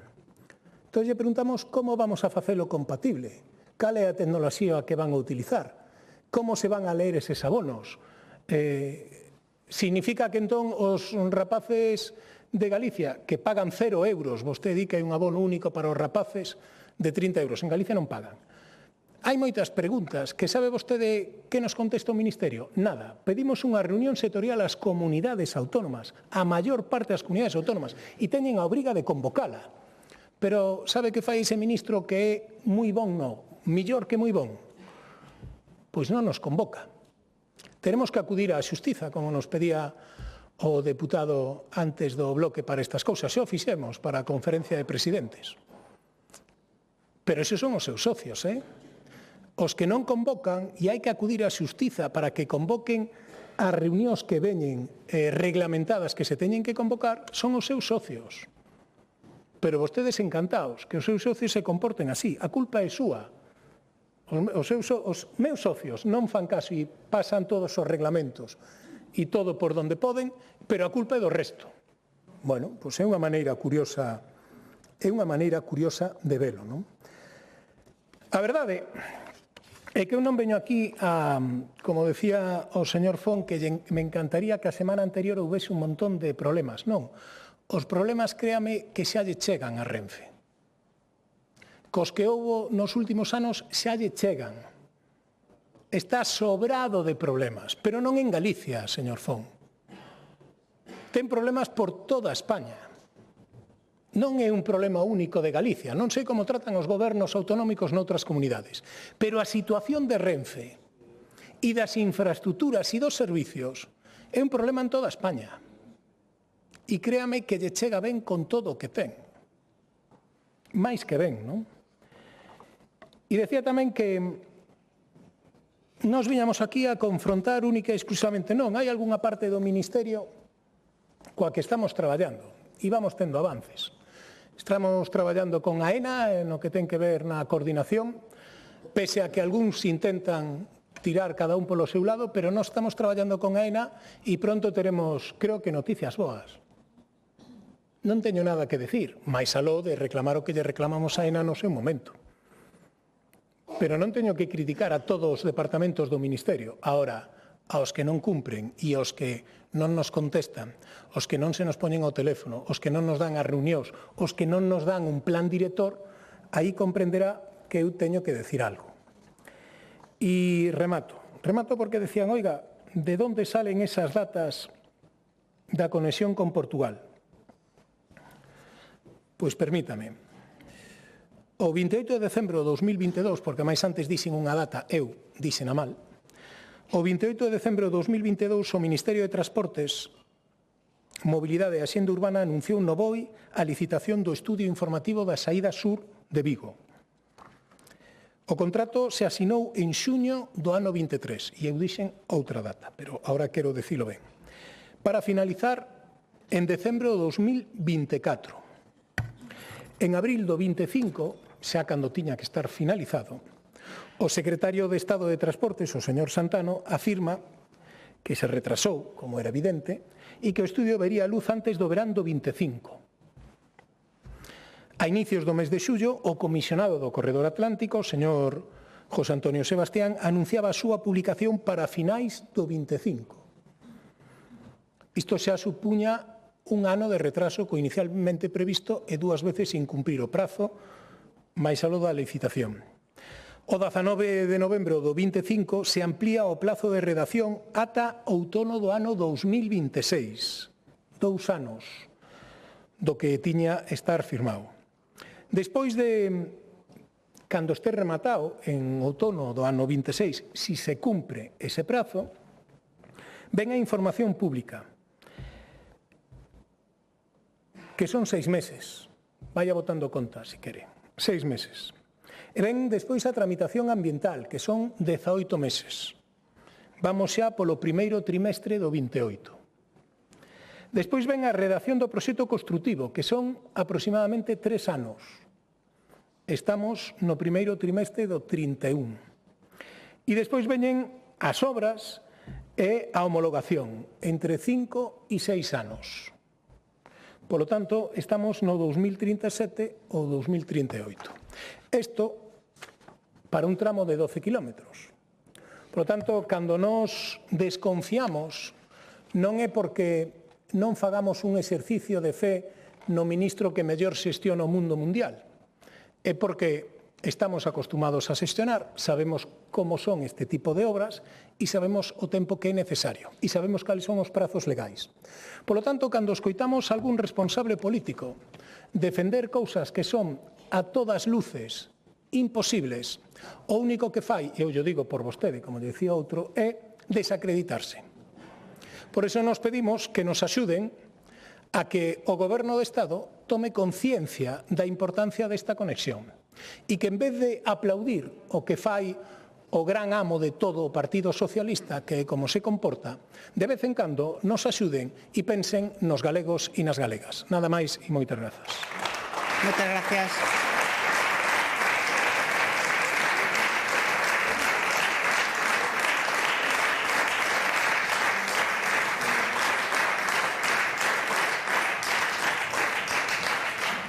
Continuamos co punto 3, no apartado de mocións, neste caso do Grupo Parlamentario do Bloque Nacionalista Galego, por iniciativa de dona Olalla Rodil Fernández, sobre a actualización da legislación galega en materia de inclusión social.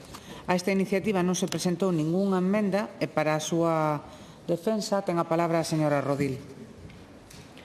Grazas, presidenta. Bon día a todas e a todos. Supoño que o momento aperturista de Fraga foi o asasinato de Grimao e cando firmaba en agosto do 63 a sentenza de morte de Joaquín Delgado e Francisco Granado.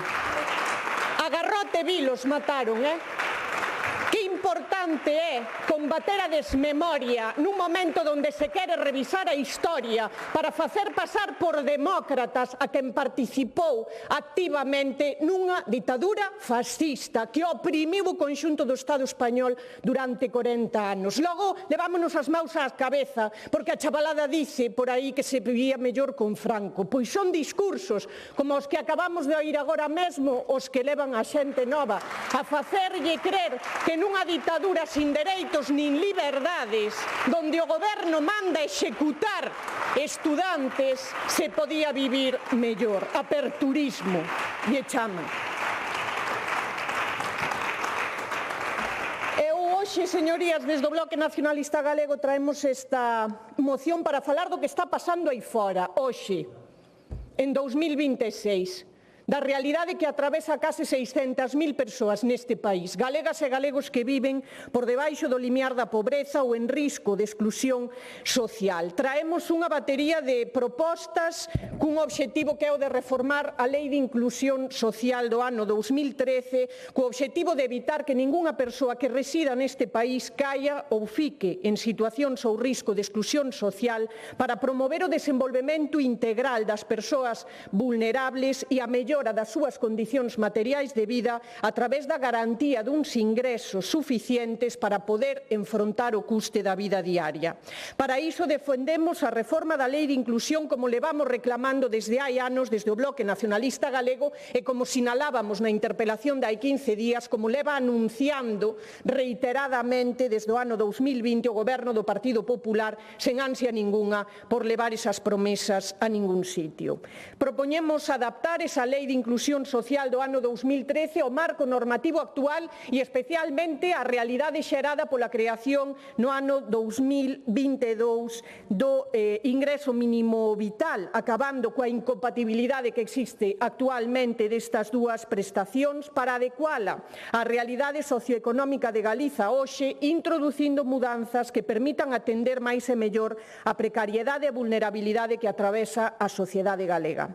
Dicíamolo na interpelación e repetímolo hoxe, Galiza avanzou reducindo as taxas de pobreza que hoxe se sitúa no 16% e de exclusión social no 22% nos últimos anos. Con todo, aínda hai moito traballo por facer e hai realidades moi precarias que atender. Tres cuestións son para o BNG as fundamentais, as prioritarias e son as que centran o conxunto de propostas que incorporamos nesta moción. A primeira é a vivenda, convertida hoxe no principal factor de exclusión para a maioría da sociedade galega, cun custe do alugueiro cada vez maior que se incrementou só entre o ano 2022 e 2025 nun 30% e que está por riba, na maior parte, por non dicir en prácticamente a totalidade do país, por riba dos 600 euros ao mes. Cando a vivenda tiña que ser un dereito social e un factor de protección para calquera persoa, hoxe está convertido en todo o contrario, no principal factor de exclusión social.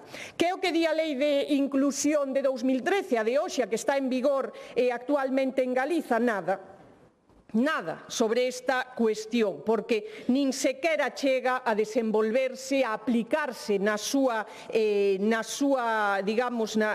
seu máximo legalmente previsto. Lembremos que a Lei de Inclusión Social de Galiza prevé até un 25% do IPREM como axuda, complemento ou alugueiro da Risga, 150 euros, tendo en conta que, por certo, o IPREM está conxelado desde o ano 2023, porque ten que actualizarse coas leis de orzamentos do Estado e non hai orzamentos no Estado, están, polo tanto, ao estar prorrogados o IPREM está conxelado, pero é que o decreto que desenvolve esa Lei de Inclusión Social, o decreto de 2019, nin sequera leva ata ese máximo, que é pura miseria, nin sequera leva ata ese límite máximo a axuda que reciben as persoas que son beneficiarias ou titulares da Risga, e apenas reciben os fogares unipersoais o 10% do IPREM, 60 pírricos euros, que chegan a 15% cando hai nenas e nenos menores de idade na casa. Nin sequera o Goberno do Partido Popular exprime ao máximo a pírrica axuda de complemento de vivenda que prevé na súa Lei de Inclusión Social. Que é o que propoñemos desde o BDG? Mudar o enfoque,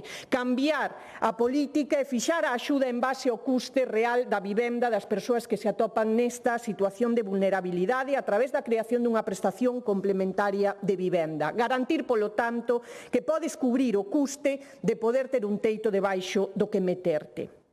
Os datos de pobreza da Rede Galega contra a Pobreza o que nos din é que das persoas que teñen vivenda o 8% está nunha situación de pobreza, pero se vemos aquelas persoas que pagan mensualmente un aluguer, a porcentaxe elévase até o 36%. É o principal, e insisto moito nisto, é o principal factor de exclusión social e diante desa realidade a achega da Xunta de Galiza son apenas 60 euros na maior parte dos casos, que nin sequera é o máximo previsto na propia legislación, que xa é unha miseria.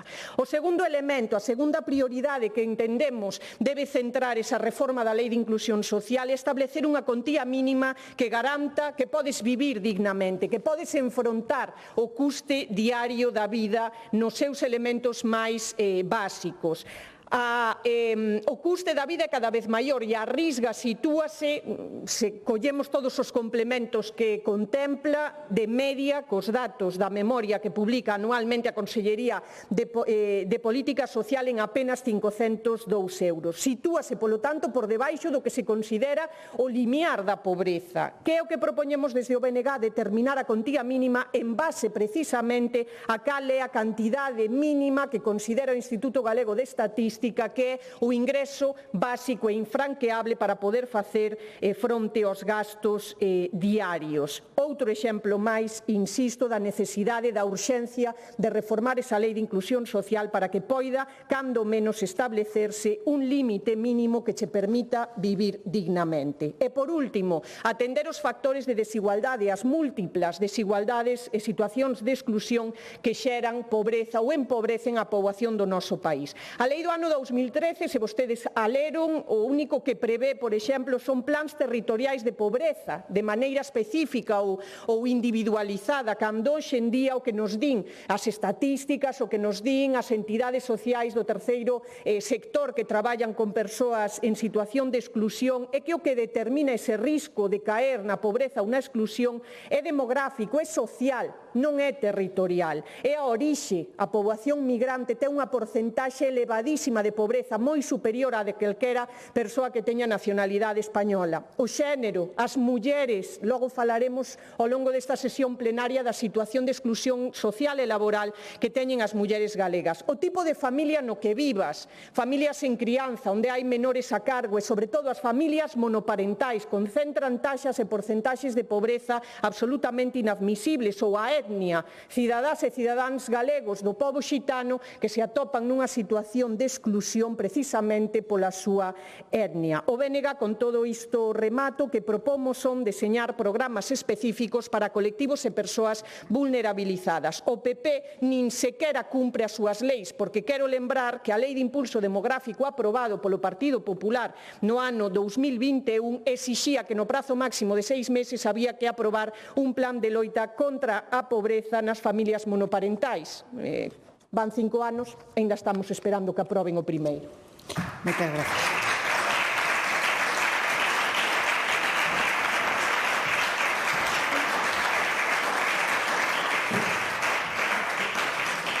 Entendo que renuncia o voceiro do Grupo Mixto porque non se atopa neste momento. Así que continuamos coa voceira ou voceiro do Grupo Parlamentario Socialista.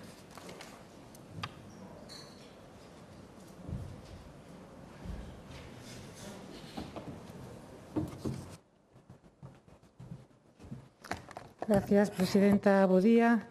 Bueno, a ver se desta vai, porque levamos 13 anos con unha lei absolutamente fora do seu tempo, basicamente porque nestos 13 últimos anos o que ven sendo a realidade contemporánea da sociedade galega e da española tamén mudou moitísimo. Nada temos que ver con quenes éramos fai 13 anos e co que somos agora, co cual sempre digo o mismo, a lei ten que estar á altura do tempo que lle toca servir. E tendo en conta, ademais, que a inclusión ten que dar un pulo máis alado que a propia inclusión como termo o coñecemos. A inclusión ten que ser integración. Para que isto suceda, hai que ter políticas que falen desa integración. Falábanse aquí dos índices de pobreza e hai unha cuestión, a pobreza durante un tempo concreto dos últimos anos empezou nuns índices altos alá polo ano 2010-2011 e foi baixando relativamente ata que chegamos ao ano 24 aquí en Galicia con unha baixada, pero voltamos a remontar. O que quero dicir é que ten unha baixada lenta porque precisa de medidas estruturais que acompañen. Non é unha cuestión que poidamos virar dun momento a outro en un par de anos, é unha cuestión estrutural. E iso fai que haxa que medir e que haxa que tomar esas medidas estruturais que se fala aquí nesta moción. Eu quero poñer aquí o exemplo da pandemia, por exemplo. Isto descendeu na pandemia, basicamente porque como hubo unha emerxencia en todo o territorio, tomáronse unhas medidas onde non se deixaba ninguén atrás e iso resolveu en certa medida todos estes problemas engadidos que tiña a poboación que está en risco de pobreza ou en risco de exclusión. En Galicia son 500.000 persoas, máis de 500.000 persoas en situación vulnerable, como se dixo aquí. E máis de casi 400.000 están nese risco de pobreza. Entón, insistimos, se unha de cada 5 persoas está en risco de pobreza ou exclusión social, é un problema, e é verdad que se puxeron cuestións para que isto fora solventado, pero non se dá solventado, porque as actividades que temos hoxe en día na nosa sociedade, as accións que se acometen hoxe en día na sociedade non están reguladas ao nivel que deberían de estar, e iso provoca, como decíamos antes, que a partir de agora unha sociedade complexa teña problemas complexos ao redor do que a inclusión e, sobre todo, a integración, que é o seguinte paso da inclusión. Como decíamos, como se decía aquí, incluso hai bolsas de pobreza nas cidades, que son, efectivamente, os poblados xitanos, por certo. O ano do pobo xitano pasou sen pena nin gloria, non fixemos absolutamente nada, e segue caendo en moitos concellos a erradicación do que se deu en chamar os patios de atrás das cidades. Poucas cidades, como se fixo en Coruña, se están a facer agora esa erradicación do chabolismo que necesita urxentemente dentro dese plan de inclusión unha paréntese que ten que ser resolta, porque se convirten, en algúns casos porque xa se erradicaron, en outros porque siguen existindo, se convirten nese patio de atrás das cidades, onde non solamente existe a exclusión e onde existe a pobreza, sino existe unha marginalidade perigosa e que despois ten unha difícil resolución. Queríamos incidir con claridade que a reforma seria debe construírse sobre 3 principios: o realismo, a coordinación institucional e os dereitos efectivos. Realismo porque as leis non poden limitarse a formular obxectivos ben intencionados. Evitar que ningunha persoa caia na pobreza é un horizonte político desexable, pero o que as leis deben garantir son dereitos efectivos e aplicables. A coordinación institucional, falaba agora da erradicación do chabolismo, porque hoxe o sistema de rendas mínimas mínimas xa non depende só das comunidades autónomas, depende, como sabemos, do ingreso mínimo vital xestionado pola Seguridade Social e a peza central do sistema, cando a risga, debe de funcionar evidentemente como un complemento desa renta mínima. Non ten sentido iso, falar de inclusión con prestacións, como se dixo aquí, que non permitan sair da pobreza. E iso é unha máxima que non podemos, cando vostedes reformen a lei, é unha máxima na que non poden caer. É dicir, non podemos estar falando de rentas mínimas que nin sequera son capaces de chegar á volta da esquina, porque iso non se supón que é unha forma de atallar ou de darlle unha resolución a un conflito deste tipo. Insisto, reformas estruturais e dereitos efectivos, porque a inclusión social non pode depender, como decíamos, de programas ocasionais ou de medidas improvisadas.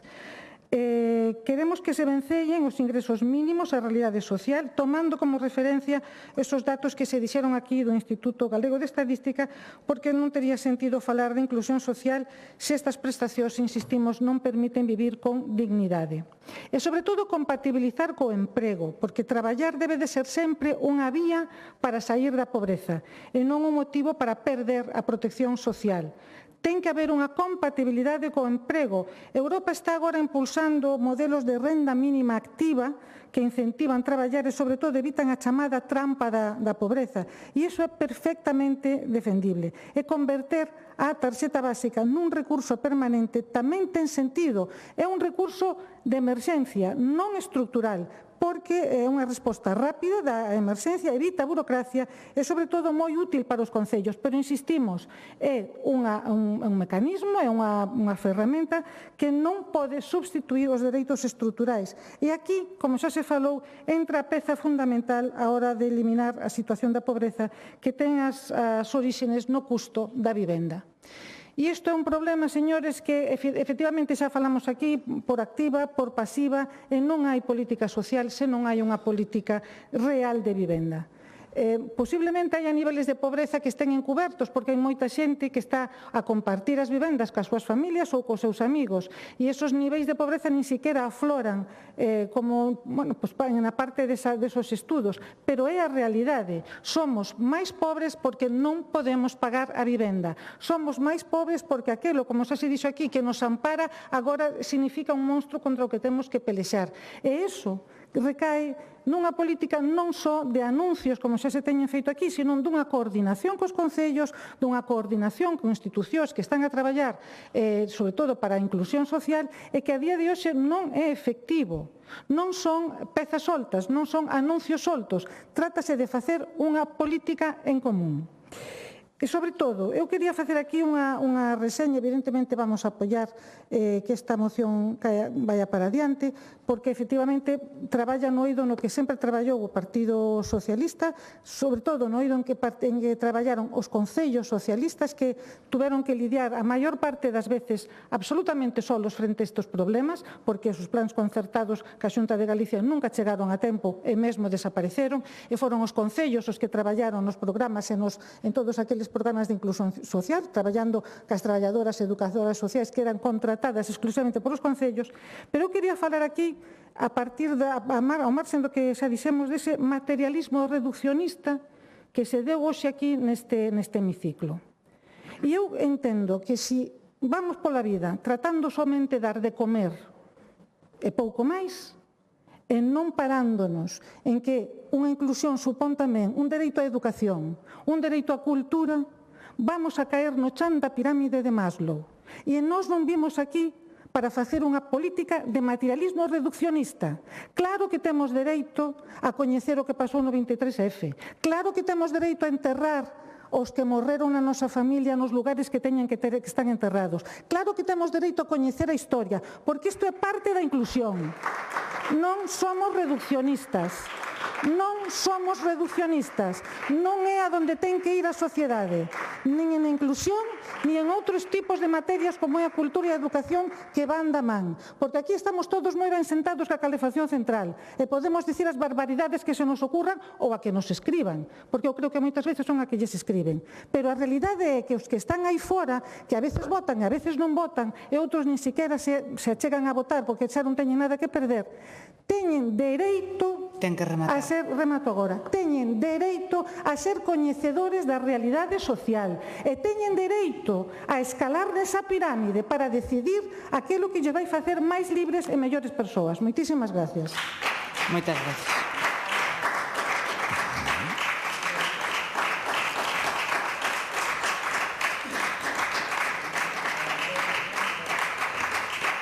Quen dado o Grupo Parlamentario Popular, señor Arias.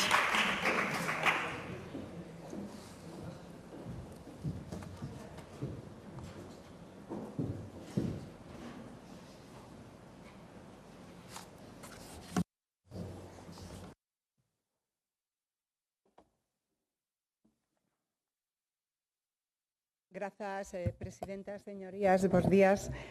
Mire, señora Rodil, non é máis demócrata quen máis berra aquí, é máis demócrata aquel que condea calquera acto vandálico por razóns ideolóxicas.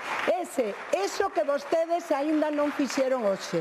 E cando vostedes fala aquí de radicalismo neste hemiciclo, supongo que se referirá ao seu propio grupo, porque aquí o que está traballando coa Cale Borroca é vostedes. Os que están aquí dicindo a través da UPG, da CIGA, que hai que sair ás rúas, que hai que facer manifestacións, que hai que facer algaradas, que hai que buscar o caos, eses son vostedes, señorías. Mais cuidado con xogar coa democracia e co que se está a decir. E de verdade, señoría, tamén falando aquí da defensa dos máis vulnerables. O BNG, o PSOE, sempre á esquerda, autoproclamándose como abandeirados das defensas das políticas sociais e dos máis vulnerables. Pero logo, cando vemos as súas accións, o que comprobamos é que son pura hipocresía, unha fraude absoluta, señorías. Porque, señora Rodil, señora Longueira, as persoas vulnerables non precisan proclamas, non precisan voceiros que os utilicen como bandeira. O que precisan son políticas eficaces, respeto e resultados reales. O que precisan son feitos. E miren, os feitos, segundo aparece escrito literalmente no resumo executivo do último informe do Estado da Pobreza en Galicia, publicado por a EPN, di que en Galicia a reducción da taxa de pobreza e as medidas de apoio á clase media e baixa permitiron mellorar os indicadores de desigualdade e o índice Gini galego é 4,4 puntos inferior á media nacional. Trátase, Galicia, da comunidade autónoma con menos desigualdade. E non no dice o Partido Popular, díceno as entidades que traballan coa pobreza.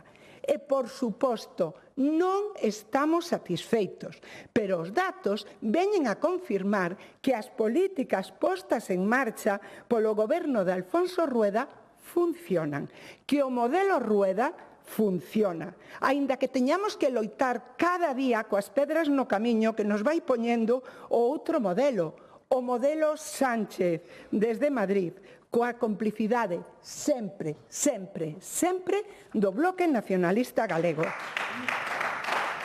O modelo Sánchez,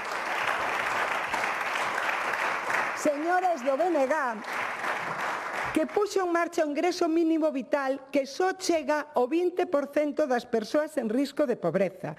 O modelo Sánchez, que hai 8 anos anunciaba axudas para a gratuidade das escolas infantís e aínda non mandou un euro. Que reparte menores non acompañados por toda España como se foran mercadorías. Que mantén no limbo parlamentario a lei de familias, señora Rodil, con un perxuízo enorme para as familias monoparentais das que vostede tanto dice defender. Que tardou 3 anos en aprobar a lei ela e que 16 meses despois só chega ao 5% dos afectados, que proíbe que Galicia faga de xeito simultáneo as valoracións da dependencia e a discapacidade. O mesmo Sánchez, co apoio do BNG, que nos adebeda 2.900 millóns de euros para a lei da dependencia. O mesmo Sánchez, señora Longueira, que prometeu vivendas, centos de miles de vivendas, pero que a día de hoxe fixo 0 vivendas. Ese modelo Sánchez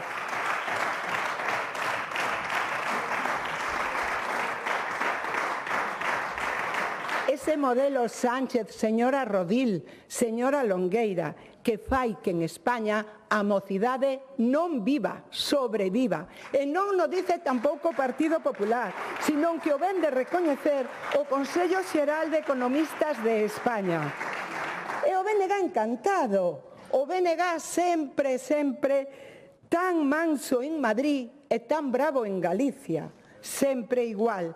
Pero miren, señorías, a pesar do contexto estatal, a pesar de todos os atrancos, Galicia cumpre, Galicia funciona.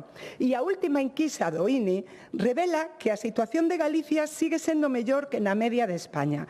A taxa AROPE é 3,6 puntos inferior á media nacional. O informe FOESA dice que Galicia ten a segunda taxa de exclusión máis baixa de España. É máis, en Galicia baixou 4 puntos nos últimos anos, señora Longueira, escoite, mentras sube un punto no Estado. E, ademais, a taxa de pobreza severa reduciuse ata situarse por debaixo do 6%, mentras en España é do 9%. Galicia diminúe a mínimos históricos a pobreza infantil co 16%, mentras en España, co 34%, o país está a vivir o terceiro peor dato da serie en canto a pobreza infantil. E, señora Rodil, revértese en Galicia a tendencia de que ter fillos e fillas é un factor de empobrecemento. E volvolles a decir, non estamos satisfeitos. Sabemos que temos que seguir mellorando, pero sabemos tamén que o modelo que se está aplicando pola Xunta de Galicia está funcionando.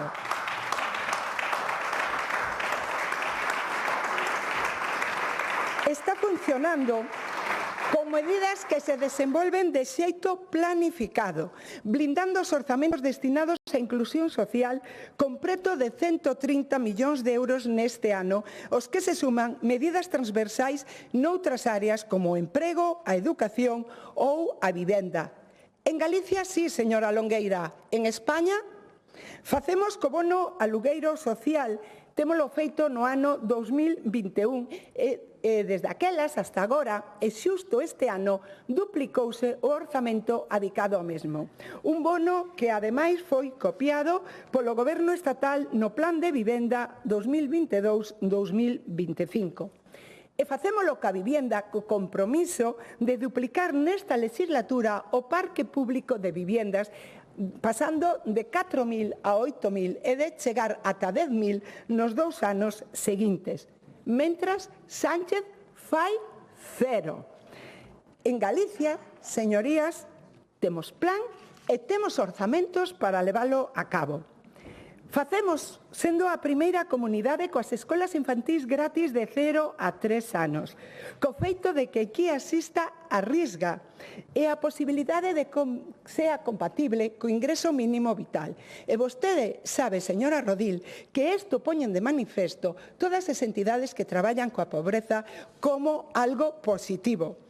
E mire, o que tiñan que estar aquí facendo era axudando o goberno da Xunta a pedir que nos deixen xestionar o ingreso mínimo vital, porque tal como está planteado é unha verdadeira pena, señorías, un fracaso absoluto. Só teñen o 20% das persoas que están en situación de pobreza. Por riba ten un impacto negativo no emprego e moi limitado na propia pobreza. A súa tramitación é complexísima, larguísima, máis de 6 meses, mentres que a da Risga, que é compatible con este ingreso, gracias a Dios, e que se pode compatibilizar con outras moitas axudas, señorías, a Risga se resolve en 32 días o ingreso mínimo vital en máis de 6 meses. A Risga ten un orzamento de 46 millóns de euros e chega a 4.000 persoas que deberían estar no ingreso mínimo vital, pero co fracaso do mismo, o fracaso da súa xestión, o fai imposible. Ten que ir rematando, señora Arias. Gracias, presidenta. En fin, señorías, mentras o BNG e o PSOE insisten no seu discurso catastrofista, os datos reflicten Unha realidade na que Galicia destaca como a comunidade con menos desigualdades, con taxa de risco de pobreza por debaixo da media estatal e con medidas claras para non cronificala, nas que, por suposto, seguiremos traballando, porque é preciso, seguiremos avanzando, apostando por unha rede de protección social que funcionan, políticas públicas que priorizan o emprego, o servizo público e o apoio a quen máis o necesita, porque temos estrategia e temos orzamentos para levala a cabo. Nada máis e moitas gracias. Moitas gracias.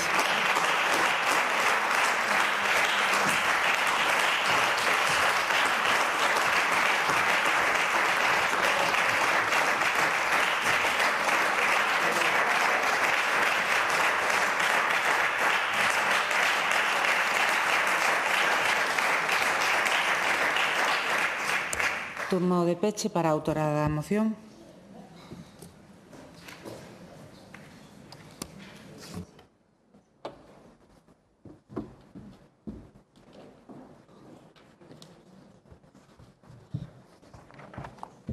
Grazas, presidenta, tamén agradecer que tamén agradecer antes de máis o apoio do Partido Socialista á moción. Eu, que desculpen a miña vehemencia, a verdade é que ás veces eu tamén me vexo intensa, non? Eu non sei se é máis ou menos democrático berrar. O que non o é desde ningún punto de vista é sentarte no Consello de Ministros dunha ditadura. Eso é a antítese da democracia, señora Arias. E eu entendo que sexa incómodo. Eu entendo que sexa incómodo ter que lidiar con que te funde 7 ministros de Franco, que non era só Fraga, pero é. Eu, señora Arias, eu creo que para defender a postura que cada quen teña non debería ser necesario mentir. Vou dar os datos de Cáritas e da Xunta. Cáritas, sobre o grao de cobertura das prestacións de rentas mínimas que existen en Galiza. O 51% da poboación en pobreza ten o ingreso mínimo vital, que é menos do necesario, pero é o 51%, son datos de Cáritas. Saben até onde chega a risga da Xunta de Galiza? O 0,50%. O 0,50, nin sequera o 1% da poboación. Entón, home, como para botar foguetes, pois tampouco deberá ser. E digo tamén non mentir, porque os datos da propia Xunta son, vostede di que se pode compatibilizar o ingreso mínimo coa risga e é mentira a gas, que estés por debaixo de 429 euros ao mes. 429 euros ao mes son menos de 15 euros ao día. Vostede, señora Arias, calquera das que estamos aquí, señorías, somos capaces de vivir con iso. Iso é digno, iso é xusto, iso é o que deberá aspirar un goberno e un país democrático. Nós cremos no BNG que non, e por iso traemos esta moción aquí. Por dúas razóns fundamentalmente. A primeira, porque os anuncios, as promesas, as galegas e os galegos merecen que se cumpran. E o Partido Popular, que goberna a Xunta nos últimos 16 anos ininterrumpidamente, leva desde o ano 2020 anunciando unha reforma da Lei de Inclusión Social que nunca chega e eu despois de oíla vostede, señora Arias, non a van facer. O BNG xa está traballando e ten rematado o borrador da proposición de lei de reforma da Lei de Inclusión Social de Galiza no sentido no que están as iniciativas, as propostas que recollemos hoxe nesta moción e ampliadas para garantir condicións de vida dignas neste país. E o segundo que teño que lamentar eu, francamente, señora Arias, é que lles pareza que como se reducen, eu mesma recoñecía a reducción desas taxas de pobreza e o risco de estar nesa situación de exclusión ou de empobrecemento, como as taxas baixan, cruzámonos de brazos e deitámonos a dormir. Que haxa case 600.000 persoas, señora Arias, cunha mau por diante e a outra por detrás, a vostedes parecenlle que coas políticas que despregou o goberno do Partido Popular na Xunta de Galiza hai 13 anos é suficiente para que sigan actuando así. Eu lamento, dígollelo profundamente, porque creo que hai moito por facer, como dicíamos na primeira intervención e na interpelación, e ademais hai ferramentas para poder facelo. Nós, insisto, moito máis alá desta moción que votará hoxe o Partido Popular en contra, porque lle debe parecer que como estamos, por certo, por riba do obxectivo de desenvolvemento que se fixou o propio Plan Estratégico da Xunta de Galiza para os próximos anos, temos capacidade para poder sacar medidas que fagan a este país acolledor, inclusivo e, sobre todo, que protexan as capas da poboación máis vulnerables que hai neste país. Máis nada. Moi ben, moitas gracias.